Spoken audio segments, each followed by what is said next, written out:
conference held.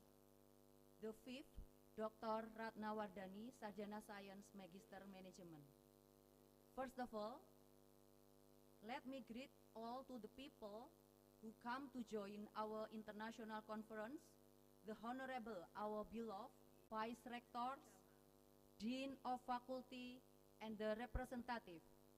In this occasion, we have 7 excellent representative speakers from around the world. First, please welcome the keynote speaker, Associate Professor Dr. Osama Ishak from Malaysia, Associate Professor Kanita Kamron Sawasdi, PhD from Mahidol University, Dr. Indasah, Insinyur Magister Kesehatan from Institute of Health Science Strada Indonesia, Joy Suhardoyo, PhD from GSPS Hitotsubashi University, Associate Professor Dr. Ansar Abbas from Muslim Youth University Pakistan, and the other outside of country, please welcome Ms. Katarzyna Kolasa, PhD from Kazminski University, Polandia, and the last we have Silas Ogenemaro Wodo, PhD from Bowen University, Nigeria. And I want to tell of you that for the participant, we have about 1,345 passive participants and 193 oral presenters. For your information, every year, the host for this event always changes, and now its postgraduate program turned to the host. We hope with this event we can find new way to change and improve the whole system, to make better, and new researcher will be find and bring a bright future. Thank you to all participants who have helped organize the entire series of activities that have been prepared. May Allah always provide strength and convenience to all policymakers of Institute of Health Science Strada, all lecturers, education staff, and all students and work partners to contributing to the greatness and progress of Institute of Health Strada Indonesia according to their respective roles. Assalamualaikum warahmatullahi wabarakatuh.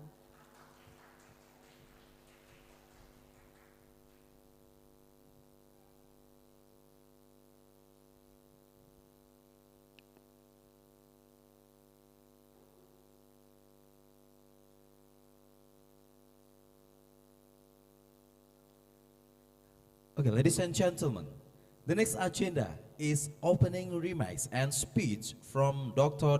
Sentot Imam Suprapto, Director, Institute of Health Science Strada Indonesia. To Mr. Dr. Sentot Imam Suprapto, time and place, welcome.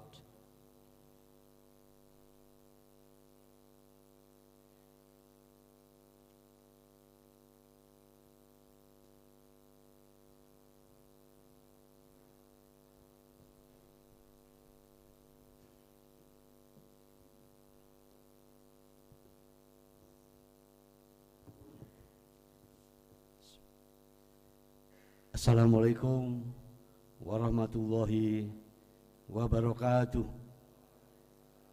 Good morning, ladies and gentlemen. I respect with my friend, Chairman, the Surya Mitra Husada Foundation, and all speakers from the other countries. Maybe Mrs. Katarina from Polandia, Mrs. Kanita from Thailand, Mr. Osama from Malaysia, Mr. Abbas Anshar from Pakistan, Mr. Joy from Japan, Mr. Silas from Nigeria, and Mrs. Indasah from Strada Indonesia, Kediri, Indonesia. Thank you. As well, all the audience and invited guests and happy seminar participation. Please be the presence of Allah subhanahu wa ta'ala, who has given His grace, tawfiq and inayah hidayah, so that today we can attend the 5th SICH Strada International Conference on Health by title Innovation and Challenges of Health Services Towards We Together Excellent Performance, the Future 2023 in the State of Good Health. We thank the speakers and participation. I hope SICH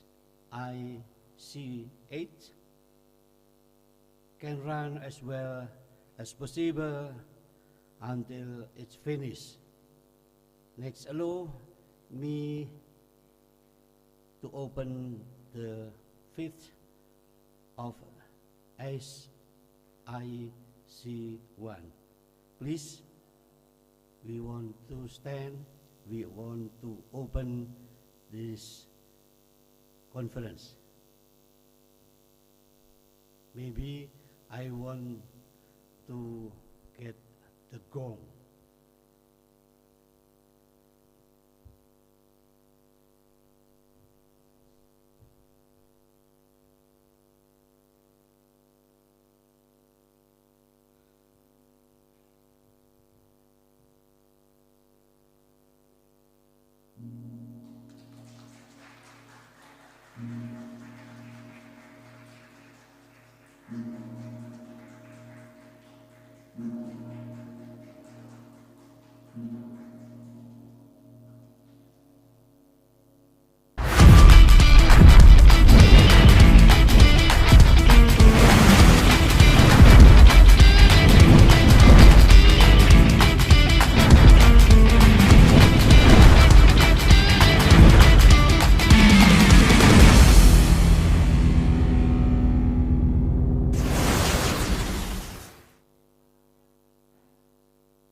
Okay, thank you with time for open this conference. Dear ladies and gentlemen, we know that today we are faced with uncertainties for the healthcare industry that forcing us to adapt to a new approaches. The focus shifted drastically towards advanced research for drugs and vaccine against the pandemic. In addition, a patient-centered approach as personalized healthcare has been on the rise. Seeing this transition, there are 4 changes in the health paradigm. Please, my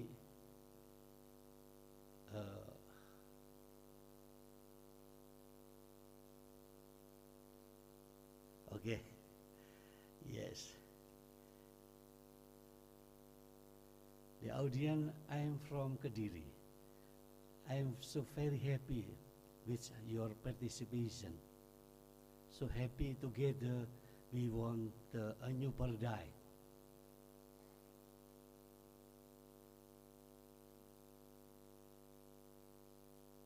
Okay?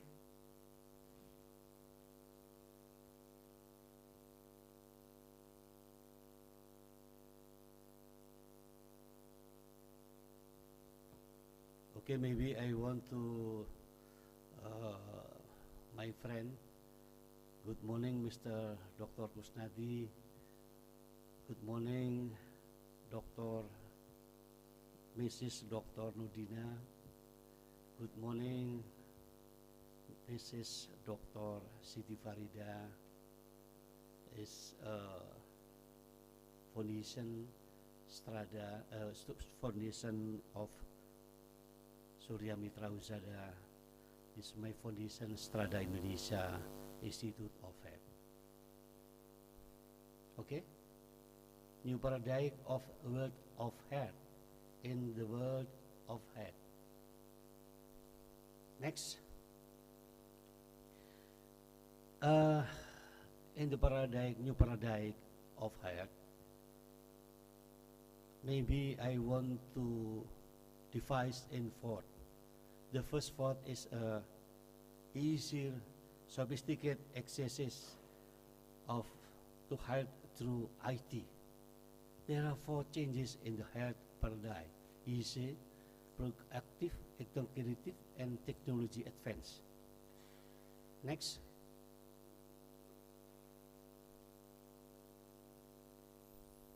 Yes, and easier and sophisticated access. Inequality in access to health facilities is one of the main concerns when it comes to health facilities for some groups of people. Community in rural areas where health care services are inadequate in this are described as an hardly portion of the population. Increasing digitization is in healthcare is increasing efficiency, patient engagement, and personalization of healthcare. Several interventions such as teleappointment, real-time interaction. We want real-time interaction. And diagnosis, remote patient monitoring, made possible by the help of technology. The next slide. And the second new paradigm in healthcare, proactive care for patient. Early diagnosis is very important.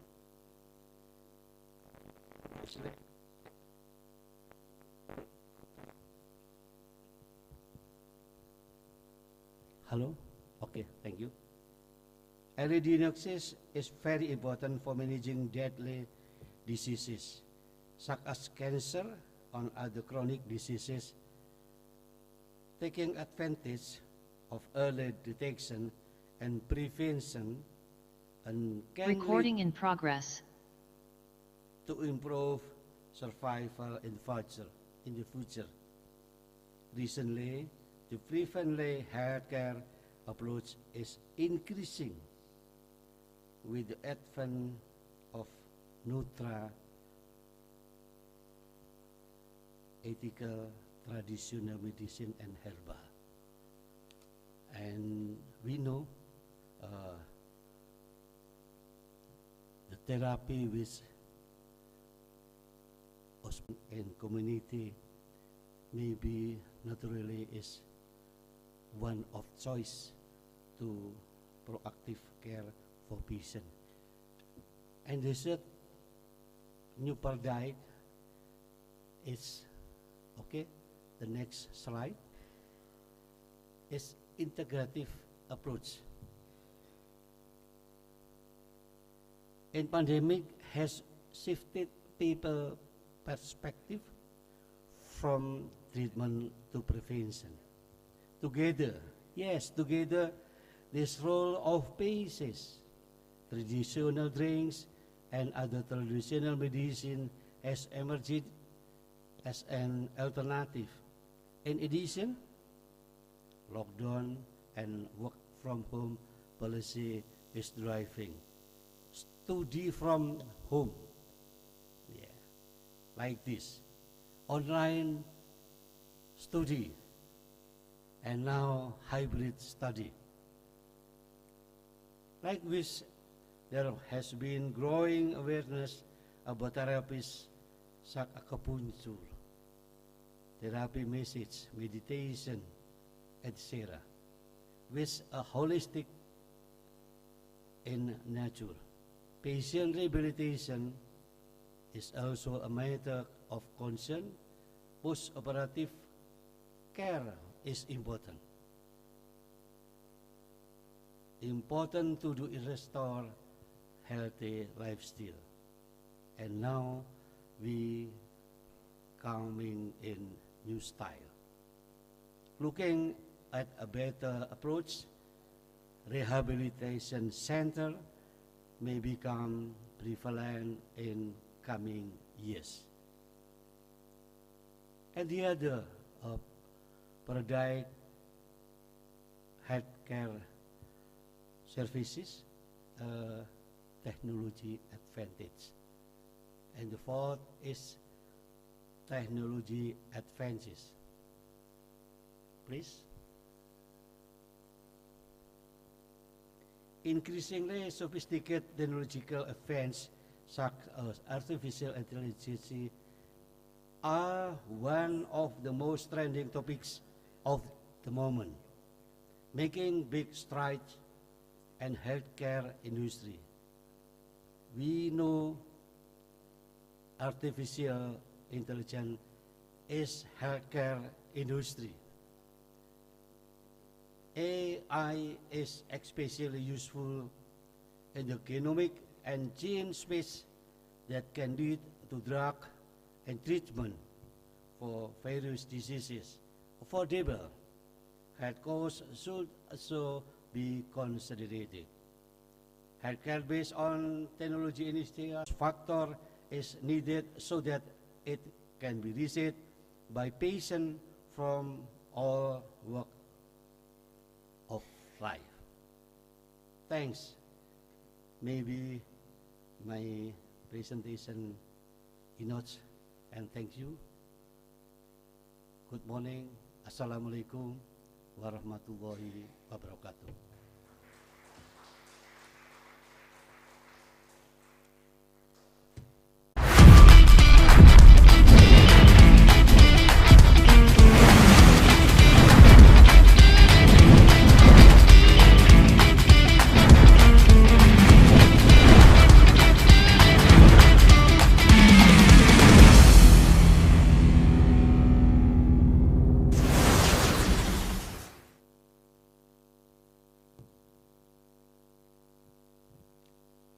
Okay, thank you for Dr. Sentot for the speech. And for the next agenda is handing over the implementation of the 5th Strada International Conference held from the head committee of and to the Dean Fakar symbolically. Please Dr. Ratnawardani SSE MM and also Dr. Norwijayanti MKes, time and place are yours.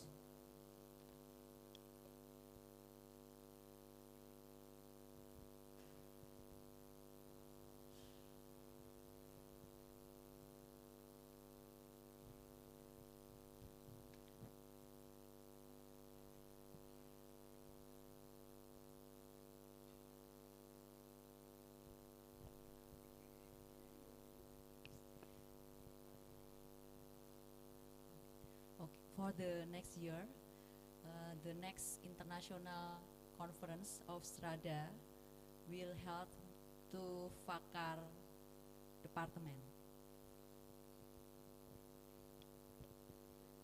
Thank you very much, the honor our faculty Fakar to accepted the challenge, the accepted the next SICH.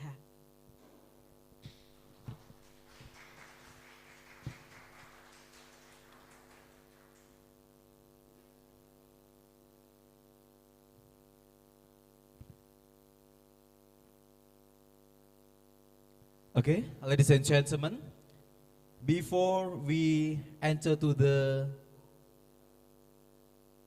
next agenda, we will take picture together. Was that accompanying the participants?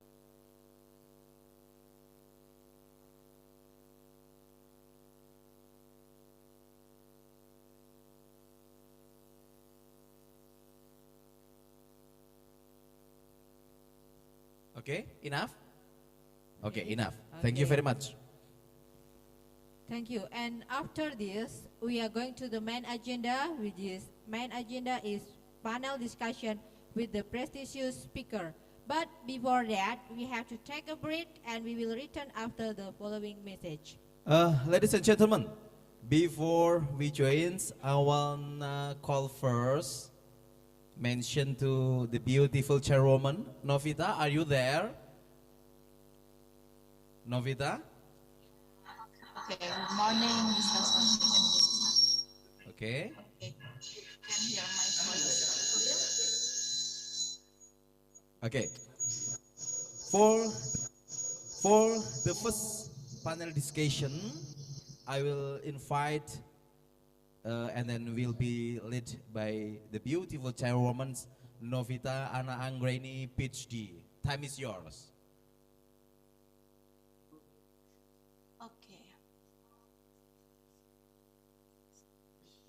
Okay, thank you for the time, Mr. Sotik and Mrs. Alina. Assalamualaikum warahmatullahi wabarakatuh. Good morning for all participants. Welcome to Five Strada International. The first session, we have 3 speakers. For the first speaker is Dr. Abbas Ansar from Muslim University. Hi, Dr. Abbas. Hi, how are you? I'm good. Okay. And for the second speaker, Mr. Chu Suprajoyo from GSD University. Hi, good morning. Mr. Pagi, Chu. morning. Pagi, Pak. Okay, nice. You're wearing a batik. Yes, I'm Indonesian, so I like my Uh, batik. Thank yeah, you. thank you. And for the last speaker is Dr. Indasa from IIK Strada Indonesia. For the first session, every speaker have 30 minutes for presentation, but we can do the panels. And for the last, we will to discuss, and for discuss, we have time also 30 minutes. So, for the first time, I give time for Dr. Abbas Ansar. You can presentation for 30 minutes. Okay, time is yours. You share PowerPoint by yourself or Yes. on it? Yeah. Can you see my screen? Okay, okay, I see. Can, Everyone can see my screen? okay, can, we can see. Okay. Bismillahirrahmanirrahim. Thank you for inviting me in the 5th STADA International Conference on Health. My name is Ansar Abbas. I completed PhD from Yalanga University. Now I'm serving as Associate Professor in Muslim Youth University in Pakistan. Technology, the title of my presentation is Technology Analysis, Leadership and Organization, a proposal for healthcare industry. Let me explain the technology and leadership. It is actually technology is taking over every process, so it's a invisible leadership example in my view, because I see that every organization is now technology-driven organization. So healthcare industry is probably following the same trend. So what is the problem with healthcare industry right now? Recently, Kaiser Family Foundation conducted a study, and they have seen, and this study is what this study was conducted in USA. They found that there are rising expenses in medical treatment. And this is the biggest problem, healthcare problem, and healthcare industry has problem, because American adults were difficult to afford healthcare, and this is what we are talking about, the most prosperous nation on the earth right now. From them, sort of having medical debt. So medical debt, we all know that it is a term that either they are having some loans or they had to get from any of the outsourced or financing company to bear their medical expenses. So this the rise of challenge are dynamic. It's not static. Like we have found that this is the same thing which is Asian university are going to face, because we have some issues in low medical care where it can advanced or developed countries. So we have different years, and technology emergence is another thing. Inflation is second one, which is triggering these expenses. So that's mean we can see that this will be piling up in Asian countries as well, sooner or later. But earlier, like example, we had seen happening this thing in COVID-19.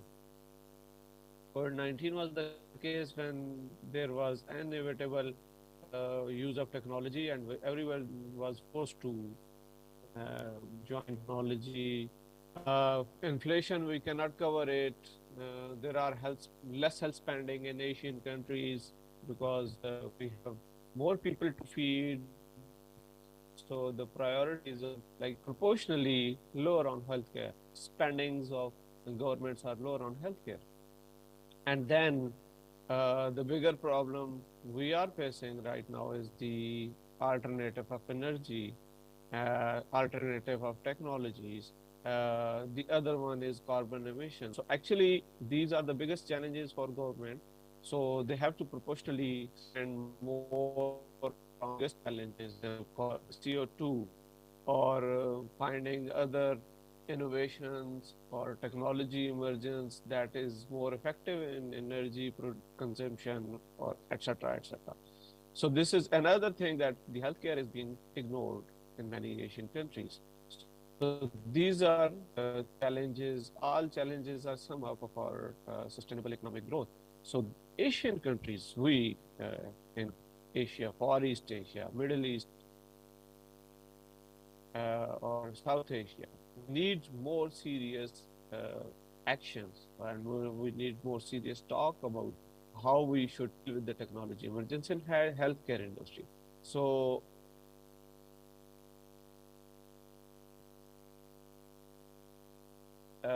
this is why we need to find the ways how we can increase spendings in healthcare and how we can get these money. Like for example, for this we need to invest more and more people, investors around the globe to come up and invest in healthcare industry. And technology has enabled this. Like for this, we need a technology leadership. So this is how the things can help us to grow. So COVID-19, this was another thing that taught us many lessons. From them, from COVID, that how to move businesses without physical appearance, much of involvement of people on places, and how governments can improve the healthcare, because COVID-19, this was the situation that was disruptive from the pandemic, and this caused everybody to think for the survival of humans. So healthcare was the primarily the core area of importance that everybody wants to give. Any government were thinking that how we can mitigate our institution, can develop our institutional capabilities to sustain in pandemic. So this was actually a very good way to see how sustainable our educational communities and healthcare communities are, because these are the two sectors that that had survived in this pandemic, and they come up with very innovative solutions for the continuation of the process of and operations of the healthcare and in the education industry. So this pandemic will bring up with in the result of a more strategic analysis we have in hand right now. Like we have every institution was free to opt any strategy to continue their operations. So this come up with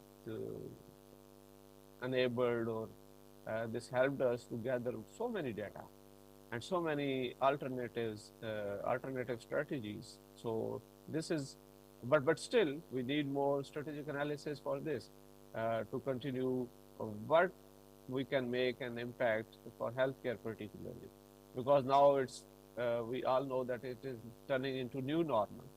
So technology acceptance was a barrier before COVID-19. Literature is like, there is enormous literature on technology acceptance. The first thing first is people find, researchers find, practitioners find, policymakers find it difficult to people to let people know that technology is for their benefit. That barrier has been lowered. Like, for example, COVID-19 made this thing very easy for us. Some of the studies show that now technology is very not only user-friendly, efficient, but also people have the acceptance for it. So they want to take benefit of these technological advancements. But there is a barrier because their individual differences are so high and enormously, profoundly complex. So technology acceptance as a journal is okay, but the unified approach of technology is still a big issue. So like we have studied, some of researchers told that, okay, there are unified technology acceptance theories. They have one or two models right now practically.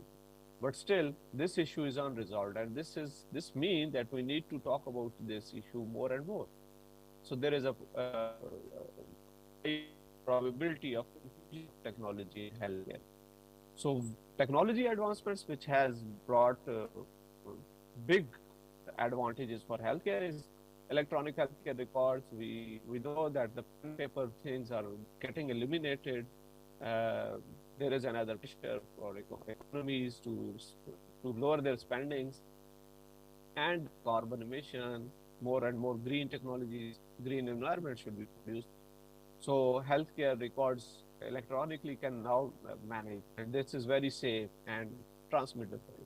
For example, we can pass on these records just on one click, and personalized treatments are now possible because there is a better management of healthcare records. So this is how we can do better personalized treatment. And telehealth and telemedicine also allowed so many services on the doorstep of patients, and many other facilities now can be provided. So it is becoming more and more easy to inclusion of a technology to give benefit to healthcare people, particularly patients. In this form, at top of the level, data analysis, AI. These are the more bigger tool that we are now using in healthcare to remote patient monitoring. So everyone is now depending technology, and technology, mobile healthcare is triggered from somewhere or another from the COVID-19. So more technology in healthcare required to, for example, we have required it due to, because it has more product and services innovation in functional or attribute content of delivery of the service. We all knew that the services marketing has been changed from the product to purely on product marketing. It has been changed to services as well. So now we can provide better content, better facilities to customer with the product as well. Of course, we cannot eliminate products as well from this equation. And process innovation. This is becoming smooth, efficient, and effective for everyone. So because the beauty of the technology is that you cannot overcome its processes by your input. Like we have to follow certain process. So more technology is required for this, because this will make things more smooth. And introduction or new improved technologies are global requirement, because the system is getting matured. More people are using technology, more data is coming, more testing is being taking place around the globe. So we have more improvements in technology in global landscape. So this will trigger another innovation. Business model innovation is now, from all these aspects, we have on the top of this business model innovation. So many of the new companies are able to join in healthcare with more and more value-oriented systems they may provide us. So this is how we can see that more and more technology inclusion in healthcare is required. And why innovation in healthcare suffers? This is the biggest question we should, once I was preparing this presentation, I asked myself. So by research, I got to know that healthcare innovation has two economic challenges. And this is actually from the global data. We need to work on this from Asian perspective purely, and then we will be able to see what are the economic challenges for healthcare innovation in Asian countries, because Asian countries are rich from the data because we have dense population. But from the surface knowledge, we can see the sponsoring of innovation and determining its price is biggest issue.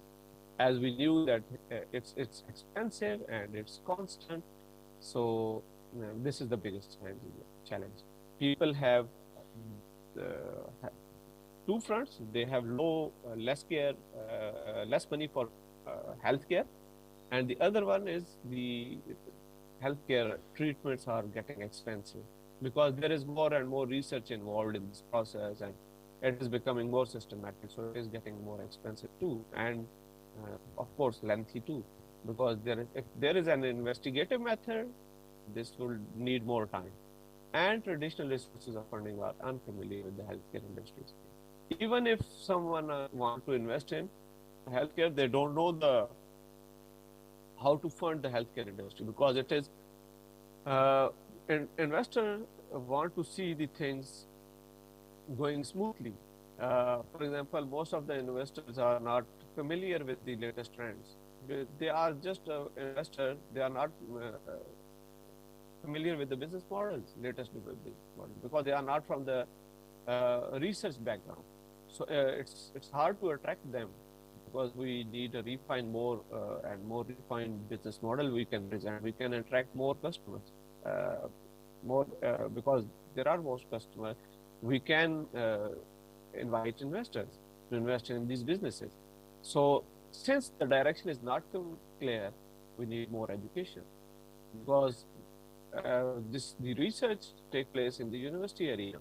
So if we have no mediators, we cannot help investors or sponsors to mitigate here. This is management issue. This is how we can help them, because we as an educational researchers may provide the business model innovation, more and more refined ready business plans for investors, so they can come up and they can invest, and the business can be smoothly run for the people, patients, economies. Because there is a monopolistic competition, product and services are a little bit different at lower cost. A monopolistic competition, we all know that it is a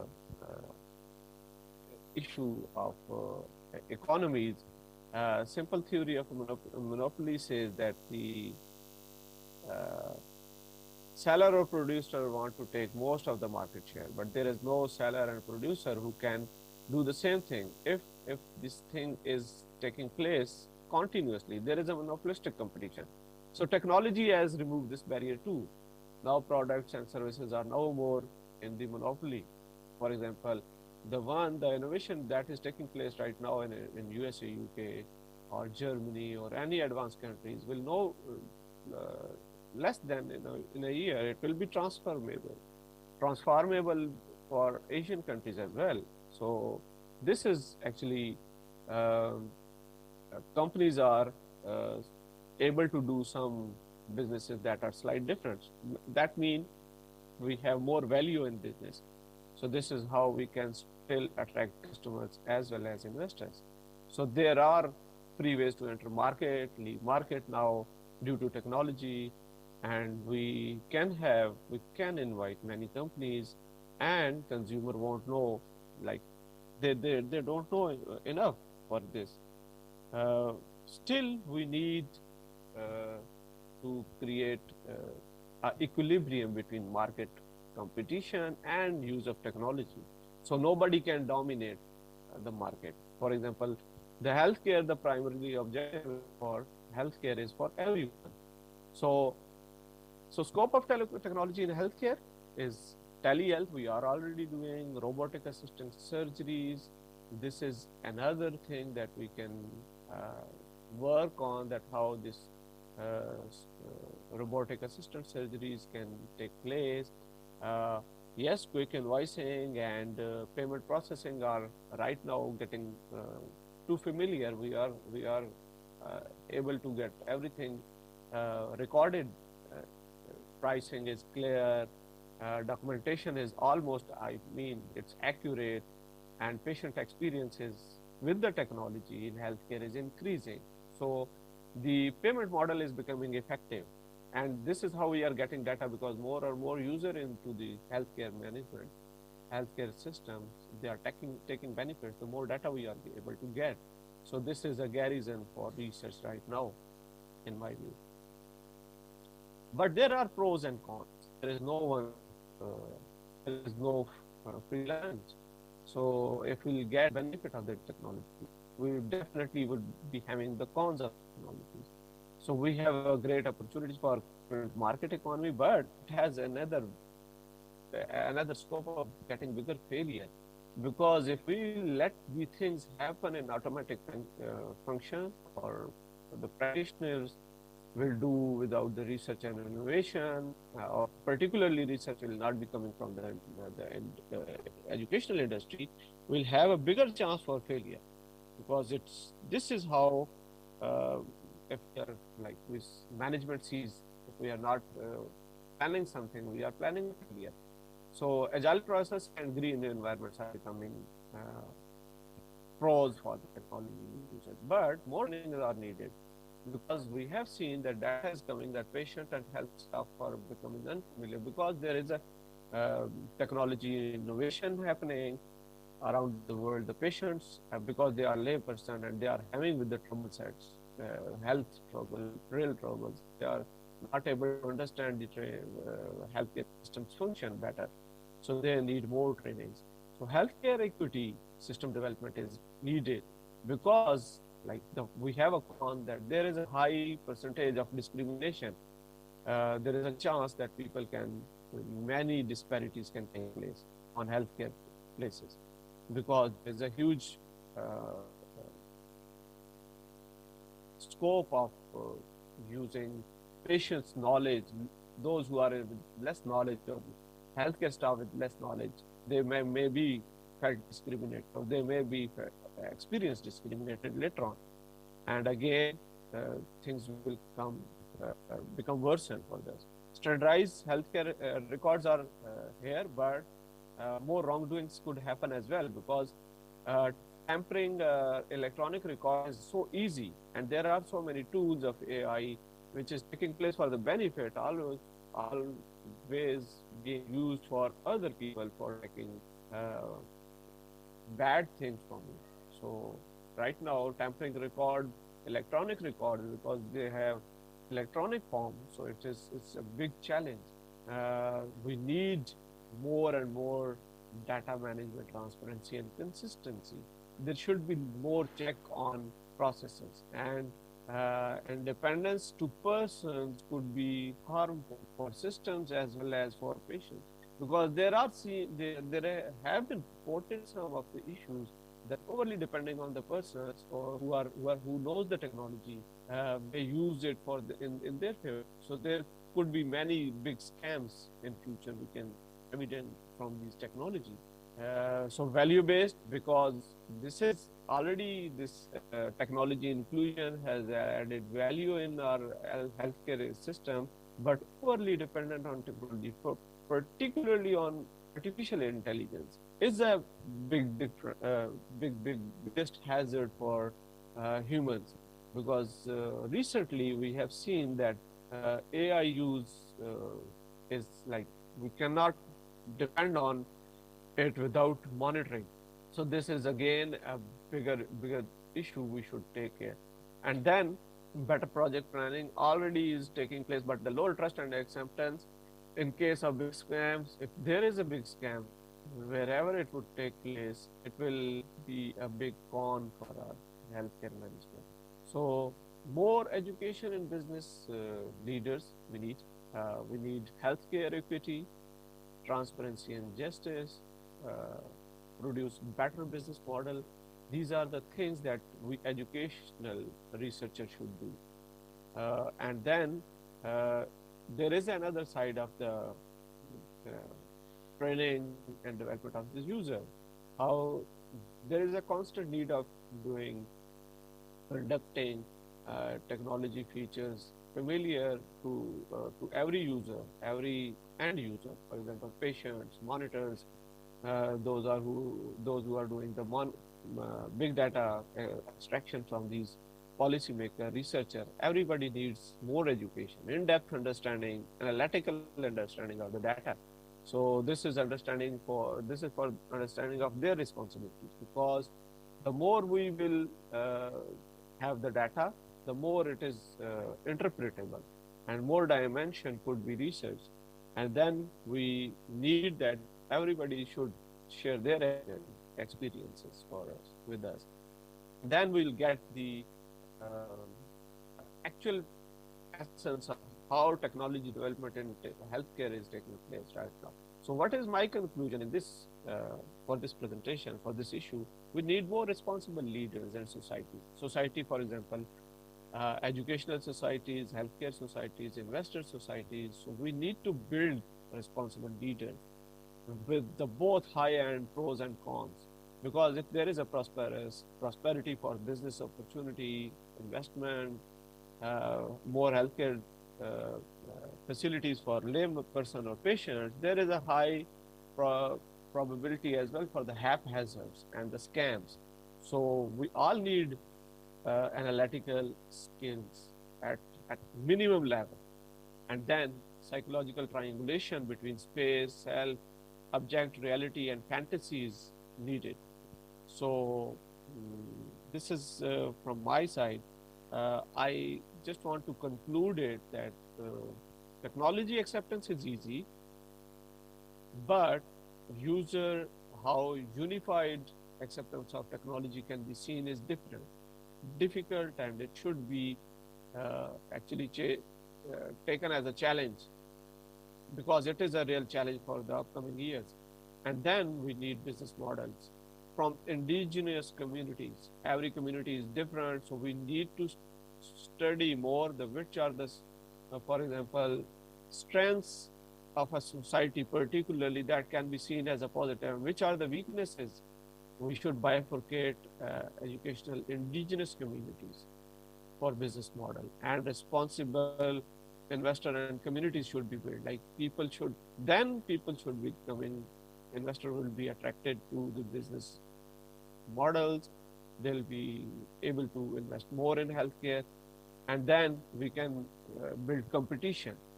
And because the competition, healthy competition is the backbone of any industry.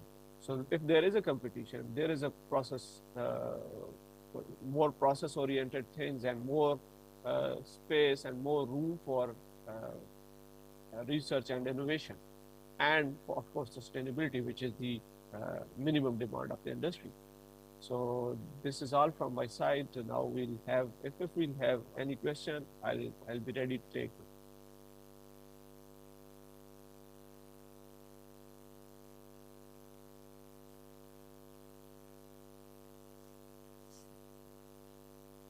Okay, thank you, Dr. Abbas. nice presentation, yeah, about your topic is technology analysis, leadership, and organization. Okay, remember for all participants, if you have question, you can giving question after we finish the three speaker. So you can giving question when the discuss session with directly to giving question, or you can write in the chat box. Okay, for the second speaker is Mr. Jo Suharjoyo, PhD from GSPS Hitotsubashi University, and the topic is the applicability and implication of TPS philosophy to the health services providers, operations, and system end users. Okay, you have time 30 minutes, and Yes, time is okay. yours. Okay. Ya, thank you Novita. Hi everybody, selamat pagi rekan-rekan sekalian. Maaf ya, ini udah hampir 15 menit. It's been 15 minutes, much longer than expected. Nama saya Joy Suharjoyo, bisa dipanggil Joy. I'm currently at GSPS Hitotsubashi University in Japan. So this is a topic of my presentation today, and I have to speed up a bit because I have other responsibility. I have other meeting to attend, and I'm very please, if you have any questions, you can ask me through the chat or so forth. And the committee has my email and so forth. So if I may start, so just for the a bit of discussion here, a background. I'm not a medical doctor. I'm just happen to be a doctor of philosophy in business and management. I was born in Indonesia, but I've been grew up outside of in Indonesia. I'm quite multilingual, including bahasa Indonesia, English, and Japanese. Jadi meskipun saya di luar Indonesia, tapi saya juga masih memakai BPJS Kesehatan di Indonesia, maka dari itu saya bisa berkontribusi bagaimana secara prakteknya di Indonesia. Saya lahir di Surabaya dan saya mempunyai pengalaman mengenai BPJS Kesehatan dan juga ketenagakerjaan di Indonesia, di Surabaya khususnya. So these are just my background.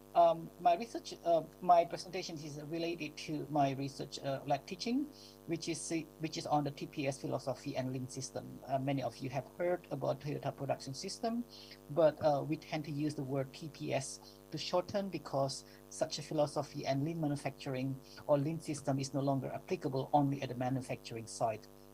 So that's what I'd like to discuss. So this is the discussion agenda. Just really simple about three things. Hopefully it can shed a light on how is a healthcare provider, such as a hospital management, doctors, nurses, paramedic, and so forth, as well as the hospital and clinic business operation and system. It is my understanding that every single institution, hospital, it has its own operation and system, not the operation of how the healthcare or the medical doctor conduct the operation for a patient.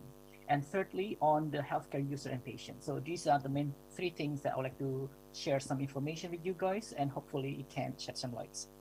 But of course, my presentation or discussion here is related to the Indonesian context, because I understand the Indonesian culture as well as socio-political economy. Hopefully, it just give a bit more nuances. So to me, healthcare is a unique industry. It is industry in Indonesia, also Indonesia. We can talk more about the American one. I happen to be American citizen as well, and Canadian, and I've been in Europe as well. So overall, it is an industry. It's a big one, and after pandemic, it's even make it create more attention. And here in Japan, it's very hot and humid.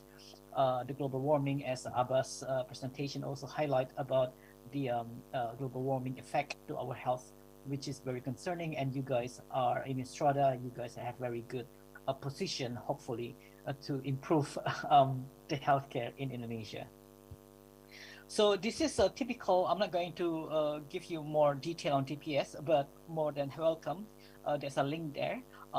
This TPS and lean has been conducted and also applied to the healthcare system in the UK as well as in European Union. So this is just an example, and my presentation is based on the lean manufacturing or lean academic based in the UK that they have spread out across the industry, including social services and healthcare. So why is this the lean or TPS is applicable to the healthcare? Is the following. So it has illustration. You can read them all. You can have a look at it. I don't think I have time to specify any type of question here. But the most important part here is that the system need to work because everybody need to contribute. The system, the leadership at the hospital, the healthcare providers, the doctors, the nurse, the paramedic, as well as the user, the patient.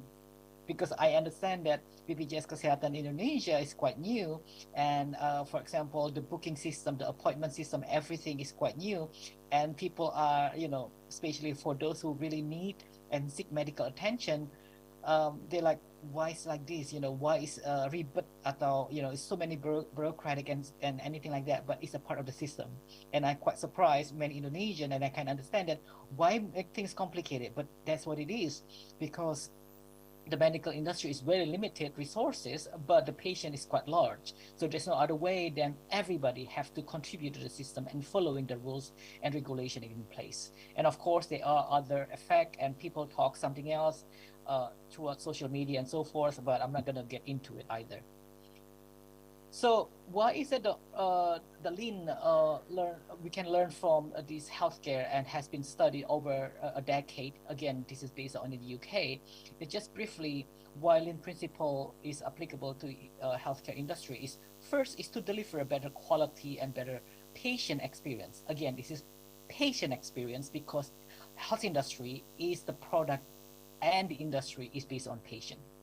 Secondly, is making better use of the resources because again, it's limited resources. It doesn't matter whether you are in the US, UK, Canada, European Union, even Japan.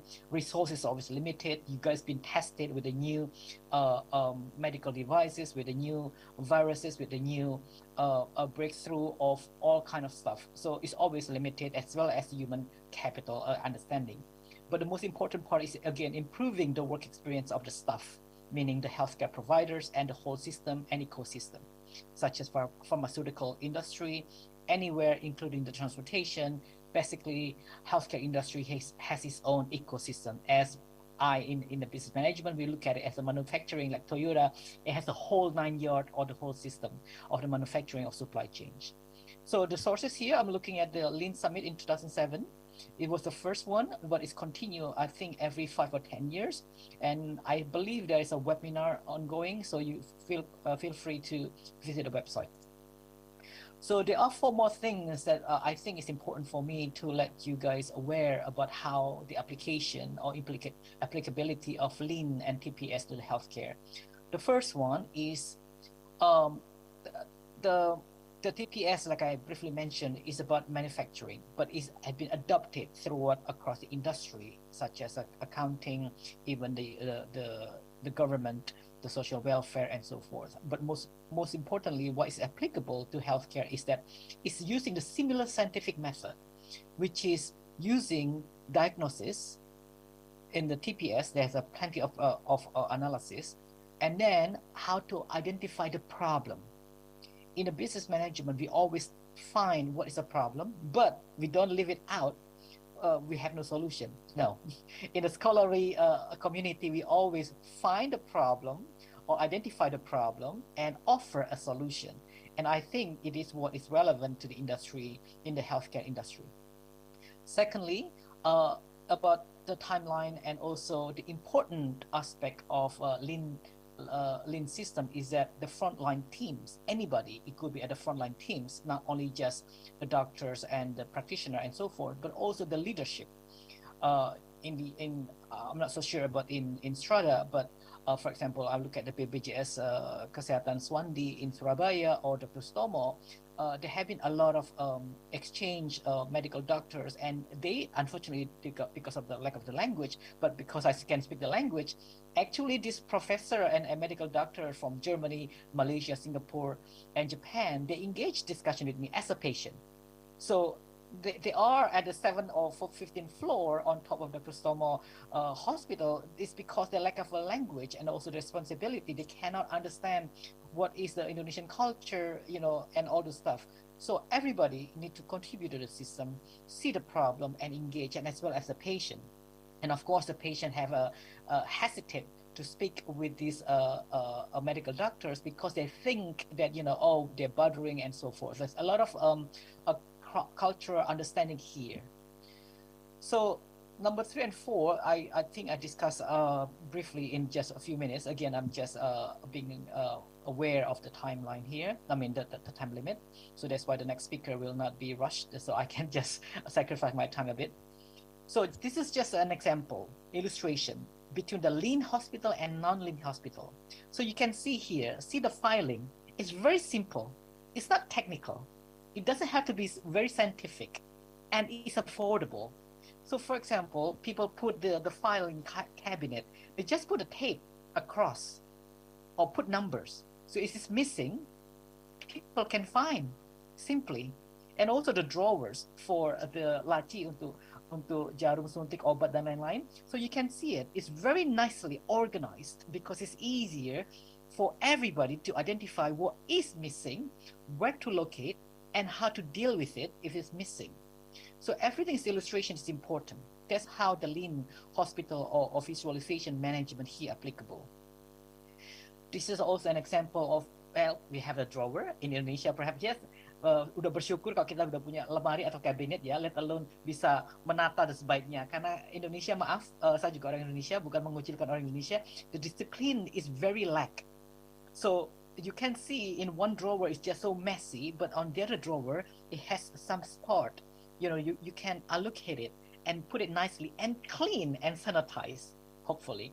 So on the left hand side, these are some questions of the 5S. Later I'm going to discuss what these 5S are. So anywhere you can ask, like in the doctor's office or hospital, where are the blankets? Who did run the syringes? And who keeps much time of doing this and that? So with eliminating all those questions, people at the front line can do all the stuff, the work accordingly. So these are the 5S. I think some of you may have heard. Seri Seto Seso Seketsu Setsuke. It's translated in different languages, including Indonesia. I'm sure you can Google it in Bahasa Indonesia. You can find out. This is just another illustration and example, not only in Indonesia, this is in the UK as well as in the US, that the hospital also still doing it. On the left-hand side is before and after. So how it's more organized. In Japan, I happen to also go to the Japanese hospital. It's very clean, very organized, very professional, everything on time. And I wish everybody can adopt that, but I know it's not easy. So this is also the operation room. You can see on the left-hand side and right-hand side. You can see much different. And again, this is not only just make please to frontline health provider, but for the patient, it's also like, wow, this place is so professional. Yeah. So in the socio-economic context of Indonesia, the healthcare system, unfortunately, is quite new. And the reformation is new. Of course, Indonesians still believe in non-traditional, how to say it, not the Western, but conventional medical treatment. They use the so-called herbal or traditional treatment, but it's scientifically unproven so far. But sudah bagus, BPJS Kesehatan sudah ada obat tradisional, sudah ada perawatan-perawatan yang lainnya yang merangkupi perawatan tradisional. So it's very encouraging that the BPJS Kesehatan include those kind of traditional medication and medicine of Indonesia, which also other countries has starting to adopt, such as in China as well as in Japan, but not so much in the Western world. So the other part is important, I think. Just want to check, Novita, how much my time have? Berapa lama lagi saya punya waktu? 15 minutes. Okay, yeah, so that way I can relax a bit. Yeah, so I have about 15 minutes. So the other part is also about Indonesia leaderships and mentality. Unfortunately, Indonesian people, we are very diverse, anywhere from Sabang sampai Merauke. So, but we talk about Javanese, and I'm not single out specific religions. It just, for example, today is a holiday in Indonesia. And when I was in Indonesia, Surabaya, for example, last April, I believe. So I happened to have a webinar with my colleagues in person. But it just, how do you say, to accommodate religious majority needs, the whole country canceled and I was in the hospital, and the whole hospital system is just changed without any advance warning or anything like that. It's just astounding to me, because on one hand, as a religious person, they believe that, you know, God is the biggest creator and we have to responsible with other human beings. But on the other hand, they follow the religious holiday just to serve their belief, and it's just mind blowing to me. I mean, you know, it's your duty as a doctor and as a healthcare providers. You left your patient suffering that you're supposed to help them. So to me, just another discussion with my fellow Indonesian. The system, the policy, need to have a balance. You know, that's not happening in any other country or advanced country. I'm not sure, Mr. Abbas, you can let us know what has happened in your country. Yeah, so that's another part. And second part is also because Indonesian people have a lack of trust with the medical provider. The first thing they need to consult is with Dr. Google. And unfortunately, also they also I call Dr. Google. I don't think it's a really a doctor. Just, you know, just an illustration. And also it's social media. Everybody want to become their own doctors nowadays, and there's a lot of social media. You know, anything from massage, anything for the traditional herbs, anything from just so mind blowing. And there's no system in Indonesia how to streamline or you know, take it down irrelevant and dangerous as so-called medical or herbal practices. So that's, to me, is very important, and it's relevant to the TPS system, is that everybody who is professional in their own capability and capacity must engage in this kind of situation. Cannot let the system play out as so-called democratic way, and everybody just they have own opinion, not based on research or not based on a real finding, based on their own belief. So that's a danger. And thirdly is a lack of human resources and healthcare research investment in Indonesia, unfortunately, but it is emerging. And I'm really pleased to hear that. For example, in Surabaya, in the National University, they have some degrees and master program for hospital management. So I think it's very encouraging, which include the leadership, which include accountability and sustainability. And again, because BPJS Kesehatan Indonesia is quite new, there are some ripple effects. One is, of course, people condemning the public eye, condemning that the Indonesian workers tend to corrupt the medical doctors, the hospital, anything like that. I have news for you. If Indonesians find that way, in the US, it's even worse. Their corruption is institutionalized, a so-called lobbyist. So Indonesian case is not unique. However, Indonesian case should not follow the incorrect practice or inhumane practices. Indonesia can do better than this. Because BPJS Kesehatan is new, why don't we build a new system for everybody? We can look at the system in Singapore, for example, not far away. So we can learn from that, or from Japan, you know, the system that is benefited the whole human beings. And lastly, again, because I'm in the business management, I'm promoting as well as researching about TPS philosophy and lean principle. It requires the system, in order to work, is required commitments, every stakeholders, everyone, the leader, the president, the prime minister. And the good thing is Bapak Jokowi is also in his Repelita has changing the Indonesian mindset. One of them is how to be disciplined and organized, and that's applicable is the philosophy and nuances of TPS and lean system.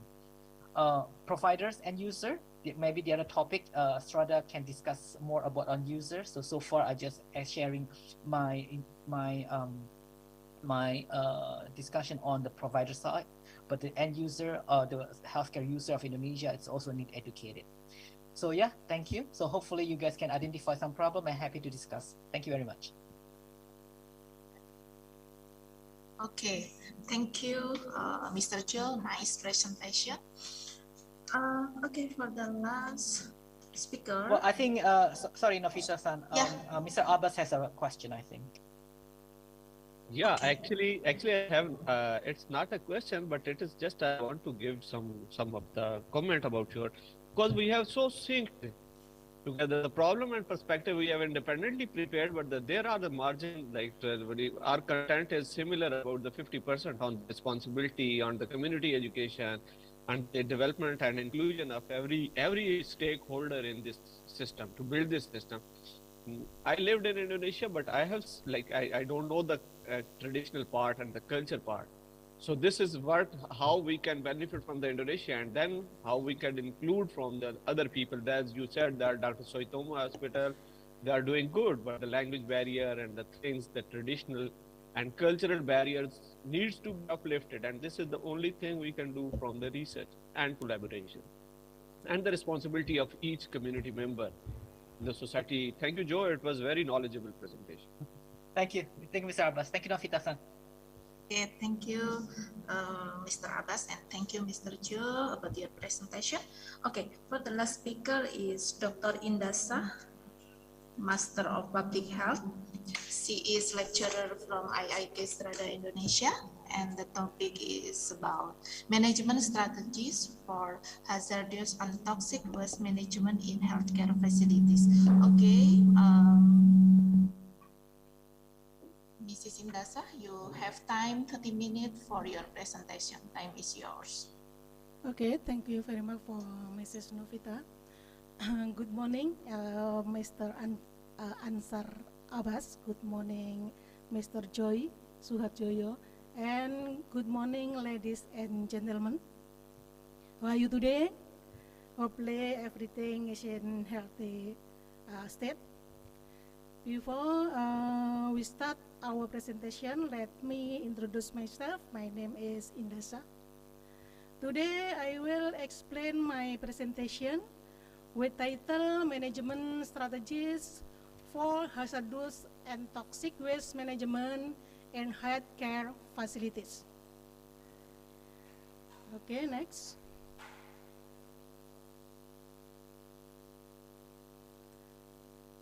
What is hazardous and toxic waste? According to API, toxic waste is only waste that is harmful or fatal to living organisms when absorbed or ingested. Hazardous waste is the lower level of potential harmful substance. Toxic is higher. Hazardous waste can be, but isn't necessarily toxic. All toxic waste is hazardous. Why hazardous and toxic waste material need to be managed? Hazardous waste can pollution and or damage the environment, endanger the environment, health and survival of human and other living things.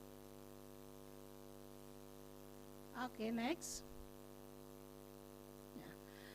Based on their nature, hazardous and toxic waste can be classified into 7 kinds and really harmful to the environment and carcinogen. Type of hazardous and toxic waste material. Okay, before. Okay. Corrosive. Okay. Corrosive, oxidizing, highly flammable, toxic, hazardous, corrosive, and irritant. Who produce hazardous and toxic waste? Hazardous waste is generated from many sources, ranging from industrial, manufacturing process which to batteries, and might come in many forms, including liquid, solid gases, and slugs. For example, hospital product, expired machine, use injection, patient liquid, etc. Who product hazardous? Okay, who product hazardous and toxic waste? Hazardous waste and generate from many sources, ranging from industrial. Okay, next. Okay. Method of processing hazardous and toxic waste. Hazardous waste can be treated by chemical, thermal, biological, and physical method. Chemical method include ion exchange, precipitation, oxidation, and reduction. Method as high temperature incineration with not only can detoxify certain organic waste, but also can destroy them. With this, as the management of hazardous and toxic waste material, among other, subtraction, storage, transport, utilization, processing, and hoarding. The first management is reduction of hazard and toxic waste. The first, fight using material containing hazard and toxic material if there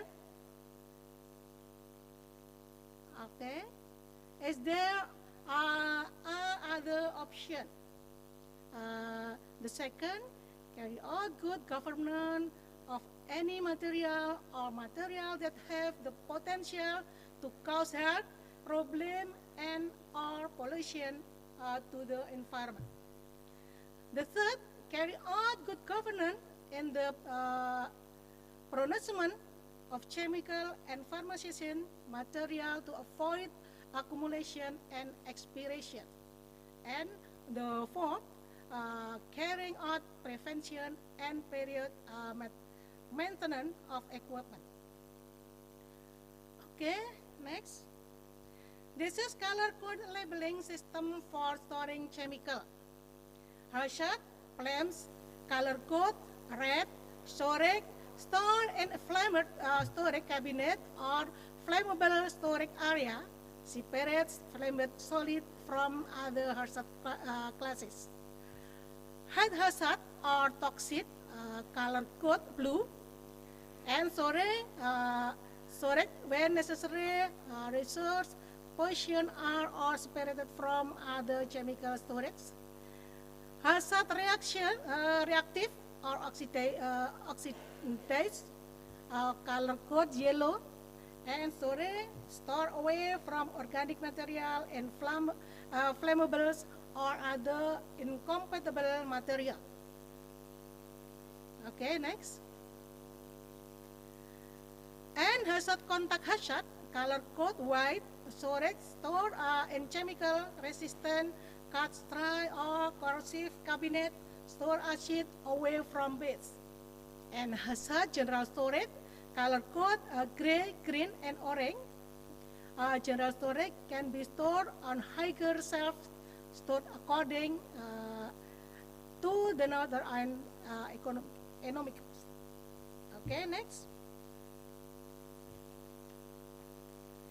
This is waste selection.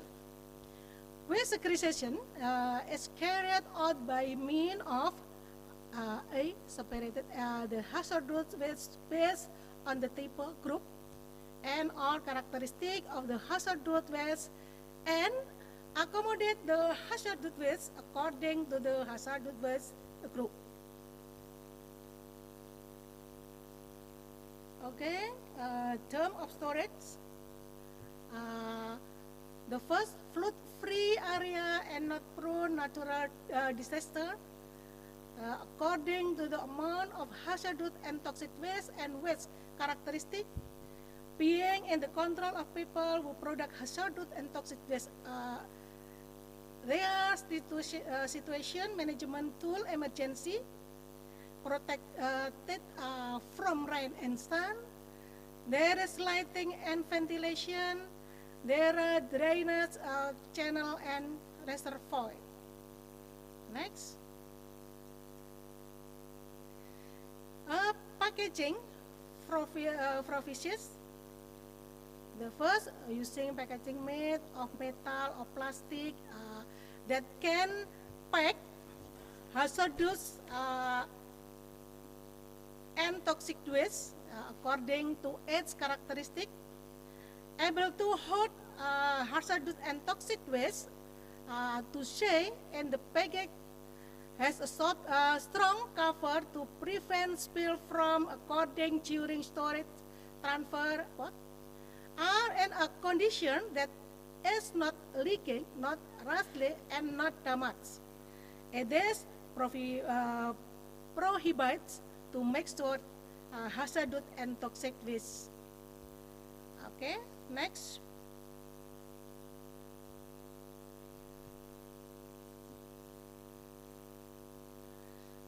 Okay, freight hazardous and toxic waste. Yeah. Transport vehicle, namely closed book cars. Transport official use PPA. Transport is equipped with a medical hazardous and toxic waste transport certificate. Okay, next. Yes. This is personal protective equipment. The first, head protection. The second, hearing protection. Cups, pens, foot protection, eyes protection, high visibility, head face pen, hand protection, and harness layers. Next. Local processing. One of the waste treatment process is to use incinerator technology. Processing of hazardous and toxic waste using an incinerator aim to eliminate and or reduce in hazardous and toxic properties as well as to composition and or amount of hazardous and toxic waste by burning it. The remaining product of combustion in the form of residual osmosis managed further, namely by handling it over to a company that has the disposable hazardous and toxic waste. Hoarding hazardous and toxic waste stockpiling combined for landfill and final landfill facilities. The landfill facilities is planned with plans to manage the beauty of the environment in the hazardous and toxic waste storage area. Hazardous and toxic waste stockpiling company that already has a permit. Okay, next. Control program hazardous and toxic waste as inventory management storage use control. Determinant of type area location for storage of hazardous and toxic waste in accordance with statutory provisions. Management storage and use of hazardous and toxic waste in accordance with statutory provisions. Use of appropriate PPA for the use and handling of spill and exposure in accordance with statutory provisions. Labeling system in accordance with statutory provisions. Okay, ladies and gentlemen, I think enough my presentation. Hopefully this presentation will give us benefit. Thank you for your attention. Good morning and see you. Thank you. Yeah, thank you, Dr. Indasa, for your presentation. I think a nice presentation about management strategies for hazard and toxic waste management in healthcare facilities. Okay, for the last session, we have time 30 minutes for discuss and giving question. I think for all participants, you can directly giving question and raise hand, maybe. Any participant directly giving question? I have already received a question from Okay. Riza Julianti. Bisa Juliawati? Yeah. Okay. Yeah. Wait, just a minute.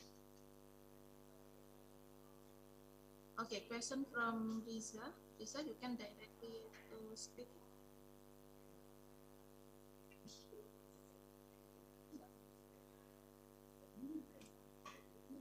The question We was can I we can already we received. can Yeah, see the question is, will I technology have, change work opportunity in the future?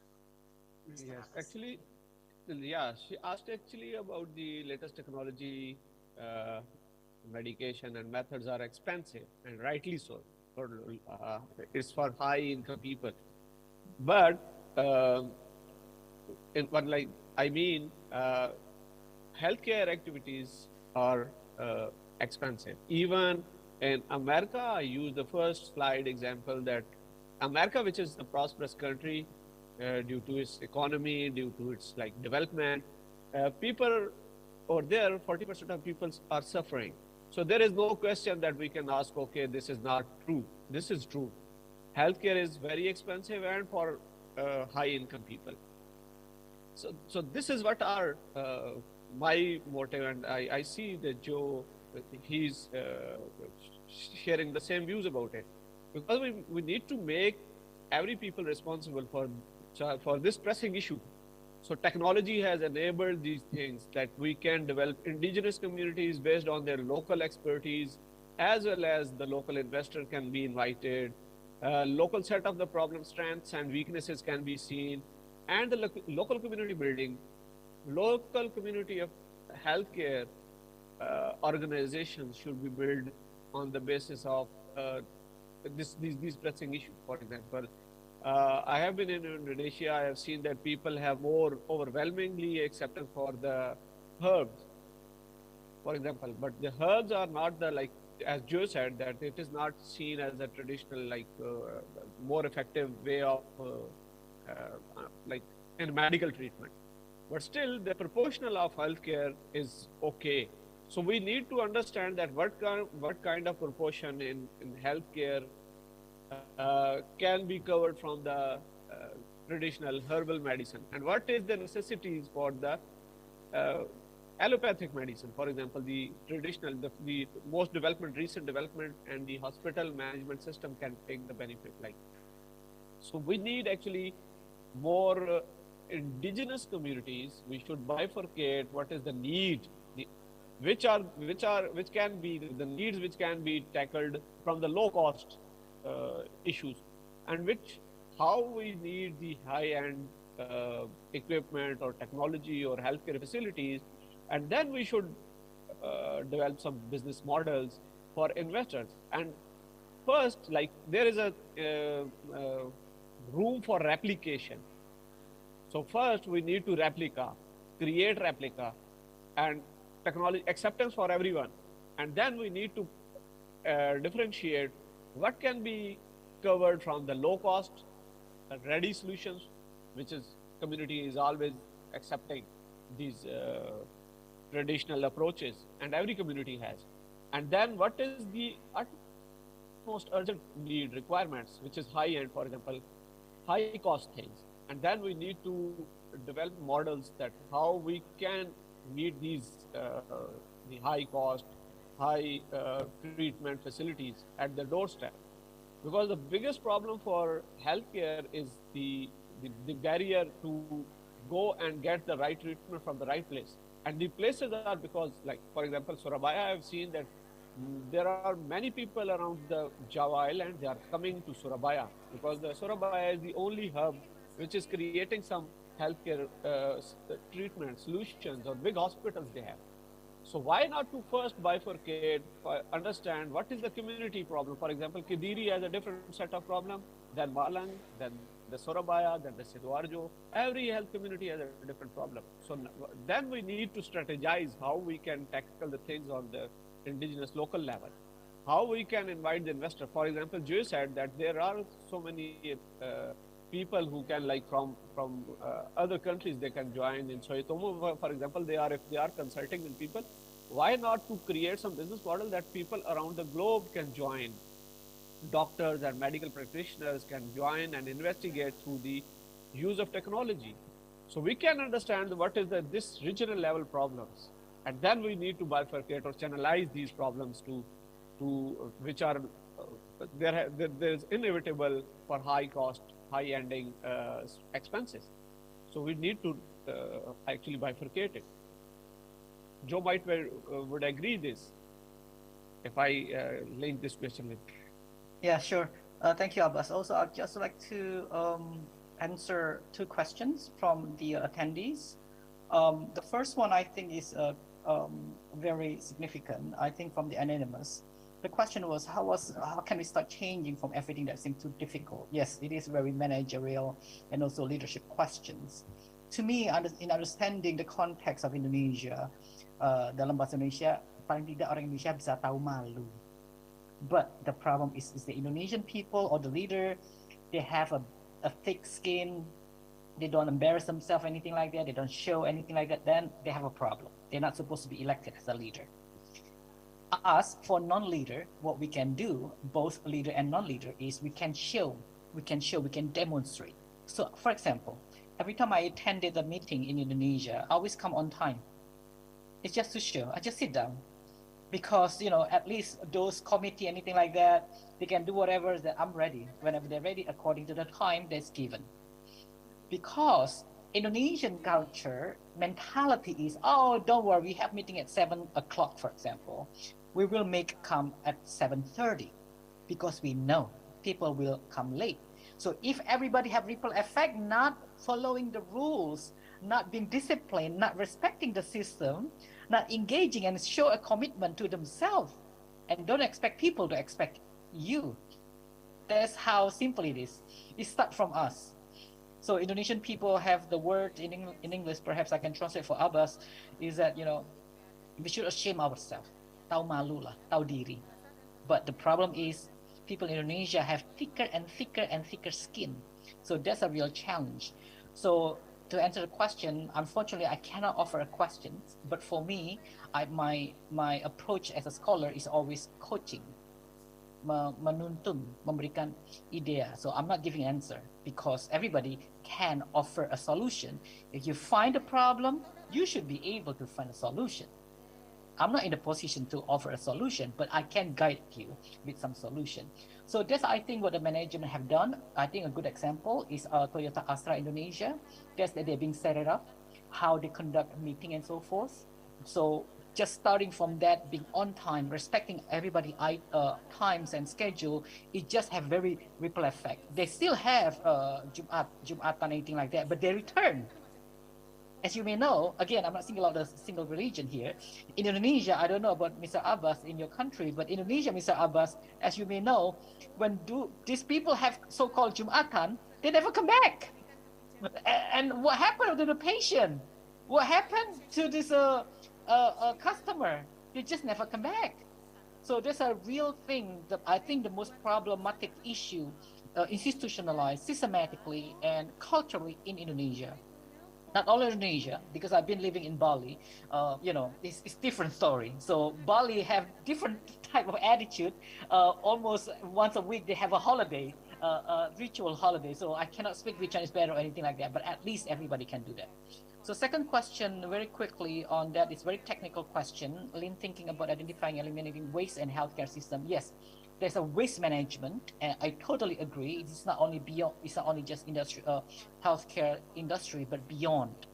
And unfortunately, many system in Indonesia has not been built as is. But again, it's not because I'm pro Surabaya, but at least in Surabaya, they already placed in that. It starts from the people who collect our garbage and also the user. Here in Japan or even in Korea, and some people maybe have been traveling, you can see how many garbage can we have. We have 7 different ones. We cannot just throw everything away.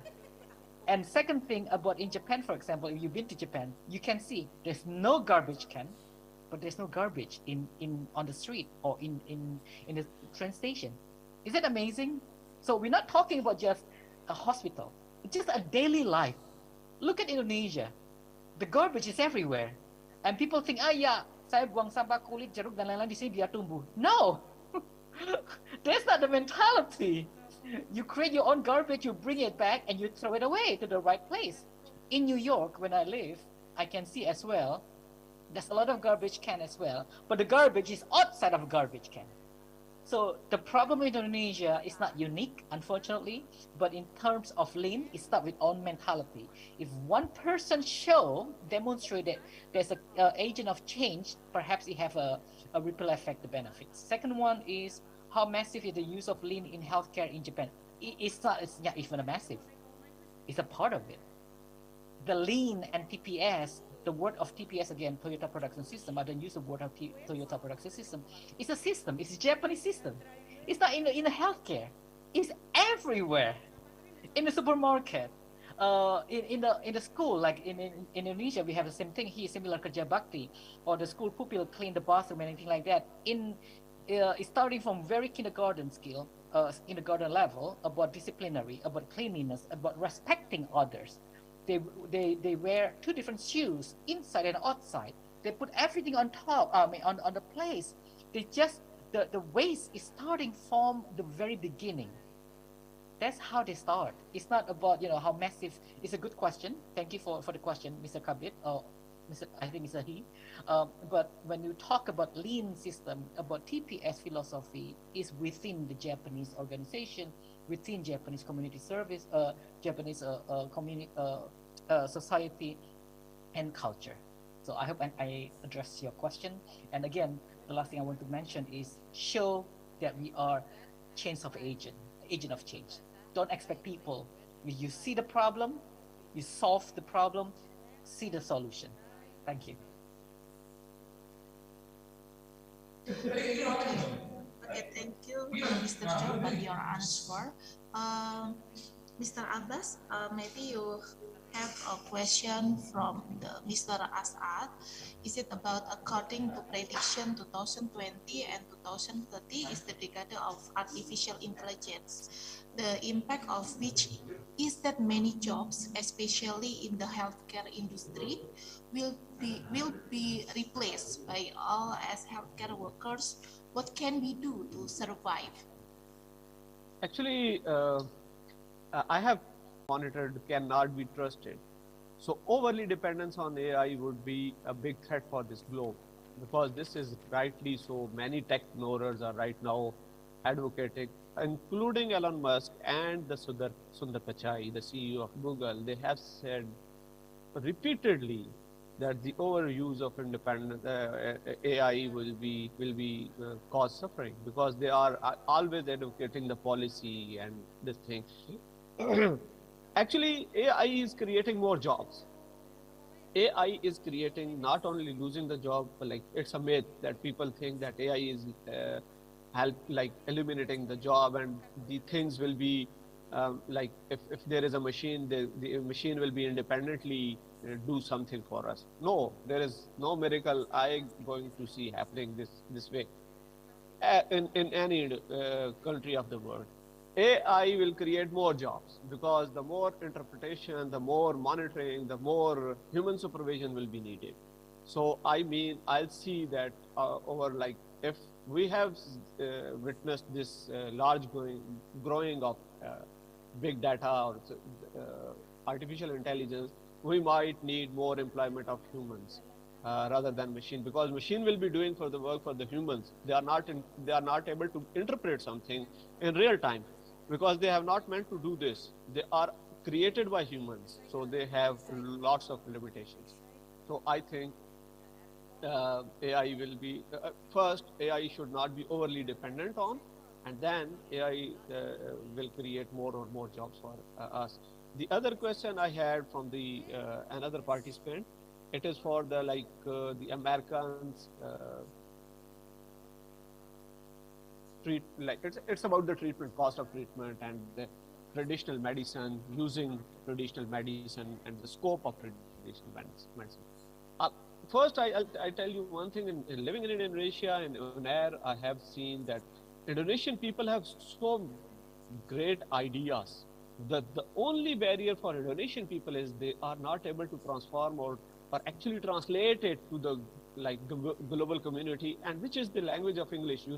English make the barrier open for letting people know what is your, for example, what is your mind, what you want to talk about this problem, or what solution you have. So Indonesian people, I see this in a positive way, because I have seen that all the students who are coming for the postgraduate college in Indonesia, in Unair, Pasca Sarjana, they were having a very good solution for themselves. But the only problem, they were not able to actually transform or translate it in how they can publish it or how they can make it a business model. This is the only problem I have, like, at the moment, because my knowledge is very on the surface level knowledge, very infancy in the stage of the knowing Indonesian language.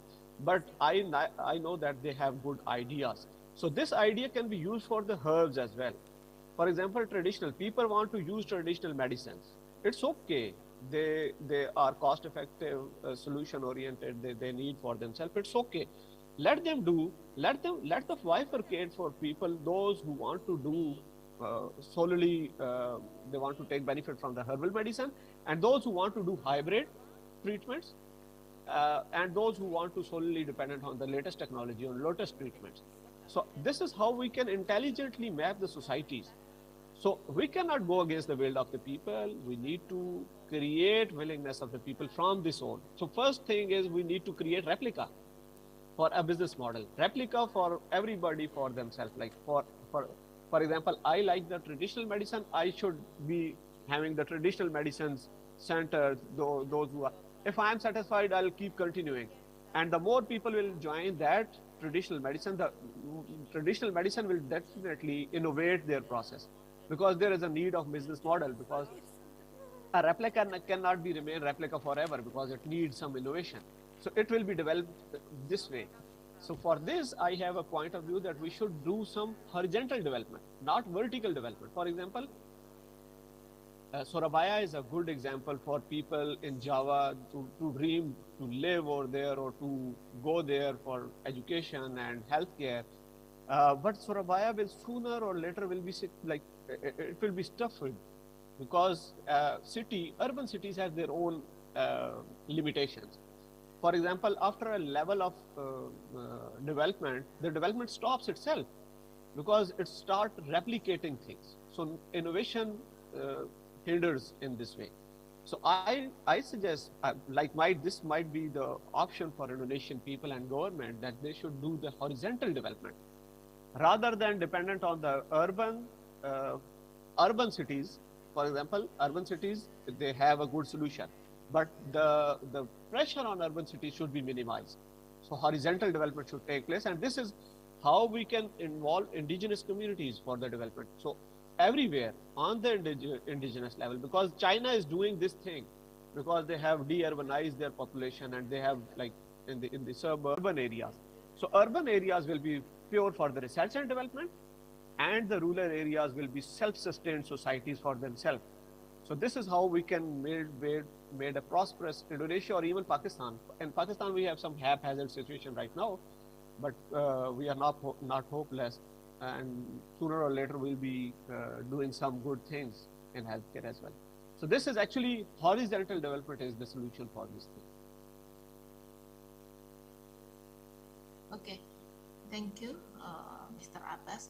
Okay, from Mr. Akuchatniko, have question for Mr. Choi about what solution can you provide if we are faced with three things, namely we are required to provide quality health services at high health costs, but with claims from limited health insurance. We know that our country is not as rich as Japan, where health financing is not a problem. Maybe you can share it, Yeah. Mr. Choi. Yeah, thank you, Ms. Novita. How much time do I have so far? Because I read all this question. They're pretty good. Oh yeah, we have time 23 minutes for question and All right. answer. Okay, so that's a good question. I try to also, you don't have to read all this question, because I also can read it. Yeah, but that question from Mr. Kurniawan, correct, is quite fundamental to me. This is the beauty of Indonesian people. We've been educated, and again, I'm Indonesian born, and don't get me wrong, I'm very optimistic about Indonesia, but I just want to demonstrate to everybody the reality of life and how can improve perhaps Indonesian socio-political economy. In one hand, we've always been taught and we believe as ingrained in our mind, Indonesia itu kaya. Indonesia itu melimpah. Apanya melimpah dan lain-lainnya, benar? Indonesia itu subur dan lain-lain. Yes. But the question is, what can you do with it? That's a real problem. And we have seen other countries. Look at Singapore, look at Switzerland, look at Brunei, look at any other country, look at Japan. You guys, Indonesian people, we've been studied, about Japan. They've been claimed, oh, Jepang tidak mempunyai kekayaan natural. No, they do. Yes, they do. They don't want to exploit it like Indonesia do. Bakar-bakar hutan, ngebom-ngebom lautan, pakai yang lain-lainnya. On the other hand, oh, Indonesia tidak mampu, tidak punya kemampuan, tidak punya finansial dan lalala. 1 + 1 doesn't equal to 2 sometimes in Indonesia. That's a problem. So we have to admit it. What is a real problem here? Jadi untuk pertanyaannya Pak Kurniawan ini sangat menarik ya. So I'm not trying to give a solution, but so I try to give you some insight perhaps. I've been the medical users in the US, in Canada, in UK, in the European Union, and here in Japan. Believe me, resources untuk medical industry is very limited. Like I said earlier, it doesn't matter. It doesn't matter how much money you have, how much resources you have. The key thing here, I think, that the lean and TPS can be applicable is here, how to be efficiently utilize what you have and build, improve it. That is the core foundation of TPS lean manufacturing. And I cannot tell you one by one or tell you A, B, Z, and Z how to do it. Because in order for a individual who want to be a part of and applying of the lean and TPS is starting from within. That's what I've been telling. Yeah. So hopefully I just give you some motivation untuk Pak Kurniawan ya. Dan untuk yang ada saudari Amanda ini interested in order Japan experience was organized education because I so I think the question is also interesting. How do I organize trash and some order is very difficult Kak Amanda ya.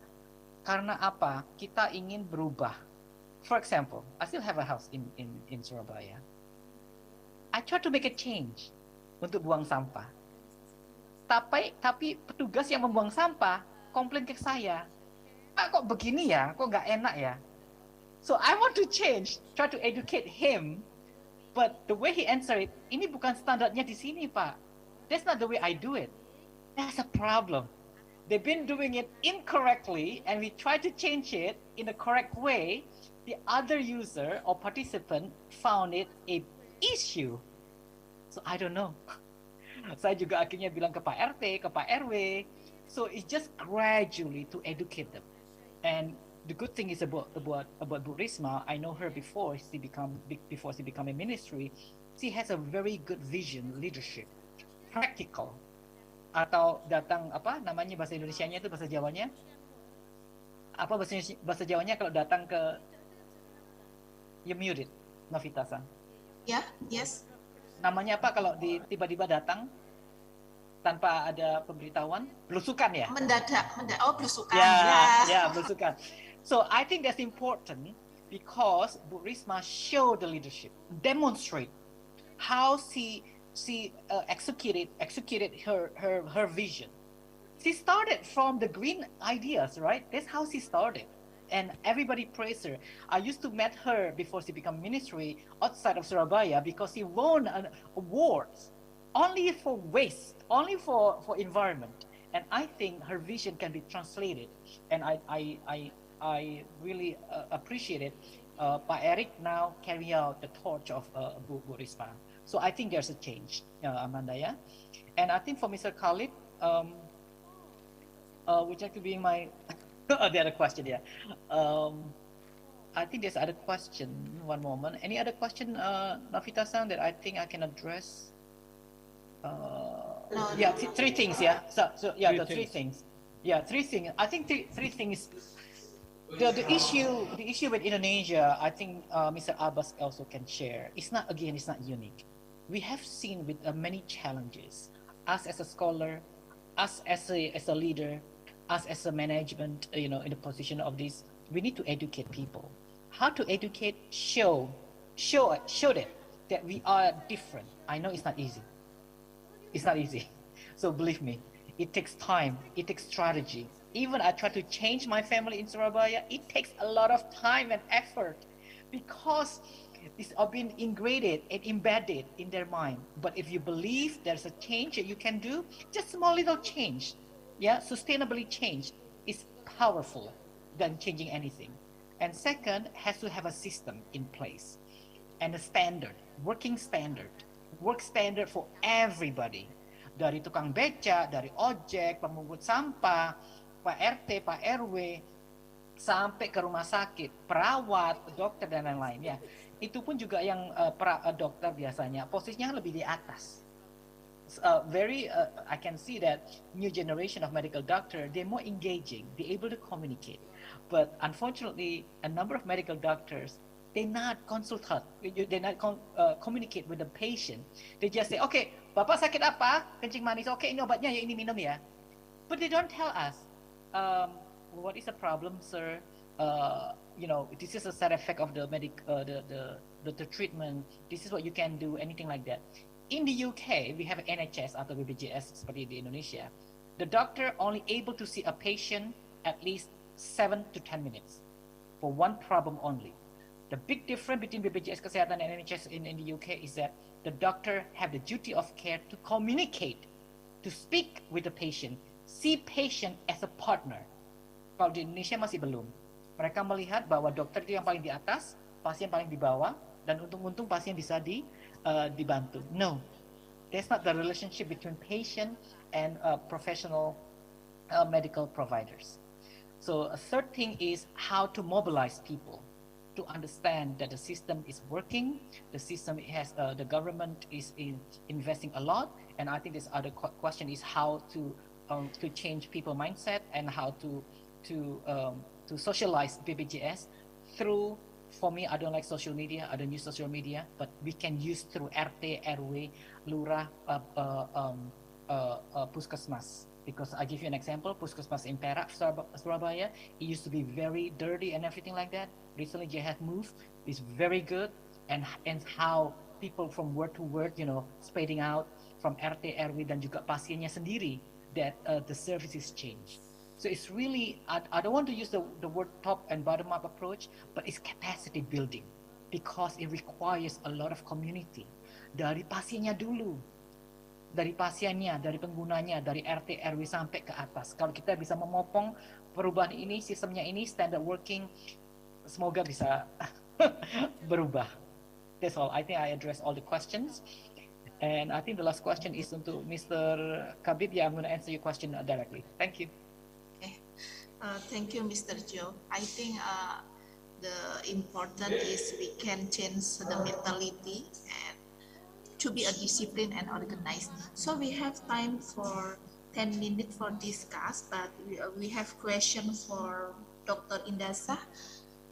For Dr. Indasa, as we can see, Indonesia government is not really pay attention about the hazards and toxic waste. For example, so many oil, plastic waste, and on the ocean that we know it's really harmful to the ecosystem. Do you have any idea to prevent this, especially for our government? Because we know they don't really pay attention to it. Just like on the news that they do nothing and it keeps going and becoming worse. Indasa?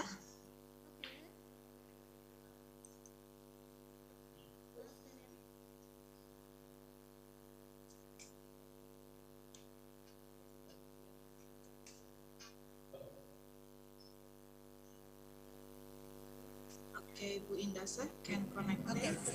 Okay. Yeah. Thank you very much. Thank you very much, Mrs. Novita.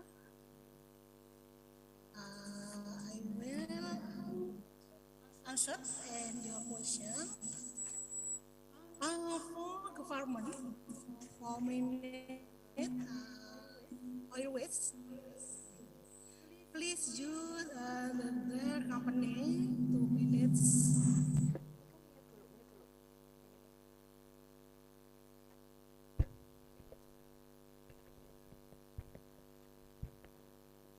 Okay, I repeat answer and your question.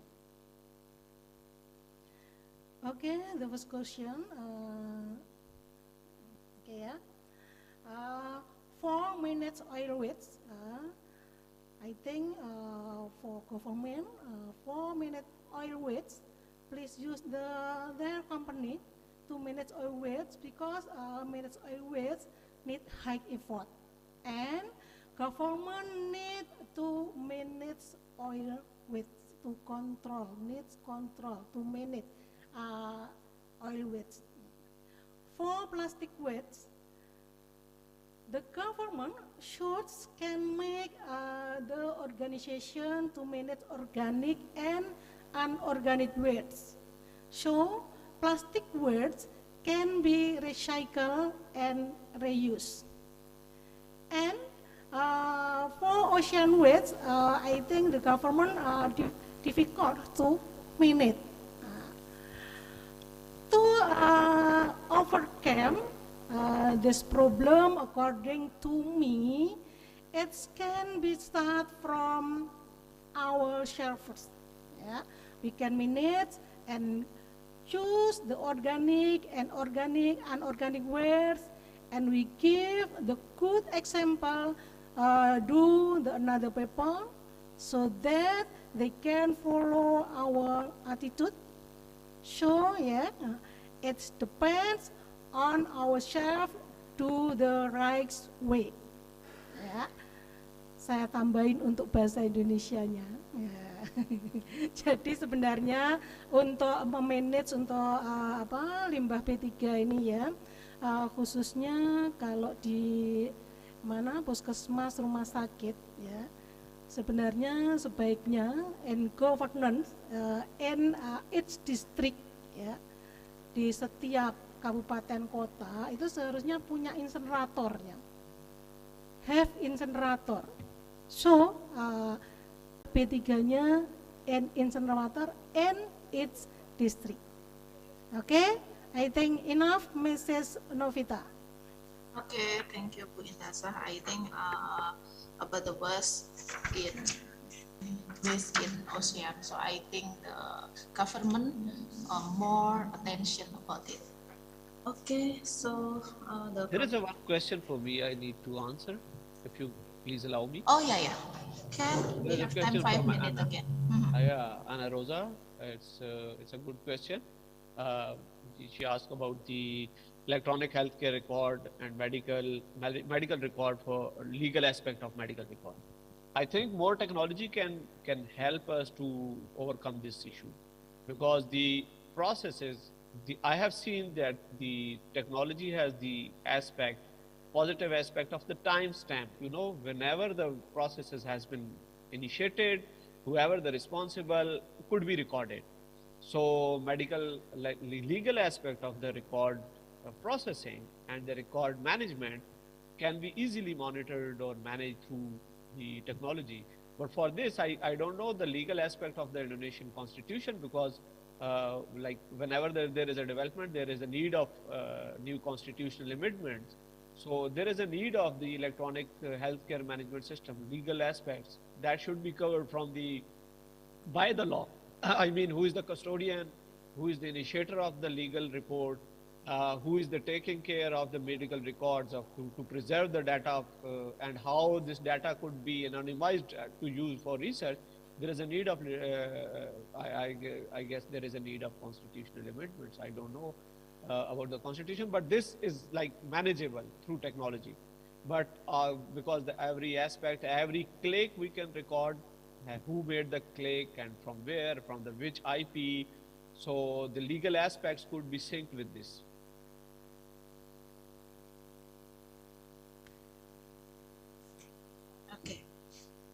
Okay, thank you, Dr. Abbas, about your answer. Okay, so I think I can giving a conclusion about this talk for this morning. So we can improve the healthcare system with the collaboration with the technology. I think that is very important for the future, or healthcare system for the future. And also we must to change the mindset for community, especially in Indonesia, for discipline and for organizing. So I think we can to improve the government in Indonesia, and especially for healthcare system. Okay, and thank you for all speaker. And the last session is giving certificate for all speaker. I think Komit, you can prepare to giving certificate for the first giving certificate for Dr. Abbas. Thank you. Yeah, thank you, Dr. Abbas. I hope we can collaboration for the next time.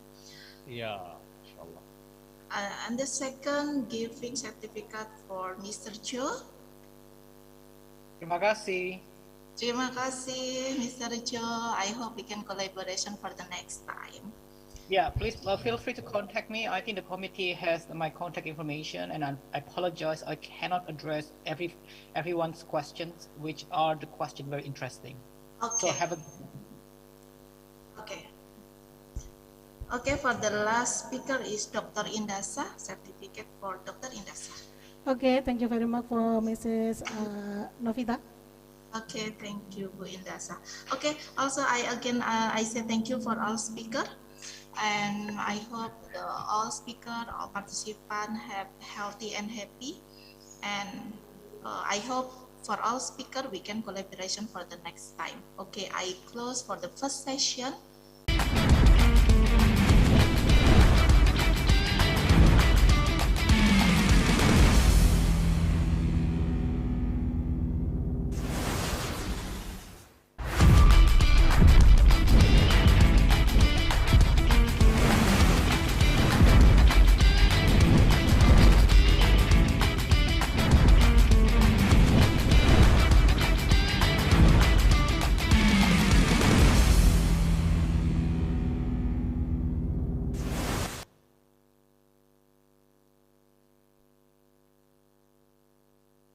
Okay, thank you for all the presenters, and also thank you for Mrs. Novita Anna, who have led this discussion running well and smoothly.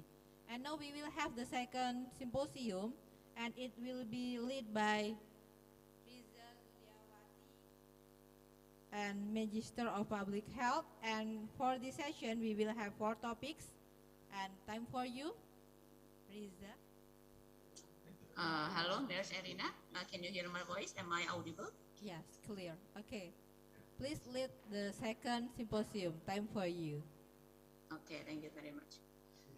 Okay, first of all, I think I need to check it first whether our fourth speaker, Assistant Prof. Kanita Chamrun Sawasti. Hello, Kanita. Are you already here with us?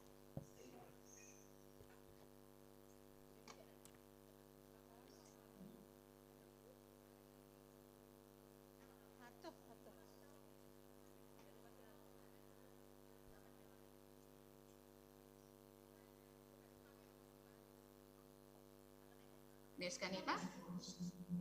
Okay.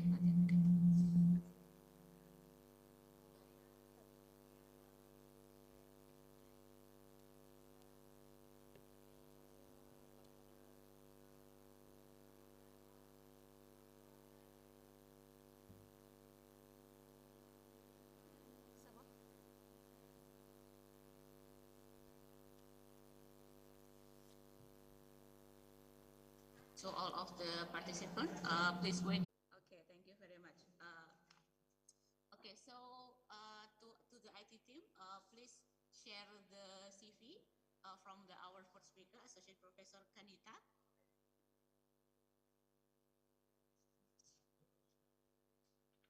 Okay, I think as a moderator, I think I need to explain the who who is our fourth speaker, a very great person. So she is an associate professor from Mahidol University, Thailand, one of the best university in Asia, in the world, of course. And then, okay. Okay, and then as we can see that she had a lot of publication and research on health, and her interest is especially in reproductive health, HIV/AIDS, teenage pregnancy, quality of life, as well as strategic plan monitoring and evaluation. Okay, to Associate Prof. Tanita, you have like 30 minutes for presentation. You can start your presentation now. Okay, Please. you would like to share, or let me share myself? The slide. You can share it by yourself. If you need assistance, we can do that as well. Okay, a few moments.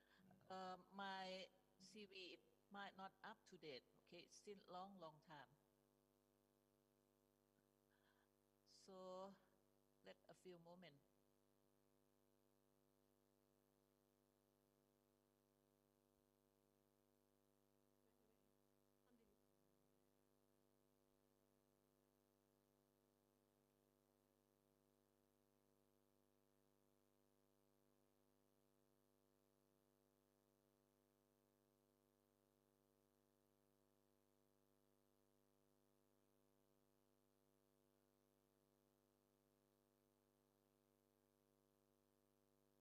Okay. Good morning, everybody. Can you hear my voice, and can you see my slide well? Yes, we can see your slide quite clear, and then we can hear your voice as well. Please. Okay. Good morning, and Assalamualaikum. Waalaikumsalam. Yeah.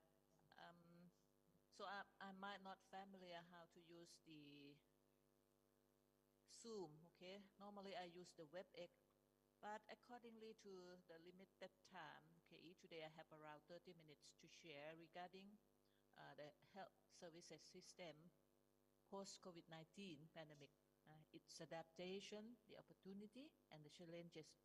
So several outlines that I would like to share with all of you. The update situation at present and some impact of the COVID-19 regarding to our health through the life cycle approach, and the third one, the impacts on the health service system themselves, and how to overcome the crisis. We have some key idea regarding the 6 building block of the health service system, how we strengthen on it, and the adaptation post-COVID-19, and some challenges and opportunity. Okay, here is my outline, and maybe open for the discussion and question.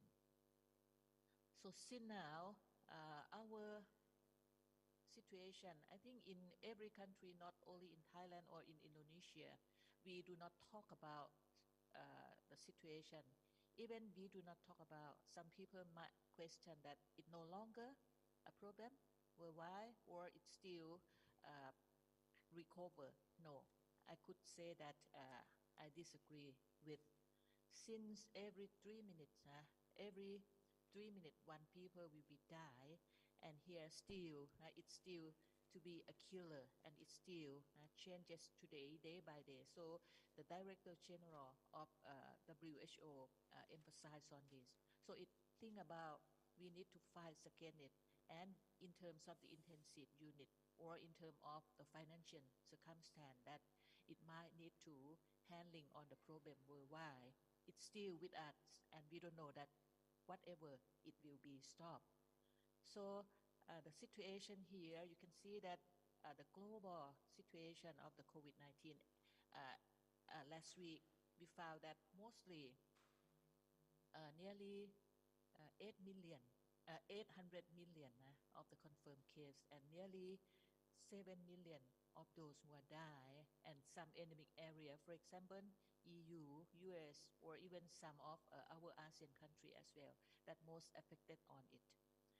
And the situation might be vary accordingly to European and Western country, including America. Okay. And here are some burden of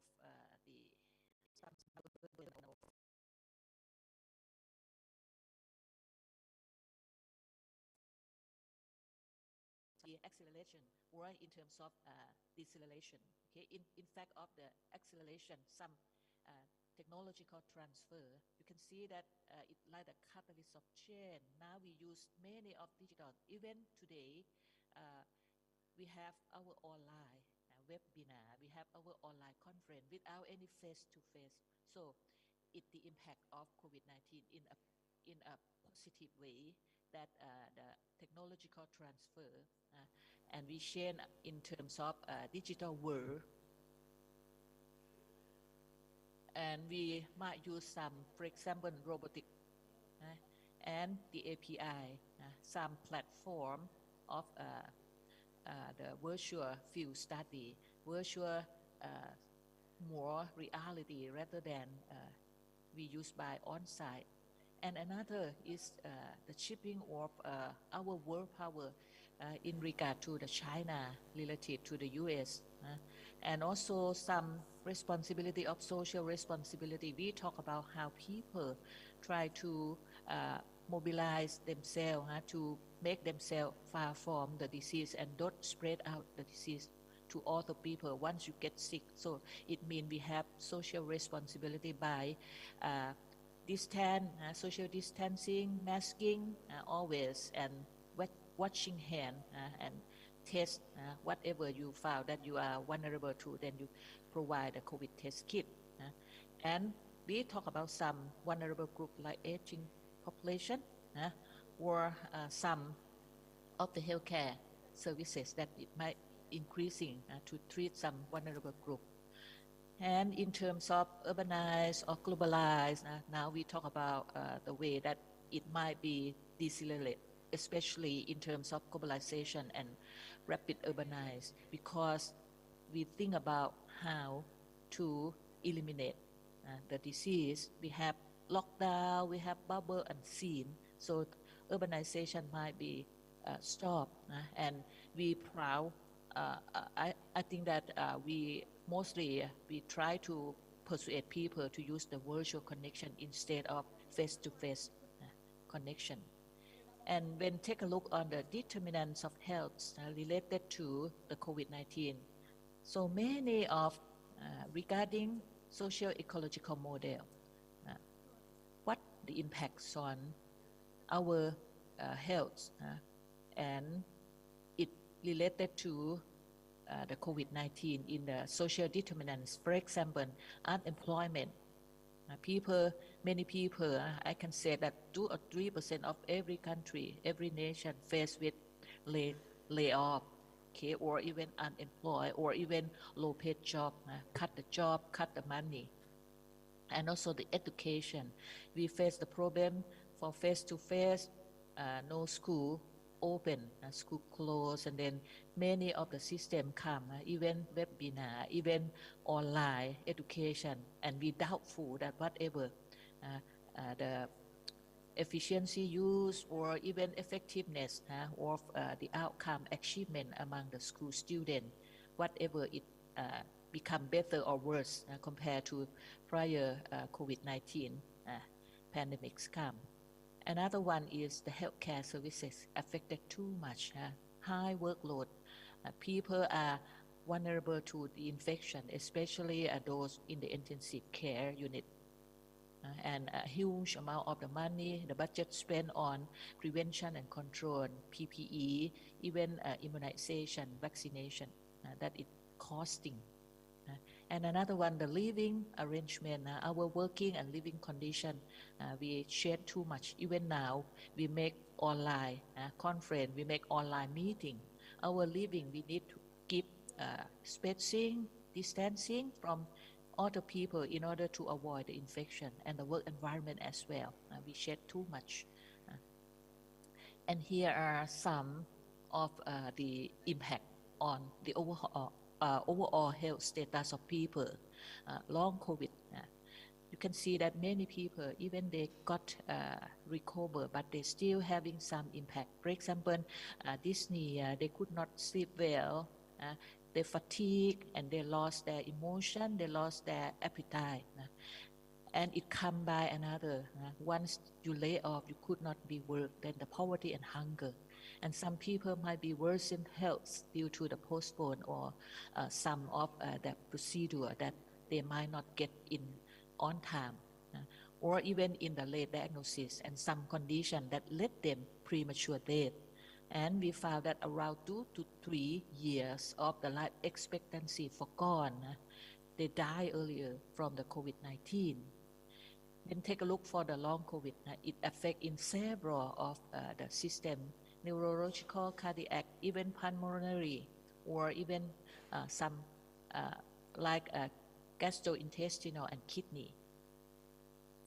When take a look on the life cycle impact, I can say that the life cycle approach here from beginning in the womb up until aging or gonna be die, COVID-19 can be affect to total life of every people in each period of the lifespan. So regarding the pregnant women, we found that mostly the pregnancy outcome, for example, preeclampsia, preterm delivery, stillbirth, gestational DM, and as well as low birth weight, it affected by COVID-19.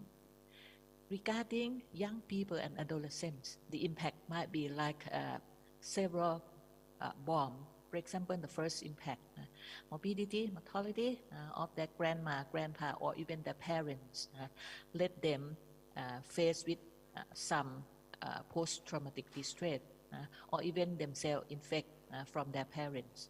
And the second bomb come to the community stress.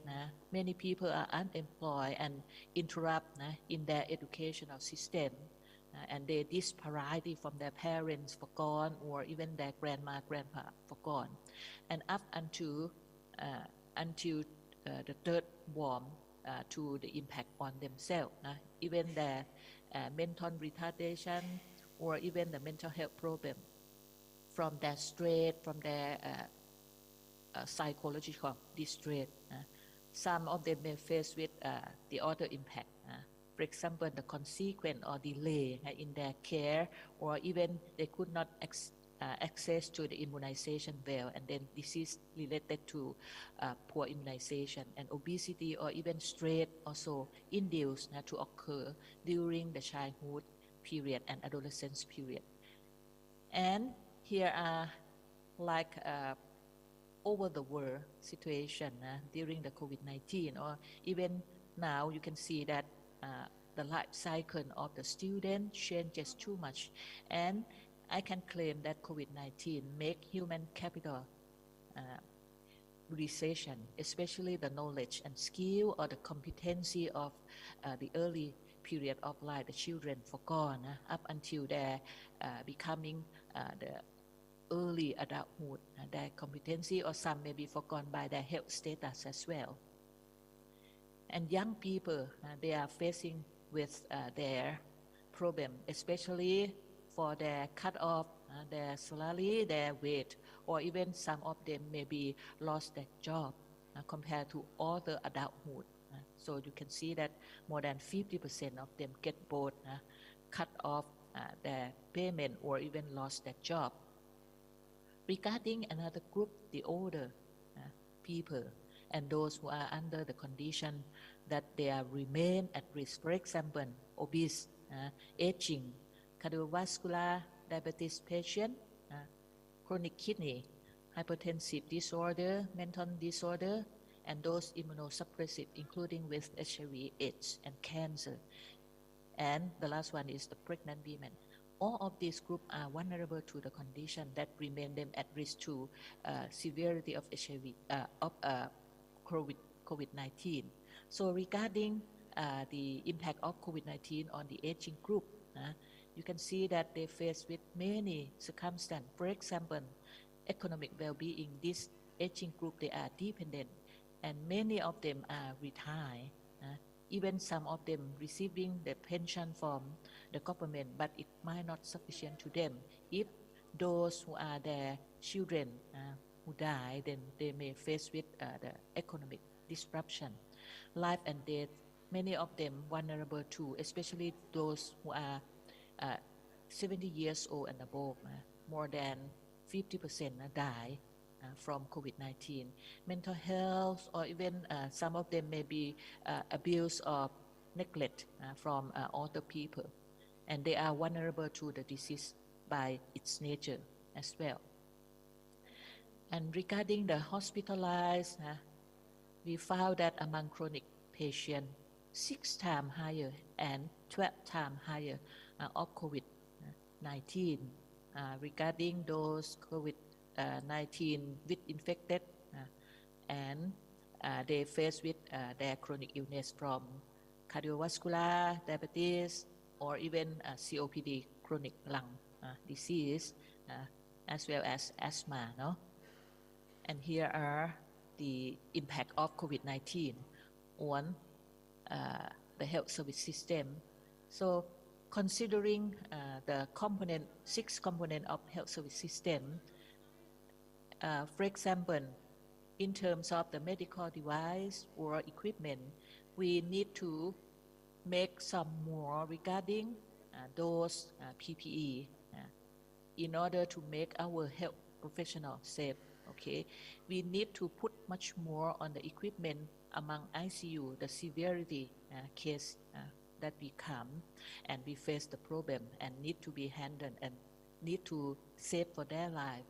Diagnosis for the laboratory, even the COVID test kit or even the PCR in order to confirm the diagnosis of the disease and the drug regarding to treat COVID-19 and other related disease that impact by COVID-19, and the health insurance as well.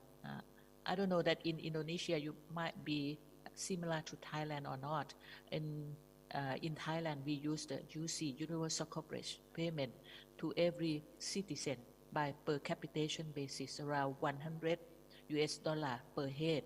So during COVID-19, the insurance, the coverage here is very much that we spend in order to save for the life of Thai people, Thai citizens, and in regard to the vaccination campaign as well. Okay, and another is the healthcare facility and the finance. So regarding healthcare facility, I will give more detail. But mainly of the healthcare facility is we need a huge amount of the manpower, the high workload that they need to face with millions of people who came for treatment, who came for hospitalized, and many of them burn out, many of them are vulnerable to the infection as well. And regarding to the health information technology, we talk about how to make a big data for surveillance system, how to use the data on time for proper management. Here are the impact of COVID-19 on the healthcare system. And regard to the healthcare worker themselves, the right upper quadrant talk about the health, their health. They're facing with the infection. Some of them might be dead, and they may be stressful and maybe burnout from their high workload, as well as some of them long-term that they face the problem, maybe mental disorder, some mental illness and distress from their high workload. And social and well-being, the lower quadrant, they might face double workload, double burden to take care themselves, to take care the patient, as well as to take care their family member once they becoming attacked by COVID-19, and they may face with stigma and discrimination when they got the infection and after post-infection. The working condition, they may insufficient protective equipment or insurance or even psychological support that might be not enough for them, and as well as lack of the vaccination program to them. And in terms of availability and the distribution of the the health resources, we found shortage of vaccine or some capacity research and some absent of them from job due to the COVID-19. Let the other who still work take care the part of those who absent. Here are the impact on the healthcare worker. And once take a look on economic, health and economic impact. It impact to every nation, every people in terms of their economic loss, in terms of their health status, okay, their education, the financing, even impact on the surveillance system for the health provider in terms of the testing capacity, in terms of the workforce, or even some physical distancing, let them far away from their neighborhood, from their family. How to overcome the problem? How to strengthen the health service system? I would like to give my idea regarding the 6 building block for the health service system strengthening post-COVID-19 in order to coping with it. The first one, we're talking about the information system. We might use the big data or the platform or even the mHealth application to serve the need. How to make every level of health service go along in the same direction. So the big data management should be taken into the system consideration. The second one, the human resource, how to make them be able to handling the big crisis, the big pandemic like this, okay? The human resource development, okay, should be concerned. The third one for the financing, and the fourth one, the medicine and the technology, especially now we talk about the telehealth and telemedicine in order to use instead of how let people face-to-face avoid the human resource to face the problem, to face the infection. So that now the telemedicine is always being used for the case that it may be difficulty in management. And another one is the service delivery themselves. We talk about how the primary care services, okay, let some common disease or some chronic illness that it can be handling by the home-based care, by the community-based care, and use the family physician for home visit instead of let the patient come to the health service center. And the last one, the leadership and good governance. If the 6 components strengthening like this, accessibility, coverage, quality of care, safety will increase, and finally, the health and well-being will reach the destination. And in terms of the intervention strategy to cope with the COVID-19, some may be talking about the policy intervention or educational intervention. The policy intervention, we enabling the environment, for example, the finance, the social and physical of a mass population in the society. Regarding individual, we talk about education. Let them have their health literacy, even community, family, and individual.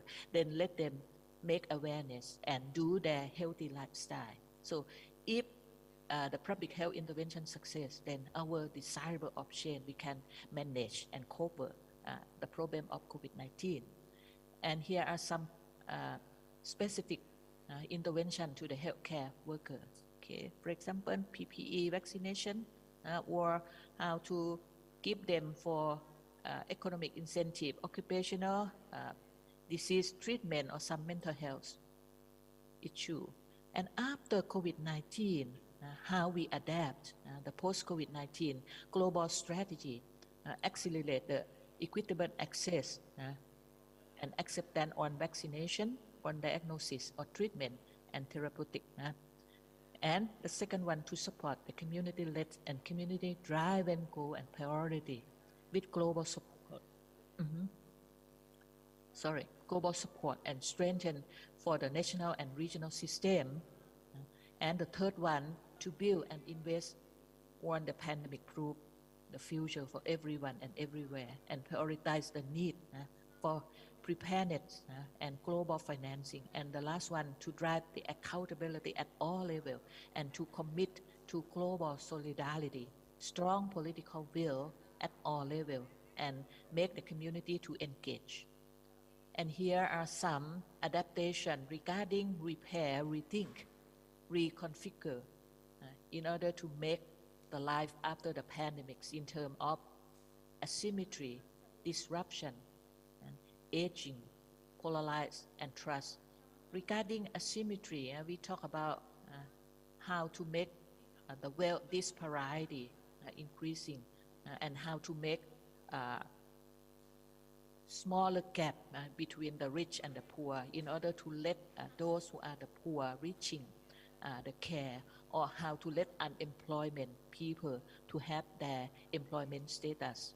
Disruption, we talk about the power of the big technology platform to make it increasingly how to use it, how to mobilize. For example, in the health platform or big data platform for aging society, demographic transition, how to make opportunity for the young worker, or how to make opportunity for the aging people to have their life survival by have their own work, and talk about the polarization, breakdown the consensus in the global consensus in the world economy to become more localized, okay, and humanitarian approach as well, and the trust, the confidence to make ability to respond for every institution fairly. And here are the Thailand post-COVID-19 strategy. We have 5 main strategy. We talk about human security first, and we move to make our population for the GDP sustain in their economic income. And we talk about reinvent in education and human capital, especially every place, everywhere can be learning by lifelong learning for self-sufficiency. And talk about the skill development for workforce skill development, and no one behind. Okay, everyone should go along together. And we talk about the resilient and open society. And here are some of the adaptation regarding the environmental factor. We talk about how they adapt in the mega trend of the society that not concern only COVID-19, but talk about climate change, PM.5, and how the geopolitical conflict as well. And we talk about the social trend, the business trend, some major event, economic, and in terms of the consumer themselves. And here are the opportunity, several opportunity come rising up from the post-COVID-19. We talk about the education opportunity, for example, the webinar, online conference, Coursera, self-study, and self-directed learning, lifelong learning, or educational, some educational platform that it might enhance self-study of people more. We can call like the active learning by ourselves. And another is emphasize on the telemedicine and m-health opportunity. For example, in Thailand, we use the platform we call More Prom. Okay, you can connect after download for the application More Prom, and then you can have the question or whatever the problem file, and then make even the appointment to the doctor. Everything could be run by this More Prom, and as well as your history of vaccine history, everything should be put under this application, and the data will be widely used for the country in order to use it as a surveillance data, and also use it for vaccine passport of every people when you would like to go abroad. Okay, this application is handling by the Ministry of Health of Thailand. Another of the telemedicine, for example, the application to use in treatment, to use in consultation, in some of the medical record as well. And the last one is the family and community. So the opportunity to do for family-based long-term care, or even NCD at home, mobilize some village health volunteer to use, as well as empowering community on good health well-being by primary health care concept, or even to promote the community health literacy on the healthy lifestyle and self-care. And what are the challenges? Challenges that we might face is the multi-level health crisis with multi-sectoral, and I can say that international collaboration is needed. It's the global issue, it's the global health problem. So that's why multi-sectoral and international collaboration is concerned. And open country, sometimes we open our country, it might be difficult to eliminate such disease like COVID-19, and mutant and adaptation of the virulence as well of the virus is difficult for us to handling the problem. Lockdown and quarantine might not effective solution, but the most effective solution is rising public awareness, DMHTT, to be strengthened more and more. And the last one is the availability and the coverage of COVID-19 vaccine and the drug still questionable. Okay, that's all of my presentation in on time. Sorry. Okay, thank you very much, Associate Professor Kanita, for the very great presentation. So, because we will conduct the discussion session in parallel scheme, so please, Kanita, wait for a moment. We will hear the presentation from the fifth presenter. Yeah. Okay. And then I would like to remind a kind reminder to all of the participants, those who have a question, please don't hesitate to type in your question and answer box. Okay. Okay, so, okay. For the fifth speaker, Dr. Osama Isaac, are you already with us? Yes, can you hear me? Yes. Hello. Yeah, you are very clearly audible. Okay, so at first I would like to introduce our very great speaker from Malaysia, Dr. Osama Isaac. I have read your CV and it is 99 pages long. And then I think you have read like hundreds of publication research. I send you the short one, so Okay. don't go to the long. Okay, so no doubt that Dr. Osama Isaac is a very great person. He is, wait for a second. He is a professor from Lincoln University College in Malaysia, Faculty of Business and then Accounting. And then I think his interest is on management and then data science. Okay, so Mr.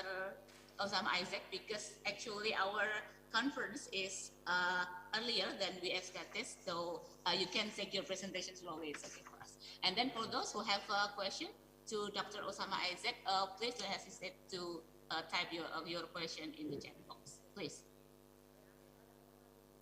Okay. So you can hear me, Riza? Oh yeah, it's clear. Okay, so let me just share my slides.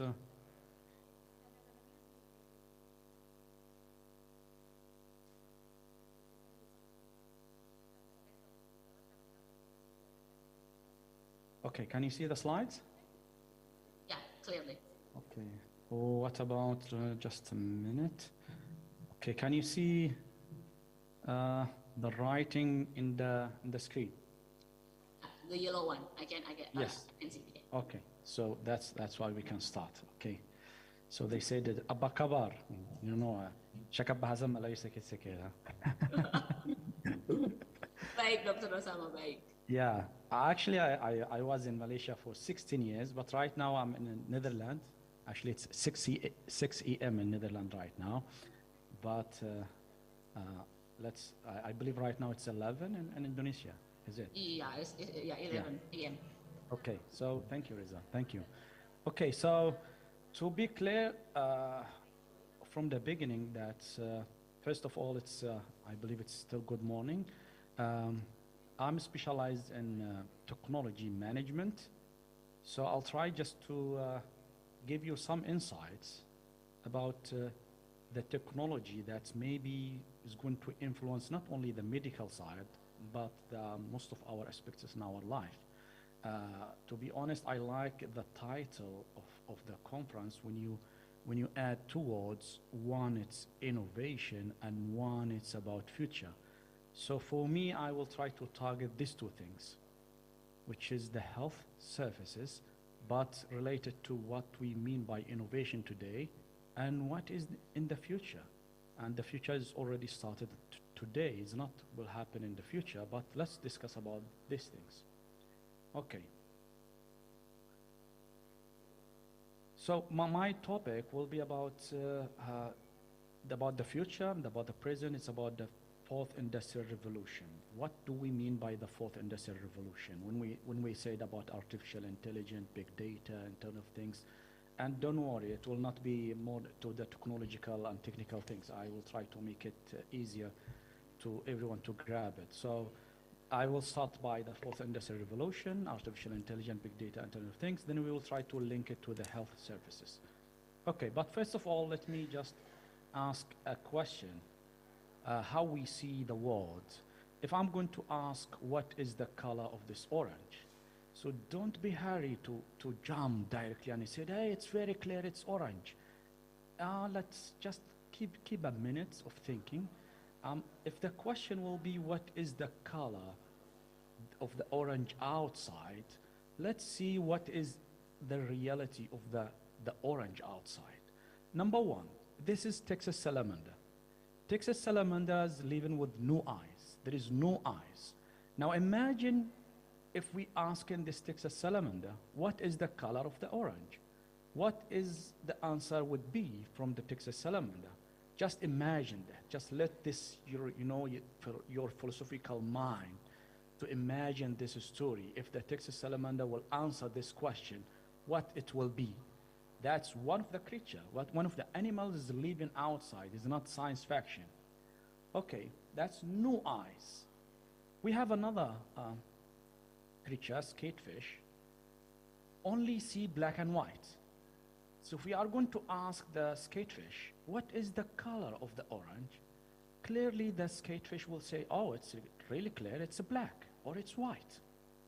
Are you crazy? It's really clear, it's an orange.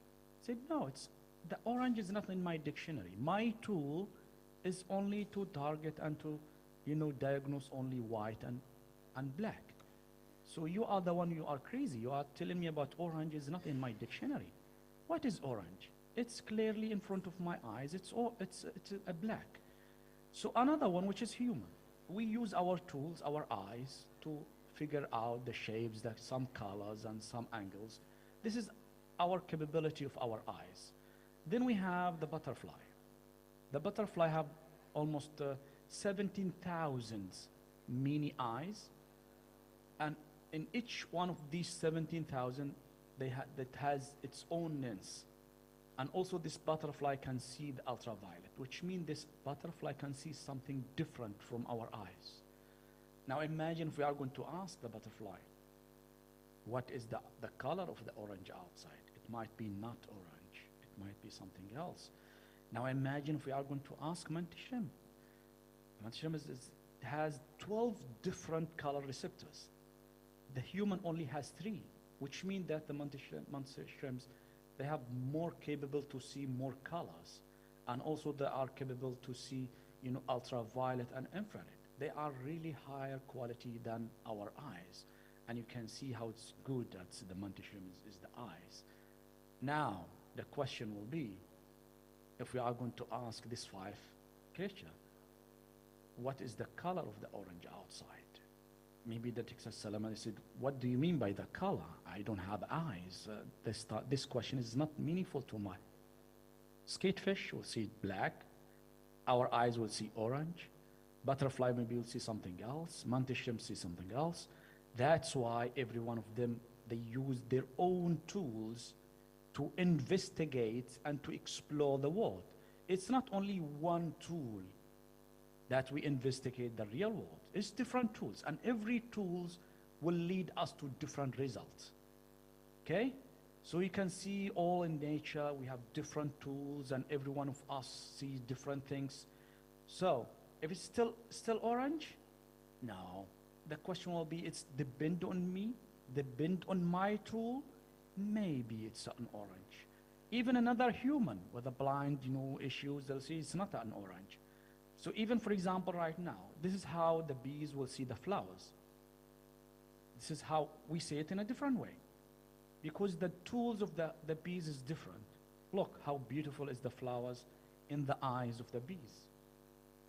We don't see the flowers like this. So that's a recommendation to the man here, husbands or, a lover. You can do some scientific flirting to the girls to say, you are to my eye like the flowers to the bee's eyes. This is a scientific flirting. Okay, so my suggestion is try just to investigate real life, not with your five senses or your mind. If you will do that, you will be a prisoner of that tools. Try to open your mind and see the world through the science and technology. If you will do that, you will see something else. You will see different worlds. That's why we see always different tools, different technology will lead to different perspective with different reality. Okay?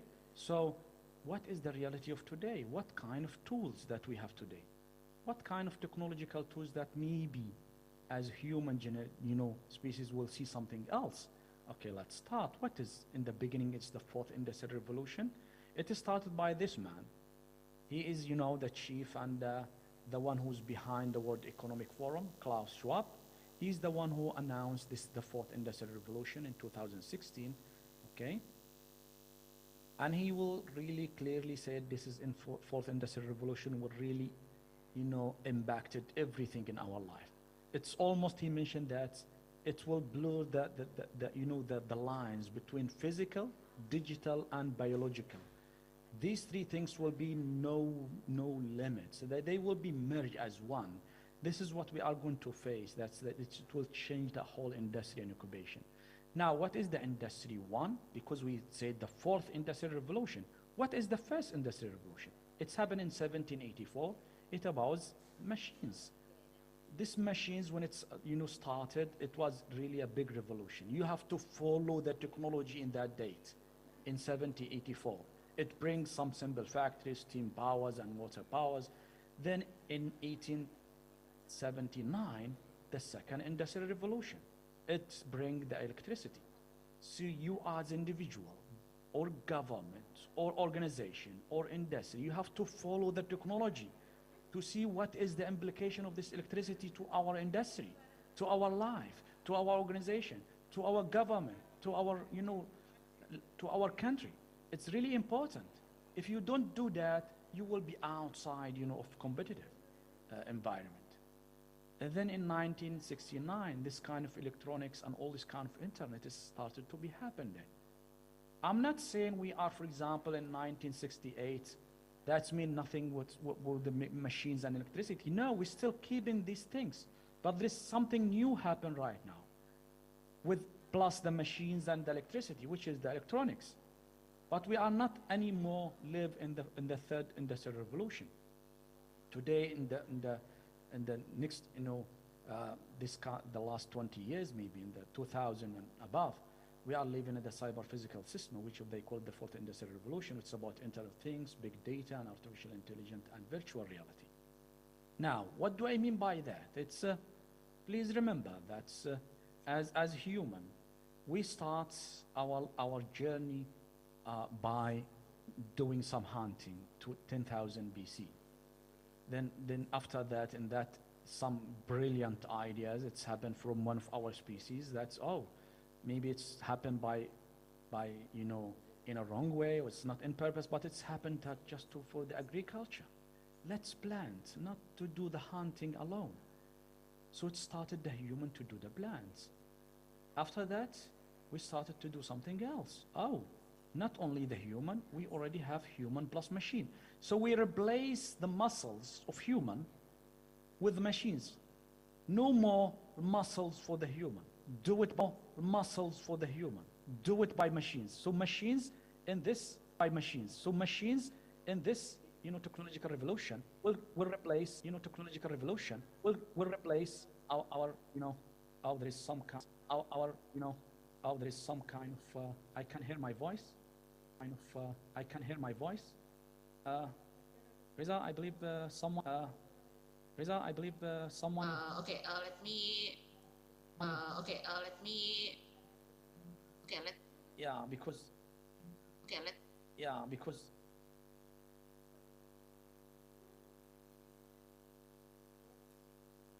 Okay, right now, yeah.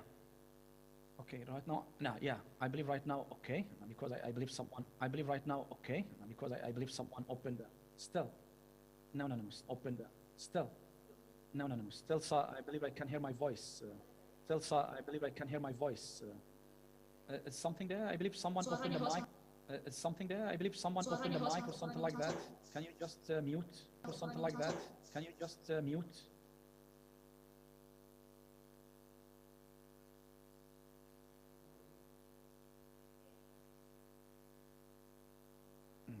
Okay. I believe. Okay. I believe. Is it right now? Okay. Still. Is it right now? Okay. Still. Can you hear? Can you hear the? I can see. Can you hear? Can you hear the? I can see. I can see. I can see two of my cameras in the two of my cameras in the screen. Can you mute the main one screen? Can you mute the main one or Reza, can you hear two voices or I'm the only one? Reza, can you hear two voices or I'm the only one? yeah, I hear two voices as well. Yeah, I hear two voices as well. So, Yeah, it's okay. so Yeah, it's okay.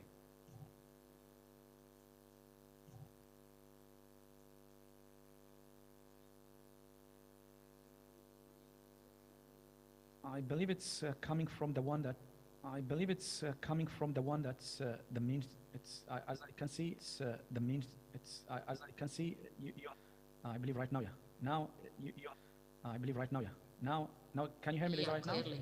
now? The problem, Now can you hear me yeah, right now? clearly. The problem Now is let's gone. continue. Yeah. Even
some of them, they are really extreme. To mention that it's something more than that it's happened, which that they said it's today we are facing this, what they call it, the first AI revolution, which is replacing the human.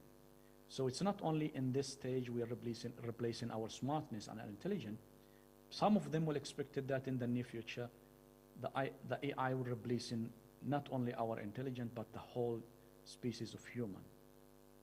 Don't be scary. Everything will be fine. We'll try to fight, even if they will try to do something. Okay, I recommend all of you, if you want to do more details and research on this, to go to Yuval Noah Harari. Is really good writer regarding this. So when we discuss about the fourth industrial revolution, for all of these who are doing medical things, please link these 11 pillars to your research, to your knowledge, to your education. It's not about technology. It's not about computer science only. It's about this technology which is going to influence everything in our life. So even in the medical side, healthcare and medical science. Now it's happening today, and it will happen also in the future. So don't forget about the big data, about Internet of Things, artificial intelligence, augmented and virtual reality, 3D printing, cybersecurity, cloud computing, cognitive computing, blockchain technology, and also RFID and system integration. Please remember, it's not about computer science anymore. Someone will say, no, I'm medical, I'm in healthcare, this is not related to me. No, not anymore. Remember, this is related to every one of us, okay? As you know, the McKinsey company is really popular organization about the management. She said that the fourth industrial revolution will reshape the way things are made. So we have to be ready, okay? Now, if you think that's, okay, who's going to control the world? And if you're still thinking in a traditional way, that's all, those who have in this kind of weapons, they will still control. No. And you can see what's happening between Russia and Ukraine. They started to use the new tools of the fourth industrial revolution. Those who are going to control these machines is going to control the future. It's not anymore about the classical things. This is happening in the military, it's happening in education, it's happening in medical science, it's happening in engineering, it's happening in everywhere. So make sure that you are in the right way. Okay, so as I say, the train of the fourth industrial revolution already moved. It's not waiting for you to accept it or no. You cannot, avoid it. You cannot, escape it. You cannot prevent it. It's already moved. Whether you move with it or you will be outside of this kind of train of the fourth industrial revolution. There is only some cases, maybe this train will stop. What is these cases? Yeah, it could be if the life is not going to be in a normal, this train will be stopped. Like what? Maybe there is some nuclear war, that train will stop. Yeah, I know, we will go back again to the Middle Ages. If there is some kind of big asteroid will hit the Earth, the fourth industrial revolution will stop. Maybe it's the same things that's happened to dinosaurs. Maybe we are going to finish our life by this kind of asteroid. Maybe a global pandemic. We survived with the corona, but I'm not sure whether we are going to survive from the next global pandemic. That's maybe going to stop the fourth industrial revolution. Or we can use the fourth industrial revolution to fight better and faster and smarter. And also maybe a black hole will swallow us, then finish. Me, Reza, all finish, no more. We'll go outside of this universe. Or maybe like the science fiction, aliens will come to invading us. This is the only things maybe is could happen and to stop the fourth industrial revolution. Otherwise, we will keep moving with this kind of 11 pillars. This is what's happening today, and I recommend all of you in every side of this education and or even in any kind of industry to start to link one of these. Not all of them. I'm not asking you to do everything of this, because every one of these is really big word. So you cannot investigate all this kind of technology. Try to link one of these. Do some research, do some education, do some knowledge. How I'm going to improve my education, my industry, my job, my business, my hospital, my clinic by using one of these technology. So someone said, yeah, it's about computer science. No, it's about medicine. in fourth industrial revolution. It's about engineering, it's about mathematics, it's about chemistry, it's about language, economics, it's about everything. So make sure that you are in the right way. So what is big data? It's one of these pillars of the fourth industrial revolution. So think about the world's most valuable resources. What is the most expensive things in our life today? If you will say oil, you are wrong. If you'll say gold, you are wrong. If you say it's gases, you are wrong. If you say it's diamonds, you are wrong. Today, according to The Economist, the world's most valuable resources is no longer oil, it's data. That's what they are fighting today. It's data. Your data is now, it's really important for everyone today. So that's why they say, think about how we can, as a country or as an organization, have some data. Can we get it? Or we just build our decision based on our emotion? Data in the 21st century is like oil in the 18th century. So we have to start to collect data and to start to build this kind of technology to collect this data. And I know it's difficult because we are trying to protect our privacy, but it's still there. So that's why we don't want to build our decision in our countries, in our organization, and our government based on emotion. We need data, real data, in order to make some decision there. Look, for example, our view for the Bluetooth. That's, for example, happened in 1984. When the more data comes to us, our view started to become better and better. It's not because of my mom prayed to say the Bluetooth is better. No, it's because of the data. It's data through technology starting to become more and more. Our view of Bluetooth started to become more and more clear. That's why more data allow us to see new, allow us to see better, and allow us to see different. And you can compare how we see Bluetooth today compared to the 1984. It's because of the technology. It's because we have more data about Bluetooth. Now imagine if we have more data about the industry, more data about medical industry, about hospitals, about clinic, about patient. We will start to see something new and better. That's why the first step is how to collect some data, because our decisions are supposed to be based on a real data there.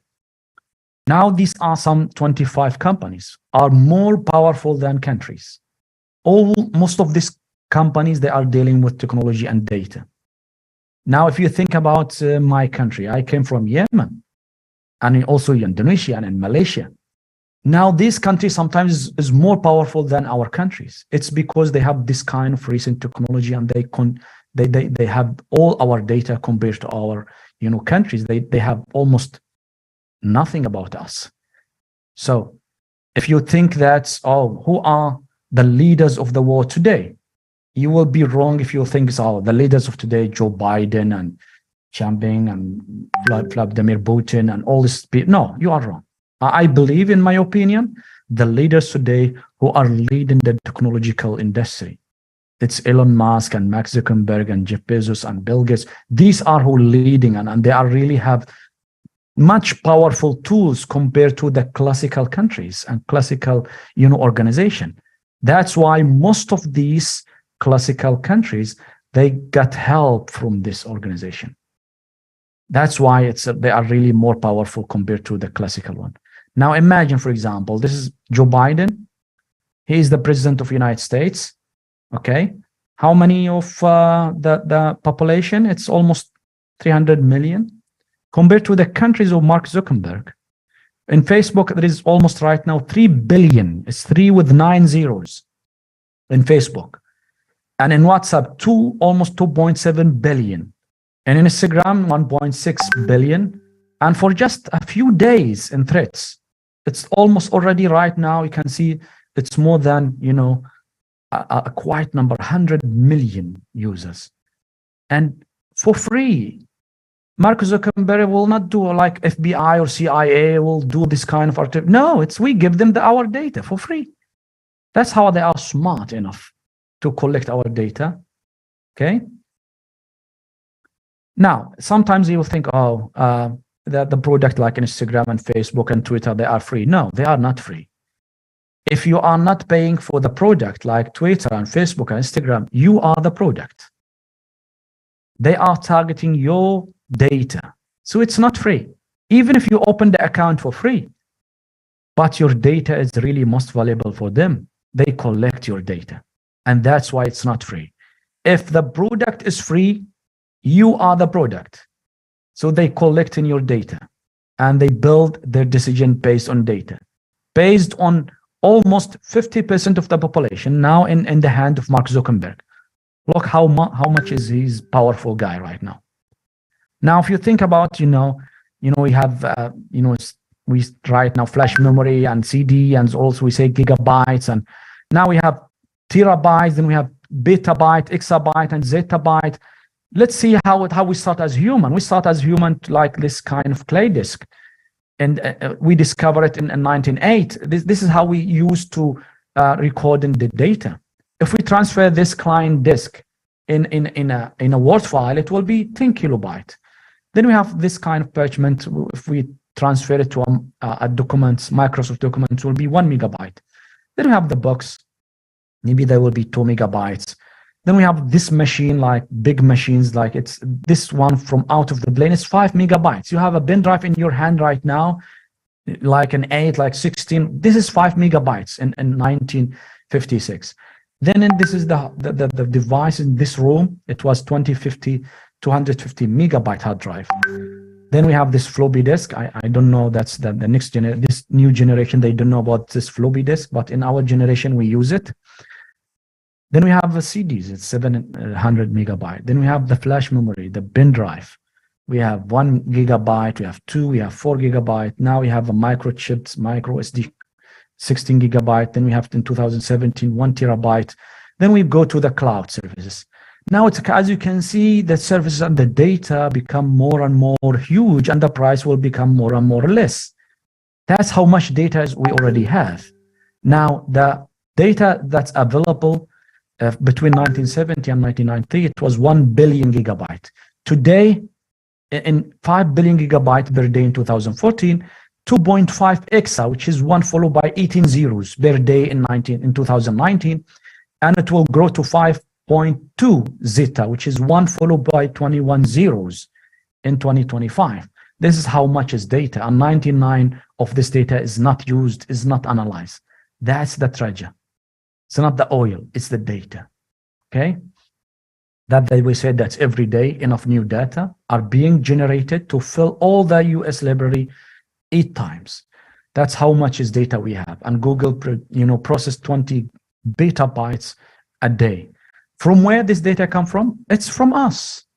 It's from everything we do in the internet. From your smartphone, from your listening to the music, from playing games, from shopping, from banks, e-commerce, online government, GPS, all it's served there. There is no privacy today. I'm sorry to tell you that, but remember, all your data is there. Okay? So let's move to the Internet of Things. I know we still have another 5 minutes. This is how the internet starts. It starts only to connect 4 cities or 4 institutions in the United States. This happened in 1969. But today, look, the internet, this is the Facebook connection. Almost every corner in the world connected to every corner. Okay? So we are going to say that internet has really impacted everything in our life, in education, in healthcare, in financial services, in shopping, in travel and services, in street maps, in earth and imaging, in watching and listening, and interaction, in library, in entertainment, in online business, in government. It's the internet become the universal source for information for billions of people at school, at home, at work, and even change our behavior, changing our painting to Instagram, changing our social interaction to Facebook and others, changing our encyclopedia to Wikipedia, changing our watching the theater to Netflix and YouTube. And how many of them right now using the internet? More than now almost 70% of the population of the earth using the internet. Almost 5 billion people using the internet. And also it will become more and more valuable to everyone because of the Starlink. It's part of the Elon Musk company, which is SpaceX, which is going to target the rural area and remote area. And this is about internet, but what about Internet of Things? Internet of Things is not internet. Internet is connecting devices. Internet of Things is connecting things. Things like what? Things like my chair, my bed, my table, yes. My car, yes. Your clothes, yes. Internet of Things is going to connect everything to everything, not only devices. That's why in the near future, everything will become an application on the internet. So it's different from Internet of People, Internet of Devices, and Internet of Things. And we mean it literally. Things is everything around you right now, in your office, in your house, will become part of the internet. Okay, so even for the medical, now United States FDA already accepted the bills to be generated some data. You will swallow the pill in your stomach, and this pill will send in data to see what's happening there in your stomach. That's how what's the things is going to change, that the data started to even to send from the bills. That's Internet of Things. That is happening in front of us. Even the cars will send in everything. It's not just the cars moving. Everyone inside, the environment around, the traffic light, all these things will send in some data. All these kind of things, we call it Internet of Things. Even Elon Musk and his company, which is Neuralinks, try to put some chips in your brain. Even your brain, your thoughts, your imagination will be part of, Internet of Things. So that's mean we can, in the near future, maybe we can grab what you're thinking about through the Neuralink company. Okay? So what about the 5th generation of mobile network? Even if we say it's Internet of Things and big data, we still need infrastructure. When we say Internet of Things, we need infrastructure. And this infrastructure, like this kind of cable, it's under the ocean, is like this. We still need this kind of infrastructure. Even when we tell about data, we need some kind of servers like this. And also we need cell towers like this. So if you have Internet of Things and big data, we need really good infrastructure. And this good infrastructure called the 5th generation of the mobile network. This will be more faster, will allow the internet to be connected everything to everything. You cannot do the Internet of Things without the 5th generation of network mobile. And you cannot collect big data without the Internet of Things. And you cannot do artificial intelligence without the big data. That's how the things will go. That's why China and United States fighting today. They fighting about the roots, which is the 5th generation of mobile network. Those who's going to control the infrastructure of the 5th generation of mobile network can control the Internet of Things and connecting everything to everything. Then they will collect our data. Then they will use the artificial intelligence to analyze this kind of data. That's what we call it, the 5th generation of mobile network. And this is all the war about China and United States. You can see it's all the news is there. It's about China and the West. It's fighting is not about the product. It's about 5th generation, of mobile network, lead to Internet of Things, big data, and artificial intelligence. Okay, so artificial intelligence. If you think that artificial intelligence is robots, no, it's not only robots. Artificial intelligence is anything. It's a smart algorithm.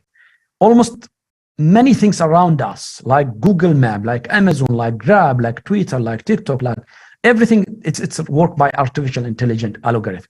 So algorithm, it's kind of a smart algorithm. So artificial intelligence is not only robots. It's more than just a robot. It's just something smart, like a software.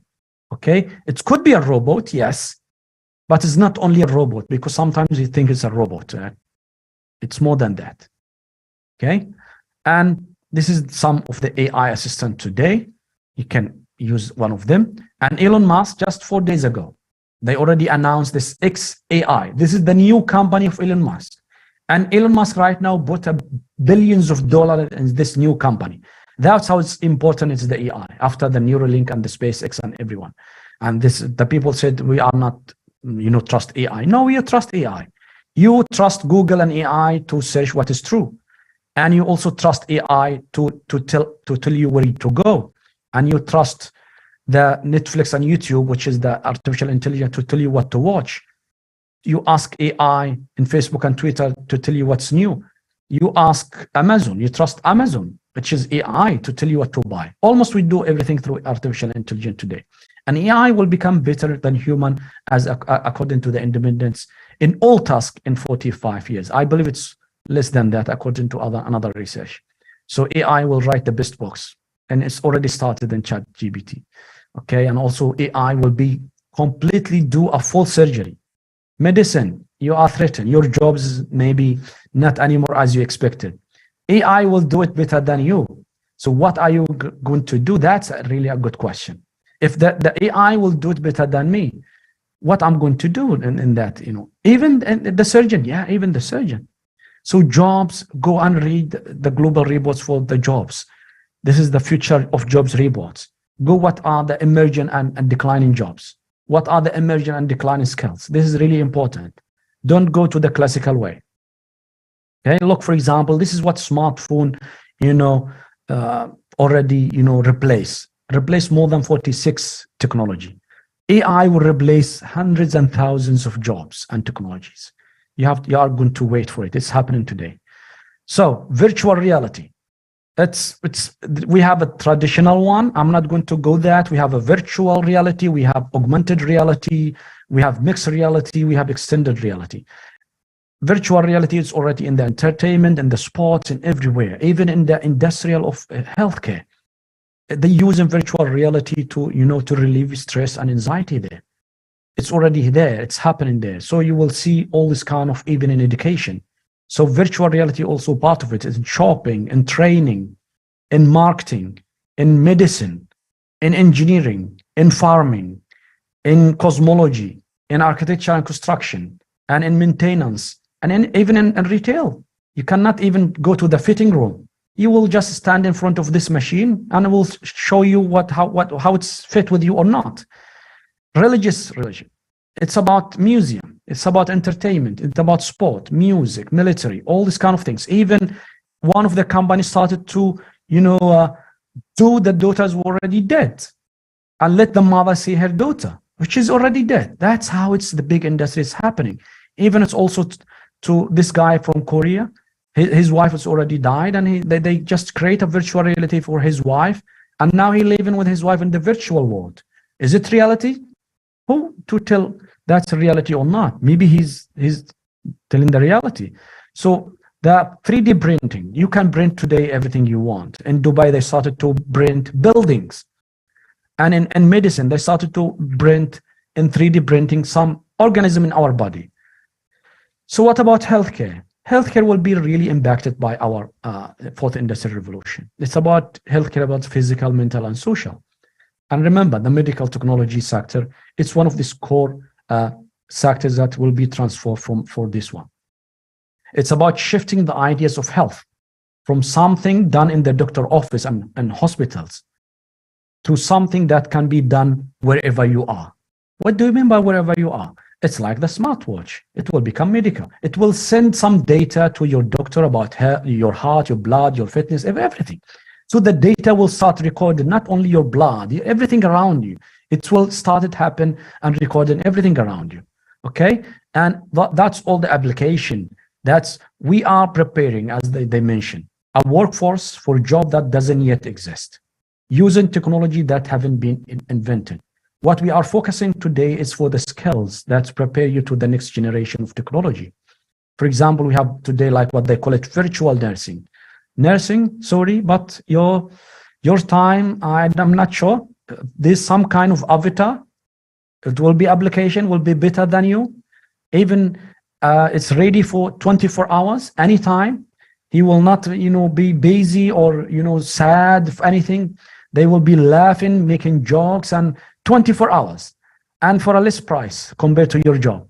So your job is also threatened right now, okay? So what I mean, that's benefits of AI in healthcare will be really good in surgery, in medical imaging, in diagnosis will be better. We have more data. In drug development, we have expanded access in healthcare in rural area. In decision making, because we have more data. So that's a decision making, and medical sector will be different. Administrative task, all these kind of things providing virtual nursing assistance and research and development will be different in the fourth industrial revolution. And the FDA in the United States already accept 500 healthcare AI algorithms. They already accepted, which means it's already entered the industry of healthcare. And this is the healthcare that companies integrated ChatGPT. Now we are asking ChatGPT, what is the problem for ourselves? And they will answer better than some doctors right now. Okay? Now, ChatGPT is giving some therapy and mental health. What we are going to do? ChatGPT have billions and billions of data and smarter than us. Can we beat ChatGPT? What about 5 years from now? 10 years from now? It's really scary, to be honest with you. So what I'm going to tell you, just to focus this kind of fourth industrial revolution pillars, link it to the citizen 4.0, in the health industry about patient 4.0, link it to the workers 4.0, in the health industry about nurse 4.0, doctor 4.0, link it to the workplace 4.0, in the healthcare it's about hospital 4.0, clinic 4.0, pharmacy 4.0, and link it to the government 4.0. How we are going to be ready for that one? Someone will say, okay, but we are not, some places still not having some electricity. We can do both better. We are not going to say until we follow, fully, use that. No, we can do both in the same time. Fourth industrial revolution and the first and the second. So let me just show you one of the things that I want to close my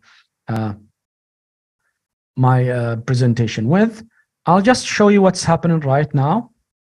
Okay, for example, let me just show you. Let me just share the screen and share the sound.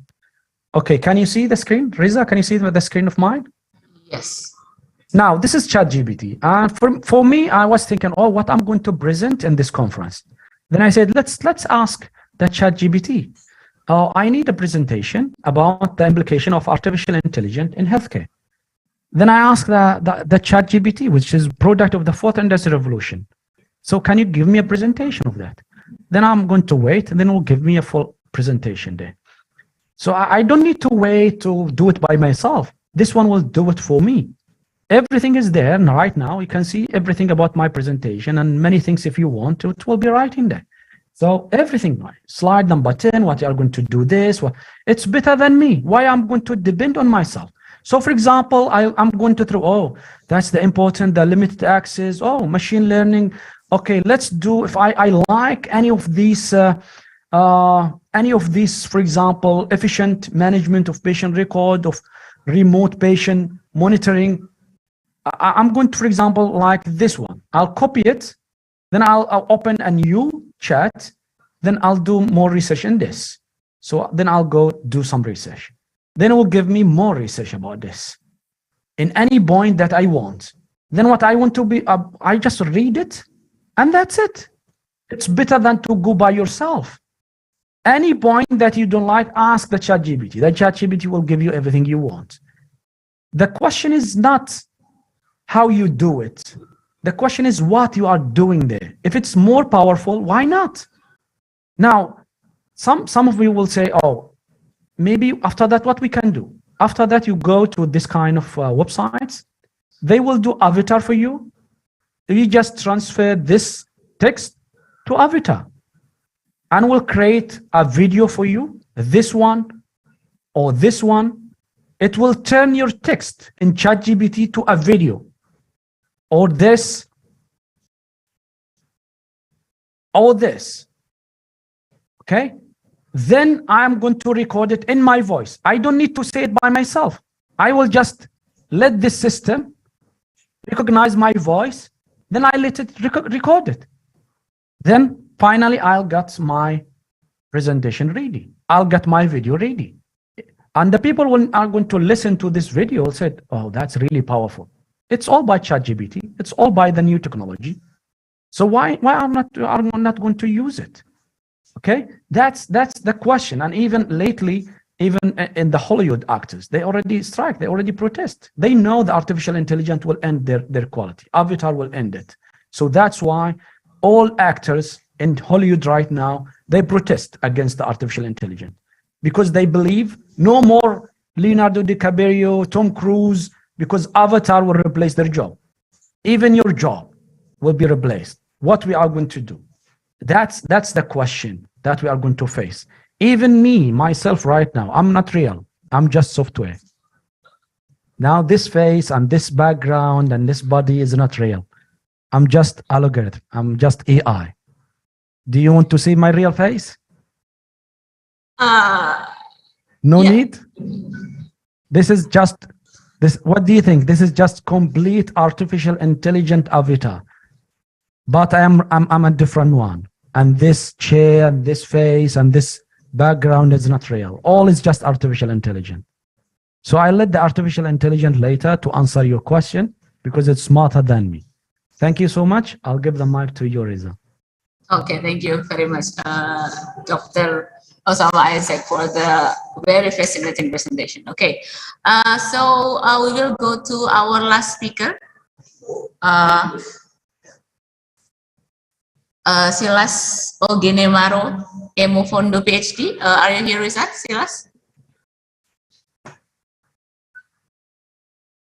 Okay, I will call you once again. Silas, are you here with us?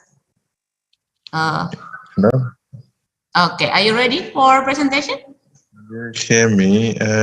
Okay, just a minute. Okay.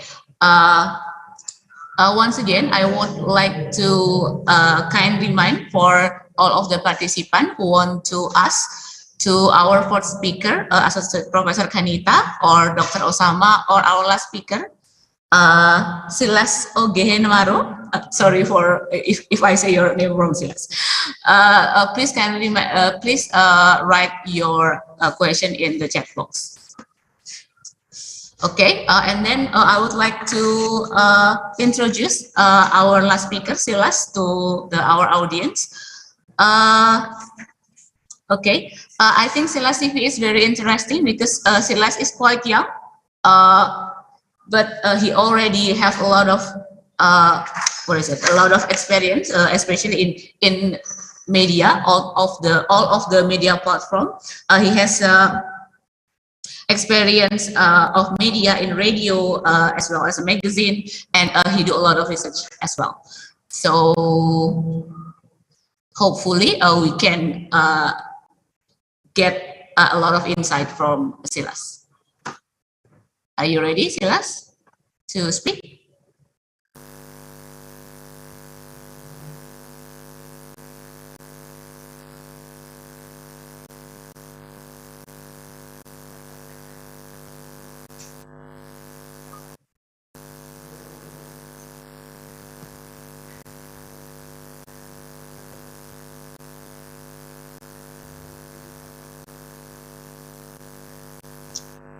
Okay, so, okay.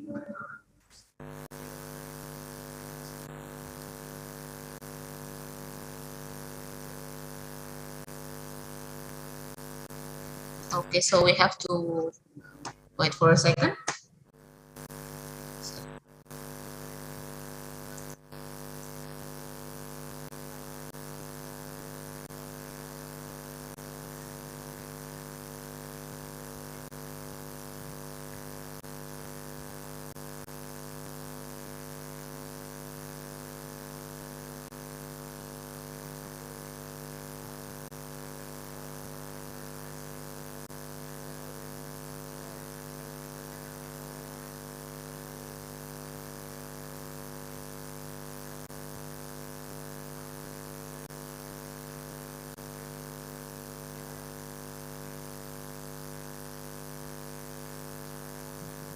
Okay, so because I think that Mr. Silas have some problem with the technical problem, so we will go to the discussion session first for the fourth and then the fifth speaker.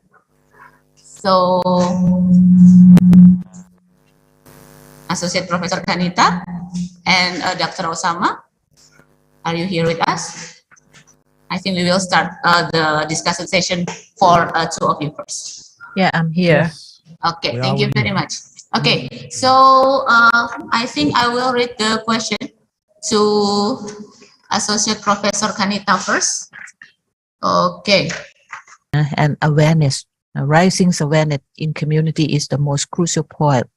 And the fundamental is the government or the public health institution should be the backbone in order to collaborate how to stop the epidemics in your own country, and how the collaboration, if not, can be worked by one own department or by one ministry alone, but it should be collaborate and coordinate between several sectors, not only Ministry of Public Health, Ministry of Interior, Ministry of Foreign Affairs, Education, blah, blah, blah, or even international donor and NGO and community as a grassroots level, that it should be considered and concerned together for the preparation. So in my idea, I think that the lesson learned today will let us prepare ourselves, prepare for manpower, prepare for how to let society awareness and prevention. The most important is preventive measure. If people aware and if people always do for the MHTT, then I don't think that we face the difficulty again in order to manage the problem. The most crucial point is awareness of people and how people don't lose your preventive measure. Yeah, thank you. Okay, thank you very much, Kanita. So, a pandemic is likely possible in the future, and we have to work together, multi-sectoral, to respond and then to prevent if there is a pandemic in the future. Okay, thank you very much. And then I will give the question to Dr. Osama. So I will read the question from Mr. Joko Prasetyo. I think based on your presentation, we know that currently everything is so complex, uncertainty, and then how should we respond all of the AI and then all of the technology that it may reduce our workforce in the future. Please answer. Question. Now, the good things that we also can use the tools that's available to us to start to face what we call it the fourth industrial revolution. I'll give you just some examples. Let me just share my screen. Okay, if you will just go to the Google, just normal Google, and you just write AI in healthcare courses, then you started to see some courses there in Oxford, and some of them, they are really free. This is how you are going to face if you want to start. It's not just waiting. Today you can learn anything for free. Write the course that you want and start to search.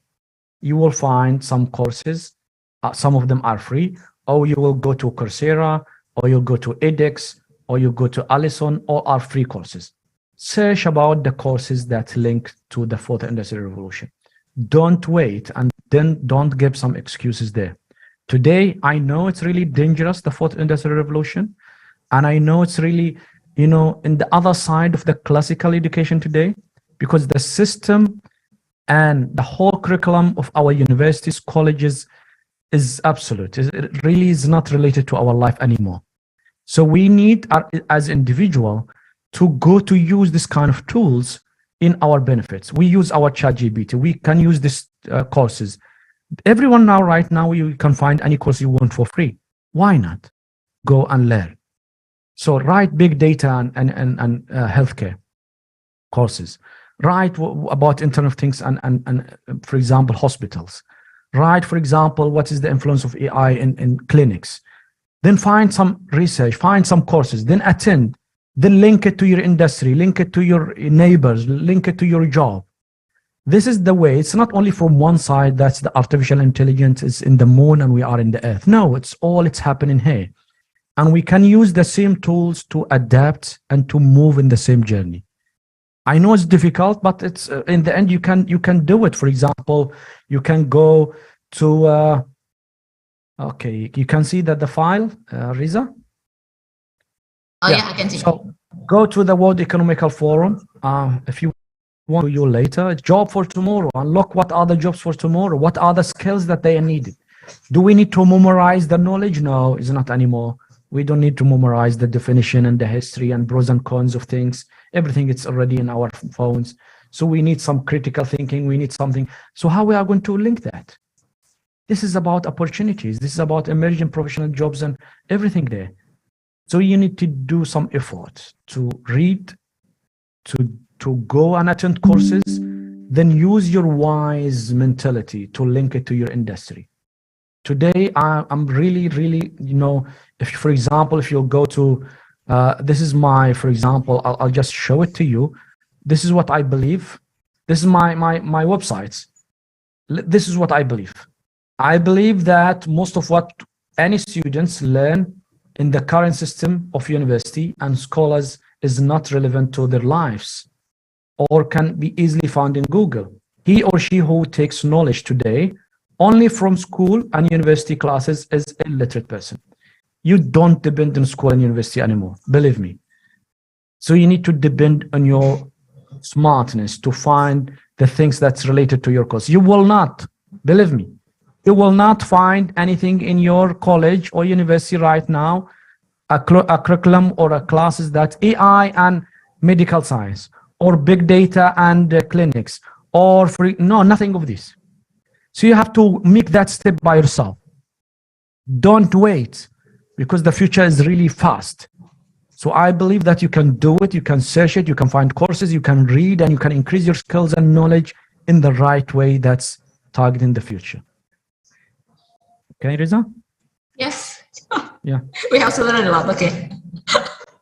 We have to learn a lot. Okay, thank you very much, Dr. Osama Isaac, for the answer.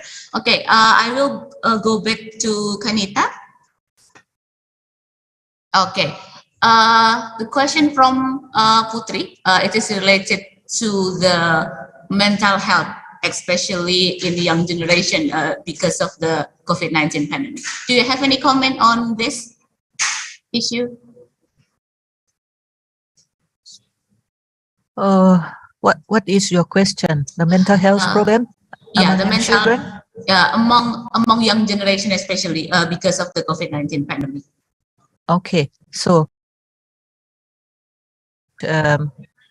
since many people die from COVID-19, especially if their parents or their grandpa, their relative will die, then the best way approach is how to make the community resilient, okay, and how the people in the community or even in the family themselves try to support each other. So the social support is the most crucial point, and the fundamental unit for every child is their family.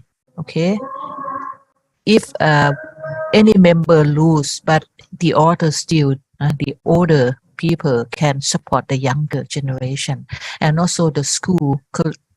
In case of the school teacher, okay, if they have that close relationship to the student, the mentorship system should be strengthened, okay, and also in Thai lifestyle, we have our Buddhism, okay, so the religious aspect, you know that it may influence too much, even though a young generation might not would like to see the monk or even attend any religious aspect, religious event, but the most crucial point to go to the middle way by religious approach also let the mental health problem of the child maybe gonna be better. And also I think the self-help group, especially the peer support from the peer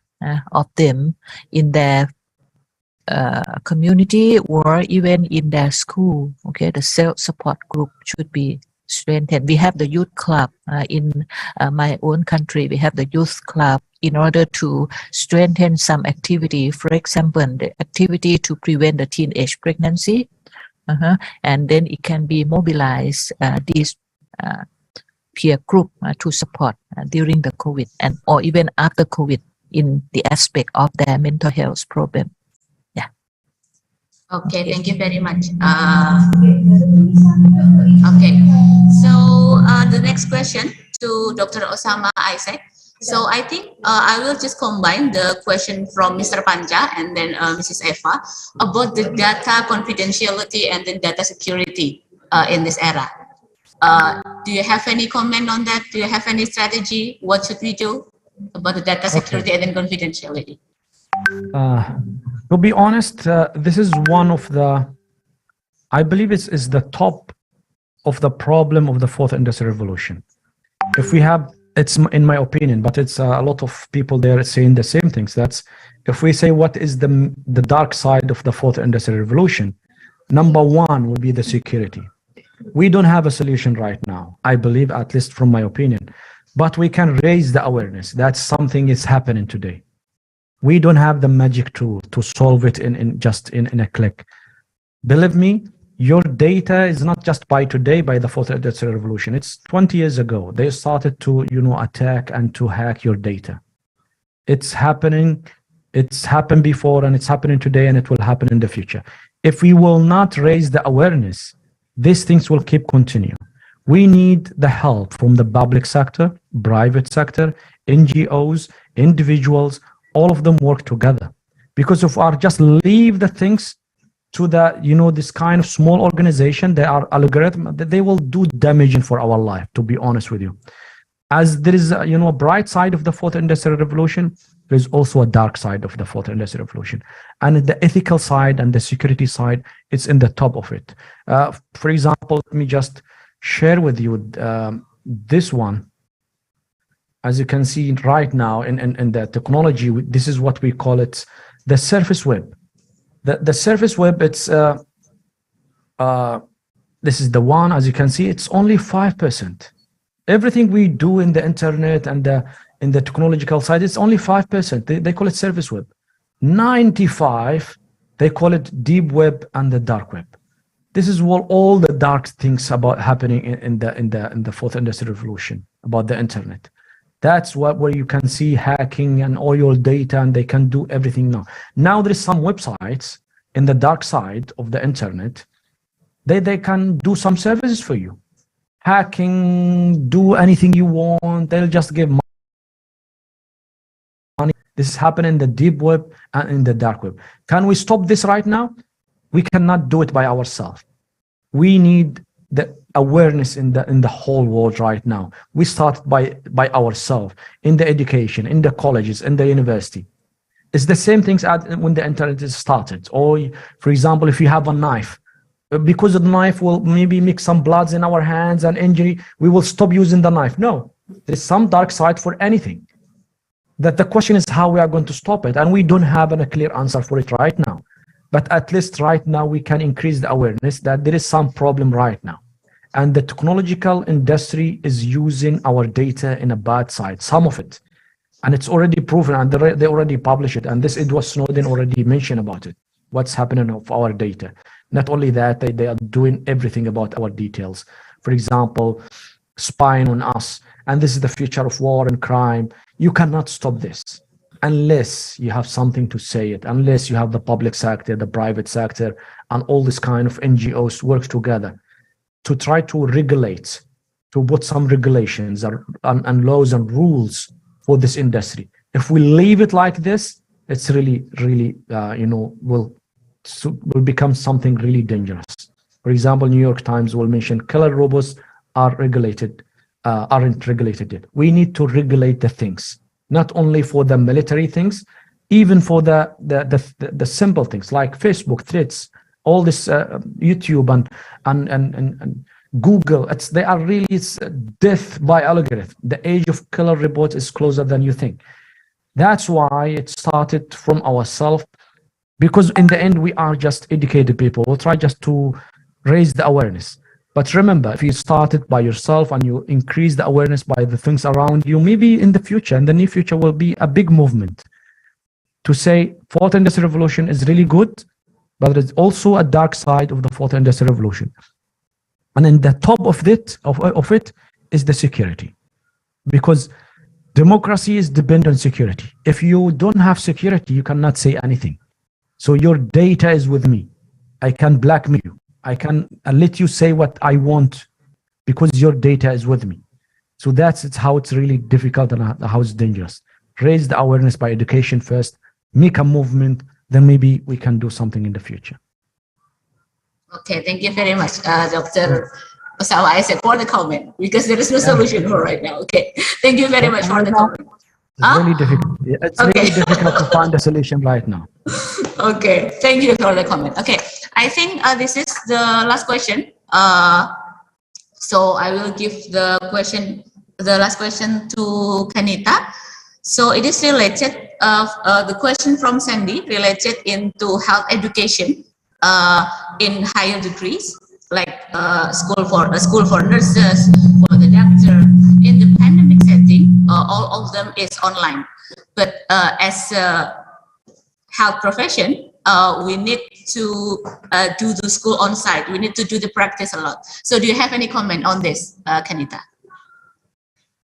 Okay, in reality, especially the medical physician, the medical student, or even the nursing student, they need a real practice, right? But in some circumstance, especially COVID-19 pandemics, you could not get any cases. For example, for like normal labor or even some practice in regard to operation. So maybe everything might be online. For example, online of the case study. So we call dry case, right? Since you not practice in reality. So the best way once they graduate and they face the problem, for example, to do for the ICD insertion, but without any real experience before during internship or externship. So the best way is the coaching technique. So I don't think so that they can do themselves without any coaching. So it means that during the internship period after graduates, or even the nurse student after graduates, so they need some of those who are elder, okay, coaching them how to do in reality of practice. The best way learning is by practicing. But during pandemic, the limitation in a real practicing come. But at the end, once they graduate, so they need to do themselves. So the best way by coaching and by monitoring supervision from those who are the older or their senior is the suitable approach. Okay, is this clear for my idea? No need to let them stay again and train again. Okay, I don't think so. Yeah. Okay. Okay, thank you very much, Kanita. So this is the last question to Dr. Osama Isaac. I will read the question from Mr. Agus Jatmiko. So he asked that it seems like the power of industrial revolution is only for those who are like, what is it, Mark Zuckerberg, and then those who have Tesla. So as a common person who don't have any great power, so what should we do? Is there any opportunity for us to like join this kind of competition in industrial revolution in this era? I hope you get my point. Yeah, really good question. Actually, remember, my recommendation to all of you is not to depend on the classical and traditional curriculum in the colleges and university right now. I'm still, involving with this kind of classical schools and universities, but I recommend all of you to try to do it by yourself. Fourth industrial revolution, not all of it is just expensive and you cannot do it by yourself. You can do it by yourself. Now there is a lot of courses are free for anyone who really interested to attend. For example, I attended by myself. I'm not stopping learning. I did my doctoral degree, but I still learn. I want to know how is the AI will influence my sector, my area. So I'm going to wait for the university or the school or the colleges to teach me? No. I'll go to the internet. I will find this kind of courses that fit with the new era of the fourth industrial revolution. And you can find it easily, believe me. Any course that you want is already for free in the internet. So from the best university in the world, from the best lecturer in the world. So right now, for example, let's assume that you are doing any specific topic, like for example, you are doing about healthcare in the rural areas, about clinic or something like. Just write these courses, AI and this, how AI will help me in this, AI and this, big data and that, Internet of Things and that, and see what's inside these courses. Do not depend on the classical courses and traditional one. Yes, they are good. It's okay. But today we are really facing something else. It's not only about Mark Zuckerberg and Elon Musk. They are playing in a different world, yes, because they have the tools, they have the money, they have all these kind of things. But for us, we can start like them. Even Mark Zuckerberg, he's starting in his room. So technology allow you right now to build your own ideas. It's, believe me, fourth industrial revolution, techniques and technology, it depends on ideas, in creative ideas. You don't need to do everything by yourself. For example, if you have an idea, you can find someone to do a website for you. You can make someone to do the marketing for you. You can find someone to do something like that, the coding and the programming for you. Don't do everything by yourself. The idea itself is the most difficult things. What is the idea? The creative idea is that going to solve a problem in your country, in your neighbor, in your organization, and try to find what is artificial intelligence. How can artificial intelligence, this kind of software or big data or the things that in my hand. For example, let me share with you this website. I recommend all of you to go to visit it. Okay, so this is one of the websites that you will find most of the recent AI tools that maybe you will need it. Okay, it's future. You will find. I'll send it to the chat box, or someone will do a screenshot. You will find and go back, go scroll down and see what kind of tools that artificial intelligence has it right now, to turn the voice to text, from text to voice to avatar, to do all the artificial intelligence tools for our generation is already there. So can we use it for our benefits? Can we use it for our organization? Can we use it for our school? Can we use it for our hospital? Things will not come by overnight. You are not going to sleep and things will come to your mind. And it will not like the apple of, Isaac Newton will come to your head, then the idea will. No, it needs some efforts. Go and find some tools that's related to your industry. And I know it's really difficult, because what we are facing right now, it's really the acceleration of this change is really fast. I'm a doctor in this area. Even for me, really fast for me. I cannot even adapt it. It's really fast. But at least we can learn the basic skills. How we adapt, what is the new things, it's what is the critical thinking, how to open the door for the artificial intelligence. At least I have something about coding and this kind of things. All this kind of things is better than just sitting and watching the things happen. Try to do something. Go and learn some courses for the free courses. Go and do this kind of tools. How these tools is going to help me. This is how you can participate in the fourth industrial revolution, not waiting what will happen. So believe me, it's not about 5 or 6 people in the world. Yes, they are the leading today, but we can also fight in this area.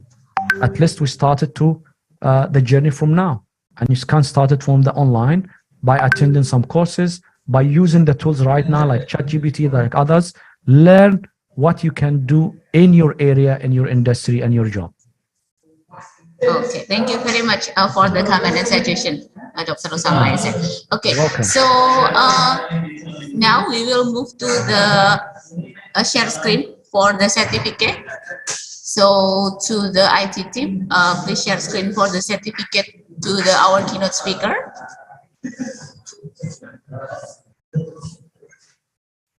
Okay, to the IT team, please share the screen for the certificates for our 2 speakers.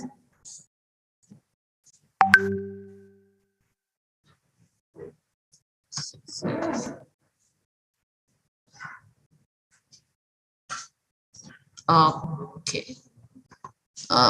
Okay, so this is the certificates of appreciation from us to Associate Professor Kanita Charum Sawasdi. Sorry for if I say your name wrongly. Thank you, Ka.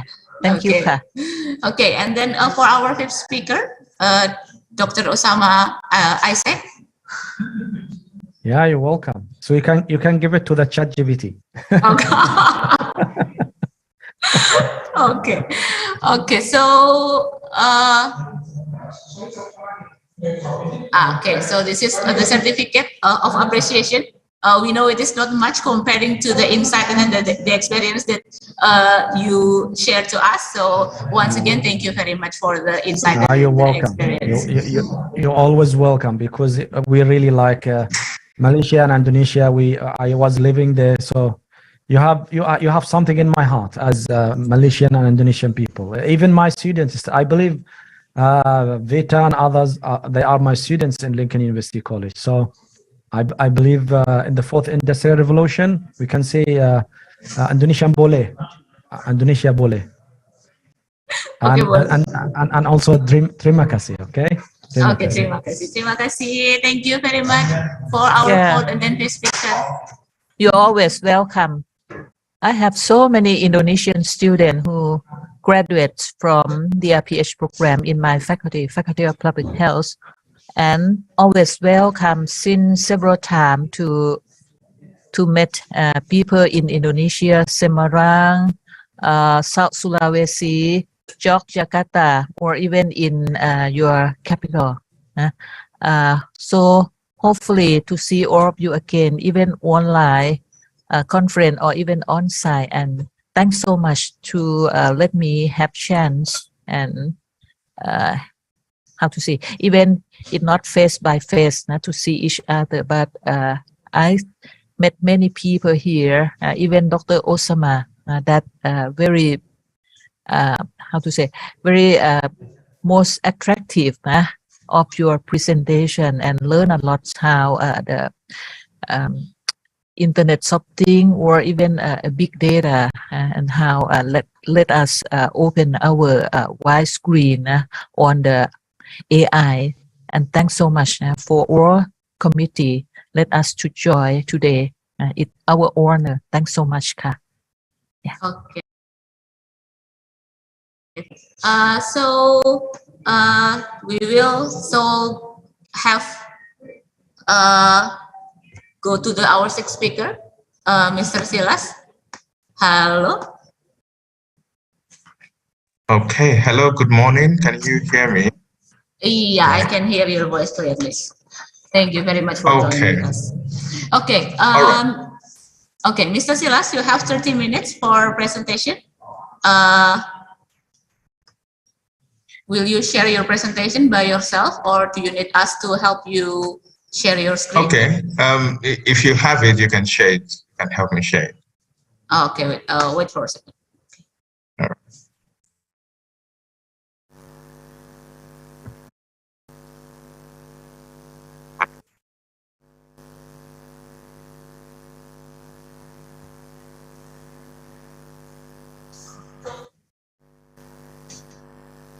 Okay, so Mr. Silas, please wait for a second. Our team still handle the technical problem to share your screen. I think I have to once again introduce you to our audience. So I'm quite fascinating when I see your CV, because you are still very young. But you have a lot of experience, especially in media. You have experience in magazine, radio. You have write a lot of research as well. So hopefully, by this opportunity, we can we can hear a lot of experience and insight that hopefully will help us, of course, in Indonesia. We are happy to have a sharing with your experience. So I think the slide is already presented. So you can start your presentation. Thank you. All right. Good morning. Okay, it's morning in Nigeria. Good morning from Nigeria. Selamat pagi dari sini. Selamat pagi. Yes. Apologies that it's just past 6 a.m. in the morning. I've been awake, and I discovered that part of my PPT was missing. You know, I thought. Well, probably because I was sleepy last night before I finished it. So I had to quickly fix that this morning. But thank you. I want to thank the speakers who've gone on ahead of me for their delivery. Thank you for telling us about AI, you know, and all of this thing. They were great presentations nonetheless. Thank you. By the way, I had my master's degree from Universitas Erlangen, Surabaya. Um, Indonesia is also has a special place in my heart. You know, it's home, my second home also. All right. So what am I going to be sharing about? Mass media and COVID-19 pandemic. And I'm just going to be giving us a public assessment, radio roles when it comes to risk communication, community engagement. And this research was conducted during the pandemic in Ilorin. Ilorin is in Kwara State. It's in central Nigeria. We this conducted so that, you know, we can know what does the public, you know, members of the public, how do they assess the media, especially radio, in this case when it comes to risk communication, community engagement. All right, next slide. Okay. Now, when we talk about COVID-19, risk communication and community engagement and the media, what we're saying is we need to understand that while COVID-19 pandemic lasted, it tested health systems around the world. You know, governments came to agreement that the ability to effectively communicate with their people, you know, was also tested. One thing that was discovered is that if you do not communicate properly with people, with your people, the people you are leading, it can lead to not only the loss of life, but it can lead to loss of trust. That's why you have cases where people do not have trust in their governments. It can lead to a loss of reputation. So what happens is governments lose their reputation, and in fact, can impact negatively on the economy. And you know that governments, countries do not want their economy to be, you know, healthy. So it's important to, you know, engage in proper communication. And this is where risk communication and community engagement comes in. It's called RCCE, a vital response, important during any outbreak. Okay, and the media, the major stakeholder when it comes to risk communication, as it provides the required platform. The media has that platform to disseminate information in real time, you know, quickly to a large number of people. And the media has that platform as the tool.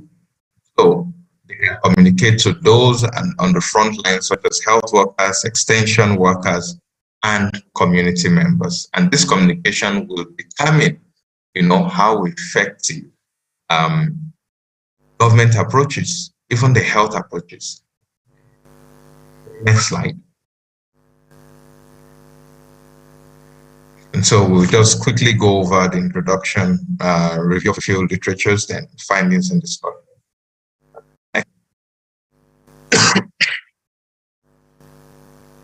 Next slide, please.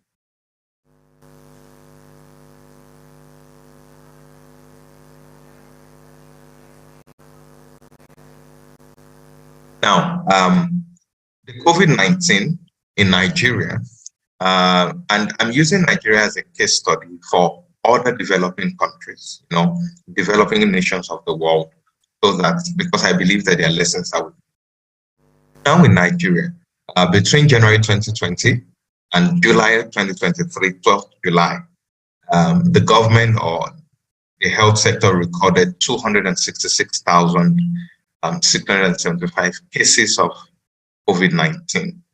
Of that, mortality rate or deaths were about 3,155.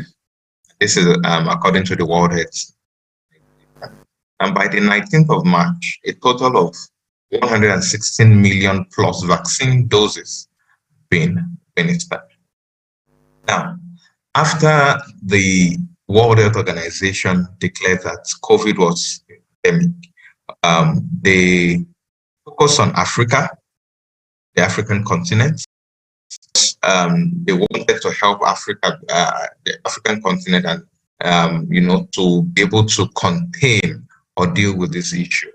You know, they identified 13 nations in Africa as top risk nations in the African, based on direct links with or travel traffic from China. Nigeria was one of the 13 countries. So these measures help to prepare this government of this nation. And the government of Nigeria itself undertook some measures, okay? Some of the measures that the government took, to contain COVID included closing land borders, closing the airspace, imposing lockdowns at different levels, of lockdowns. And there was a ban on interstate travel. That time you couldn't travel from one state to another. Closure of offices, people began to work from home, study from home, and then non-essential large gatherings, as religious places, churches, mosques, were also closed and limited. People had to start, doing many things online. So the government also tried to distribute relief materials and palliatives, help cushion effect of COVID-19 lockdown.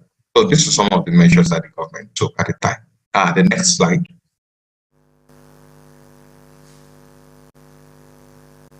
Now, while all of this was going on, the World Health Organization called for what they called a person-centered approach because, there were different approaches. Nations, because it was a new outbreak, nations were trying different approaches to contain it. But the World Health Organization called for what a person-centered approach, to respond to COVID-19.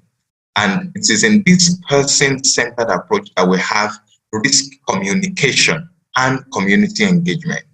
And this is critical so that we can, in order to ensure the successful containment of any outbreak, if there is any emergency, whether it's a medical emergency or environmental or whatever, if there is no proper risk communication and community engagement, the approaches or steps that government might be taking or any organization to contain that outbreak,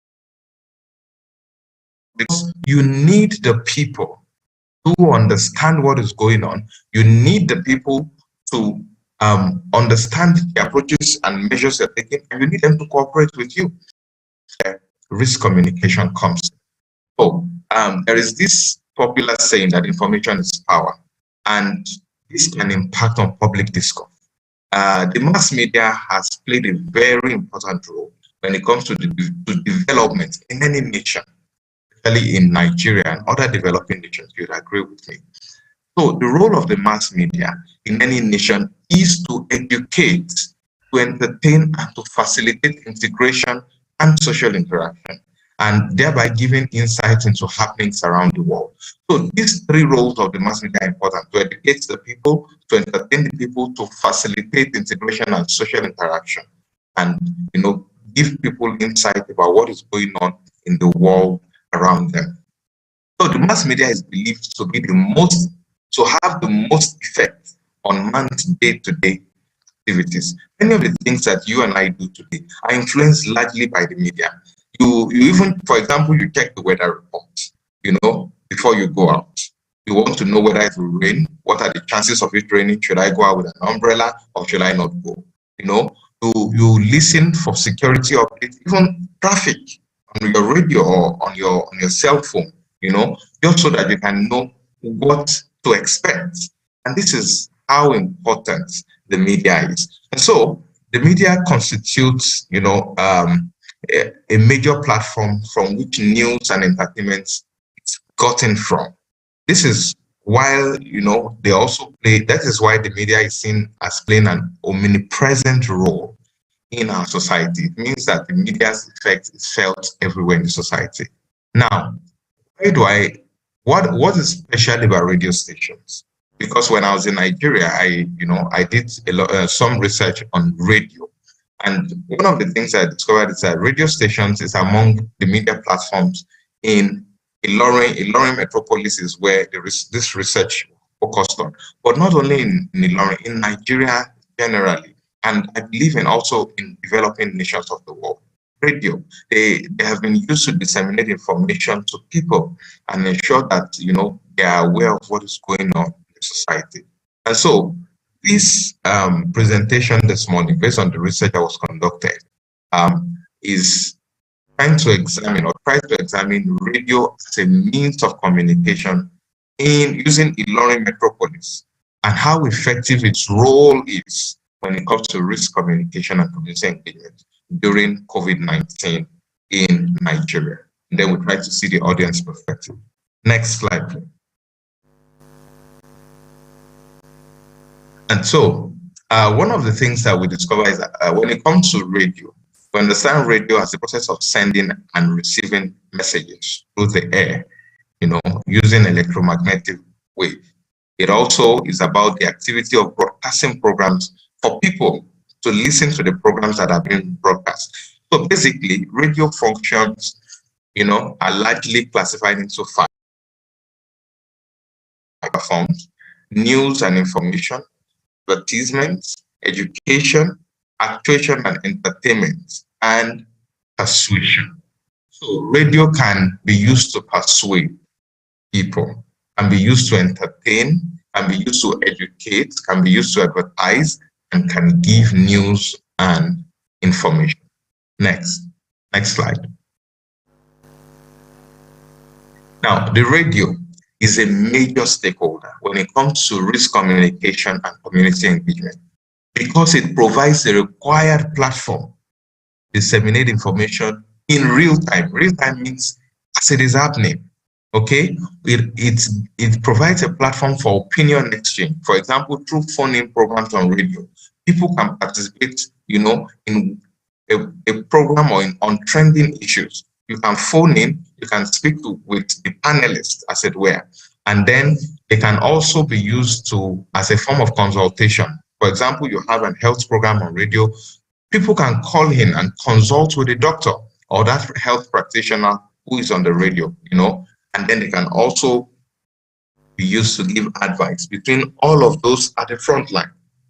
Don't forget our context, especially, is during the COVID-19. So they were, it's used to give advice, to give opinion exchange between health workers, extension workers, and in fact, government and also community members. So this is why radio is important. Next. Now, the radio is a very powerful communication tool, okay? And the radio has proven to be the most effective medium in promoting development in rural areas, as well as its adeptness in quick delivery of information. Okay, so there's also been other research done to prove that radio is very effective in rural areas. In fact, there's a research that was conducted that showed that many households in developing nations, in Africa in particular, still listen to the radio more than TV, more than the internet. Okay, and of course, you know that when we talk about the internet age and digital media, we talk of the gap, media gap or media lacuna, because some people have access to the media, social media, digital media, some do not have. But when it comes to radio, in rural areas in particular, everybody, even if you're in the city, you have access. Even on your cell phone, there are mobile radios. All you need to do is connect, your headphone into it, which serves as the antenna, and then you can pick radio wave. So the radio is very effective in promoting development in rural areas. Also, there is the corroboration by the EAF Global Monitoring Report of 2012 that noted that access to radio has a powerful reach, particularly in rural areas of sparsely populated regions. Now, radio are everywhere, with at least 75% of households in developing countries having access to a radio. So more than digital media or even TV, radio is accessible to many households, especially in developing countries. And you have the figure as a 2012 poll at 75%. So this is why the focus is on radio for risk communication and community engagement. Next slide, please. When it comes to the risk communication strategy, especially during within the COVID-19 context, the RCCE strategy and COVID-19 global response jointly issued by during the pandemic, the International Federation of the Red Cross as well as the United Nations Children, UNICEF, IFRC, Red Cross, UNICEF, and World Health Organization. They agreed that when it comes to risk communication strategy, there is a need to harness a local team, okay? And a local team must comprise of local partners, must to shape and implement the risk communication and community engagement. Is essential to the success of engaging individuals, households, and communities in their response. And the reason for this, as I note in the 2022 publication, is the on COVID-19 and infodemics, is that the challenging nature of dealing with infodemics. That's what is called infodemics. You know, this also became a term popular during the COVID-19, which an infodemics is a situation where there is a deluge of information, too much information that people do not even know what is the truth, you know. And so we need, what is it called? A risk communication and community engagement, because there is so much information. There's the challenging nature of dealing with infodemics, which is usually rooted, you know, false information rooted in society and spread like wildfire through street talk. You know what's the street talk? People in the streets, they just hear something, hearsay.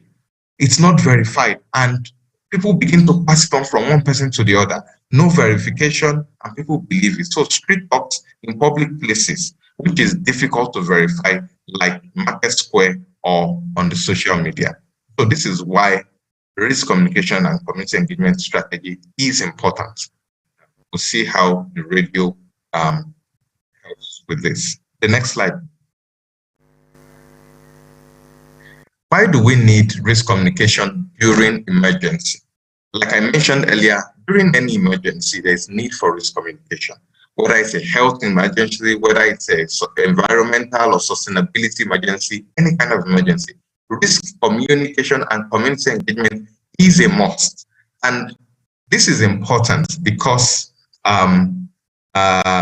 this is responding to any outbreak, especially one that has to do with such as COVID-19, requires multifaceted, multi-sectorial approach. One approach doesn't always work, so there's need for that multi-approach. And some of the earlier speakers mentioned that as well. During the COVID-19 pandemic in Nigeria, we witnessed that kind of multi-sectoral approach, so that we had multiple government institutions, development partners, private sector, religious institutions, everybody came together just so that we can, deal with it. And the Director General of the World Health Organization as well, it said during that time that a whole of government approach is important, and it must be coherent, it must be coordinated, it must be guided by evidence and public health priorities. So that it's not just a job for health ministers alone. And this is why risk communication is important. Next slide. So, why do we need risk communication? The next slide. It's important because, number one, it helps to manage rumor. When there's risk communication and community engagement, if the government, using a multi-sectoral approach, is able to communicate with members of the community, they're able to manage rumors, they're able to manage misinformation, they're able to help people to sift through information, okay? For example, infodemics. And they also reduce confusion and misunderstanding among the at-risk population. At-risk population means people that are prone, especially like the elderly people, those who already have underlying sicknesses. They are able to get the right information and they're able to act on that information. Okay, these are some of the reasons why risk communication is needed during any emergency. Next slide. Okay, I want to just rush so that we can go through it. Now, the framework that we use for this work is called the Elaboration Likelihood Model. And this model is used as a principle in persuasion work to persuade people. And it concerns the core of it is that this model is used to a process of yielding to persuasive communication and the attitude of people towards the process. Because when it comes to dealing with COVID-19, a lot of behavioral change, people must change their habits, change their behavior. For example, hand washing. has to become a conscious, intentional thing. For example, wearing of face masks. For example, social distancing. These are things that people are not really used to. So we need, a model that can persuade people to change their attitude, to change, their behavior. And this is why this model was adopted for this work. This model is relevant because there is evidence of its two core modes of persuasion in drug advertisement in particular. Radio listeners who are at risk would always have a connection or high involvement to public service announcements.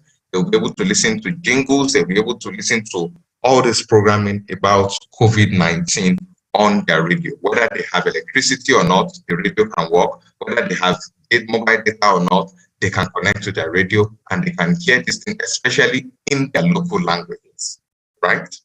Next slide. So the methodology that was used basically is we used online survey method, and we sampled 100 radio audiences in Ilorin Metropolis, Kwara State. Out of this 100, we had 88 of them who responded. And we got their perception about radio's role in persuading them, how they were persuaded, towards changing their attitude and behavior, so that we can reduce the risk and even stop the spread of COVID-19. Okay, next slide. Okay, so what were some of the findings? Okay, one of the findings is that we asked 5 questions. There were basically 5 research questions and the first one was we asked the question. First research question was, how credible do radio listeners perceive radio in Ilorin Metropolis? We wanted to know, what is your perception? Is the radio, is it a credible source of information? Or is it newspapers, or is it TV, or is it even the media? And we discovered that more than 50% responded agreed to the fact that radio is a credible source, of information.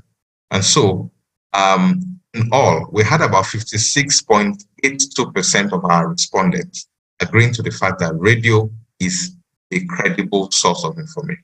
So radio audiences still take radio as a credible source of news and information. And this supports a 2015 research by an independent agency of the United States. It's called the Broadcasting Board of Governors, that Nigerians consume news a lot. In fact, that report by that independent agency estimated that 77.4%, of Nigerians listen to radio news weekly. Okay. Also, Media Landscape 2020 affirmed that. So most of those that our respondents for this research, they agreed that radio in Ilorin Metropolis, remains a credible source of information. The second research question was that we wanted to know if the radio in that community where we did this research, if it provided adequate information on coronavirus pandemic. We wanted to know the information you got listening to the radio about COVID-19, globally, nationally, and in that state. We wanted to know, was the information they got, was it adequate enough? Okay. And what we discovered was that 61.36% of our respondents, they agreed, while another 31% strongly agreed that anyone can be infected. They agreed also, more than 60% of our respondents also agreed, that the programs on the radio, the jingles, the public service announcements reminded they as listeners that although COVID-19 was first discovered in China, it has spread to over 200 countries. This was information they got, and they agreed that. So this agrees with what the World Health Organization thinks on communication and community engagement readiness. and response to COVID-19 also said that one of the most important and effective interventions when it comes to public health response in any event is to proactively communicate what is known, communicate what is unknown, and communicate what is being done to get more information with the objective of saving lives and minimizing adverse consequences. So our respondents told us, more than 60% of them agreed that the information they were hearing about COVID-19 at the time on the radio, both about COVID-19 globally, nationally, and in that state, was something that they could trust. It was adequate enough. At least they knew, because there were wrong information about, COVID-19 was only from China, it is only for the elite that get infected, the poor people cannot get infected, and all of that. But through these programs, radio programs, public service announcement, they came to understand that, anybody can be affected. The third research question was, we asked them, is the risk of the disease well, projected by the radio in the Ilorin metropolis? Did they talk about the risk, or was it just, general information that was not in depth? And 77.27% of our respondents strongly agreed, while another 20.45% of our respondents agreed that radio in Ilorin metropolis emphasize safety measures that can be taken to reduce the risk of contracting the virus. So it was this section of the audience is in agreement with the RCCE approach for COVID-19 to take into consideration the media space for critical life-saving messaging information that the communities need, about related risk and preventive measures. Research question 4, there are only 5 of them.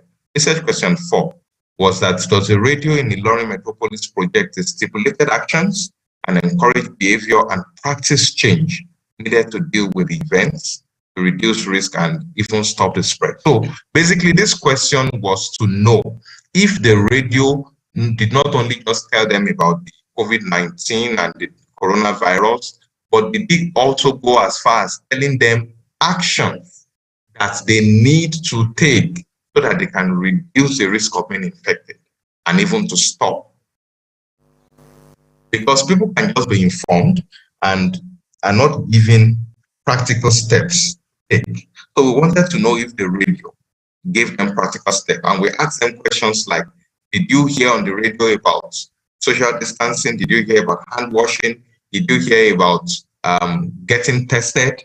Did you hear about, getting the vaccine when the vaccines are ready? We wanted to know if they heard all of these very practical steps, and our results showed that 81.82%, and then another 27.27 also strongly agree.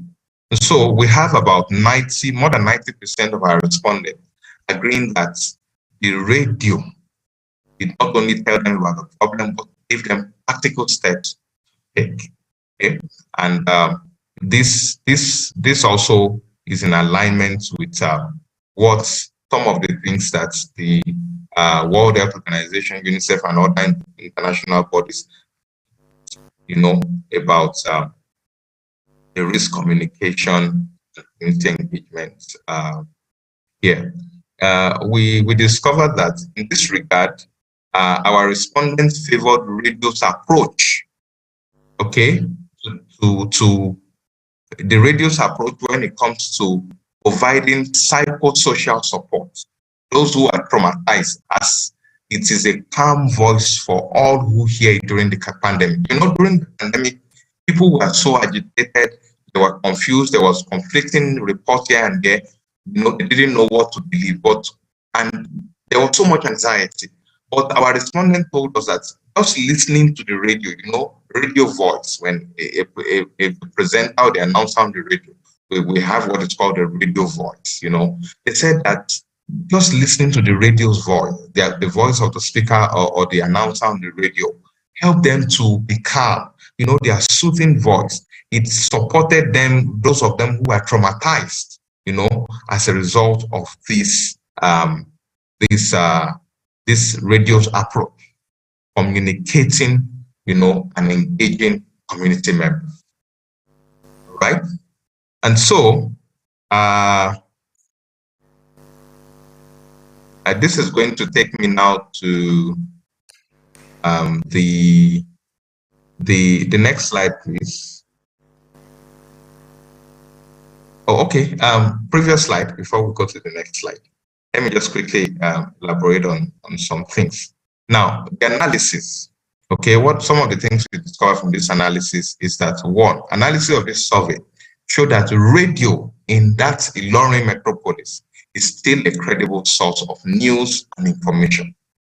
And many educated adults tune in to keep informed and to stay updated. So when people want to stay updated and be informed about what is going on, they tune to the radio. Another thing we discovered is that radio listeners in Ilorin metropolis, they maintain a positive perspective of radio and its programming. So they still have a positive perspective of radio and its programming. Also, the analysis of this research that was conducted showed that radio stations in Ilorin metropolis have satisfied their role as local, knowledgeable partners when it comes to risk communication and community engagement with the government. So they were able to, they fulfill their role in partnering with government, you know, so that the members of the community will be educated, will be enlightened, be properly engaged, while they also provide a platform for members of the community to engage and participate with the larger community so that they can together fight against COVID-19. Okay, and this just proves the point that radio is a powerful communication tool. All right. The next slide with the recommendations. Okay. So the recommendations, yes, recommendations. So because radio in Ilorin metropolis is seen as a good form of establishing community relationship, the feedback mechanism. Now, the radio, as you know, through radio, people or listeners can phone in, they can send SMSs, you know, during live programs or even any program going on. So there's that feedback mechanism that the way is instantaneous. And this is what we talk about communication. Communication is not just one person, it's a two-way channel. Okay, there is a message is sent out and you get feedback. And so radio provides this platform. And as they help in social science assessment of communities as knowledgeable local partners, the government needs to foster cordial relationship with the media. Also, when we consider that technology was used a lot by radio, and it's still being used by radio to allow for news to be heard instantly, you know, including in the remotest part of a country, through the airwaves, places where there is no electricity, places where people do not have access to social media, or they cannot watch TV. Radio can be heard there, and it requires technology, you know, to transmit these things in real time, including the vital role and high credibility of radio news. You know, our respondents confirmed or affirmed that radio news is still very credible, you know, in developing and underdeveloped countries when it is contrasted with mass media. So, because of this, the government and other financial institutions should make funding available, you know, in form of soft loans or grants, you know, to media, especially radio, for them so that they can stay upgraded. You know, they need a lot of equipment, stay updated and upgraded, and for them so that they can carry out their duties properly. There's also the news function of the radio. Okay, the radio has a news function. It also has an education function. So The education function, according to Kuyuchu and some other research, is the second function of the radio and news. News is the first function of radio. The second function is education. Okay? Education can be formal and it can also be informal. Okay? The aim is to help members of the society imbibe new habits and acceptable lifestyle, while encouraging them to break away from old habits, behaviors, and norms that are not acceptable or harmful in the society. Now, because the radio has this important role that it plays, radio is a veritable, important, and effective mass medium that can be deployed for the purpose of education.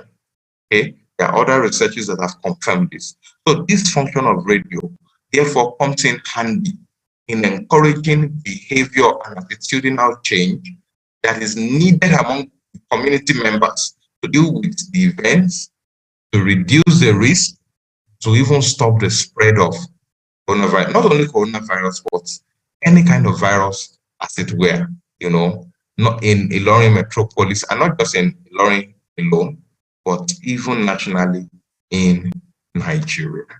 And so these are the recommendations that were made, based on this research. And this is where I'm going to end my discussion or my sharing about the role of radio. Okay, and I have taken this to show that developing nations in Africa, in Asia, can make use of the radio because it is still a very effective medium, to bring about change, behavioral change, and to deal with health problems, pandemics, and what have you, both now and even in the future. Thank you. Okay, thank you very much, Silas, for the presentation. Okay, so we have two questions on a chat box, but sorry, I would like to ask you my personal question first before we check on the question and answer. The first is related into your research. So I just curious why you pick radio as your media for to spread the message. So why you use radio, not like there are a lot of type of media that we can use to spread the message of health. Could you please tell us about that? Why do you choose radio? Okay, thank you for the question. Now, research shows us that in developing countries, 75% of households have access to radio. That is higher than access to TV. That is higher than access to social media. So you have a larger population of households in rural areas, in developing countries in particular, especially in Africa, that have access to radio. So it means that if you want to get an information across to people and you don't want to be worrying about, I don't know, if I put it on social media, after 24 hours, it will disappear. Or maybe the people who do not have electricity, because there are still some places in rural areas where they do not have electricity. Okay, they cannot get that information. But on radio, they don't need the internet. All they need is a transistor radio that has a battery and they're connected. And another thing is they can get to hear that information in their local languages. So you have programming that are done in local languages in rural areas. Because mostly if you use other media, especially social media, it's usually in English. And not all the population is able, able to understand English. So this is why we opted for radio. And our research confirmed it, that many people still listen to the radio. On their way to work, in their cars, in the buses, they have their radio on. Okay, thank you very much. So the radio on that population, it has the highest coverage compared to the other type of media. Okay, so the second question is from Mrs. Arina. She asks you, do you have any idea on how to formulate or design the message on the media related to the health campaign? How to formulate Yes. messages on media related to health campaign. Okay. Well, there are different ways to formulate the message, but this is why, for example, when we talk about risk communication and community engagement, you need a team. And that team must include the media, must include members of that local community. Because number one, you need to identify your audience. If you are sending out, you want to formulate a health campaign, you're coming up with a health campaign. So for example, health campaign in Indonesia, there are people in Java Island, there are people in Kalimantan, there are people in Bali, there are people in Papua. All of these people speak different languages, they have different cultures. One message will not fit for everybody. And so you will need to formulate, and that's where you now bring in partners. The media in Kalimantan, the media in Papua understands its people better. They must be part of it. Then it will also determine, from there you will be able to determine what language is the best language to use. Are we going to use Bahasa Indonesia, or are we going to use Bahasa Jawa, or are we going to use Sundanese, you know, or whatever language it is that the people use. So, but importantly, start out, because you must have that team, and your team must comprise of local members, partners, and they must come from the media, especially the local media in that place, and the people that are there.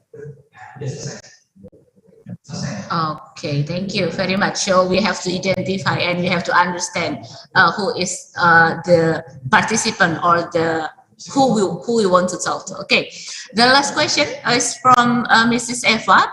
She asked you about how do you have an idea to handle the misinformation among population? Yes. Handling misinformation among the population is a huge task. Okay. My publication about infodemics during COVID-19 in 2022 talks about that extensively, and that is the ways to handle misinformation. Is that number one, there must be trusted media, which is what the risk communication and community engagement tries to do. Partner with trusted local and international media, local, national, and international media. Okay, so that the information that they are putting out is countering or dispelling false information. Okay, that's one.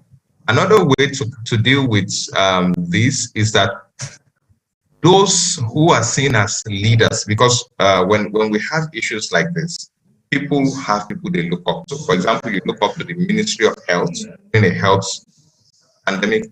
The Ministry of Health has a PR or media team. They must engage with the people. We've seen cases and instances where something is happening. The government is keeping quiet. Once there is a silence, especially from those in power, you are allowing people to assume and to think of anything they want. And so the government must put out information. That is why one of the methodology of the risk communication and community engagement is that we must tell the people what we know, what we don't know, and what is being done. You don't keep people in the dark. Okay, you must tell them this is what we know, this is what we don't know yet, this is what we are working on at the moment. And that's why if you follow the trajectory during COVID-19, remember that in the early days we didn't know much about COVID-19. The trusted media, World Health Organization and their partners, Ministry of Health, they told us what they know. They told us that yes, this thing originated in China, but it has spread around the world, and that it can spread through, through the air, it's airborne, through close contact. They told us all the things they know. Then they began to tell us the things they don't know. People were asking if I touch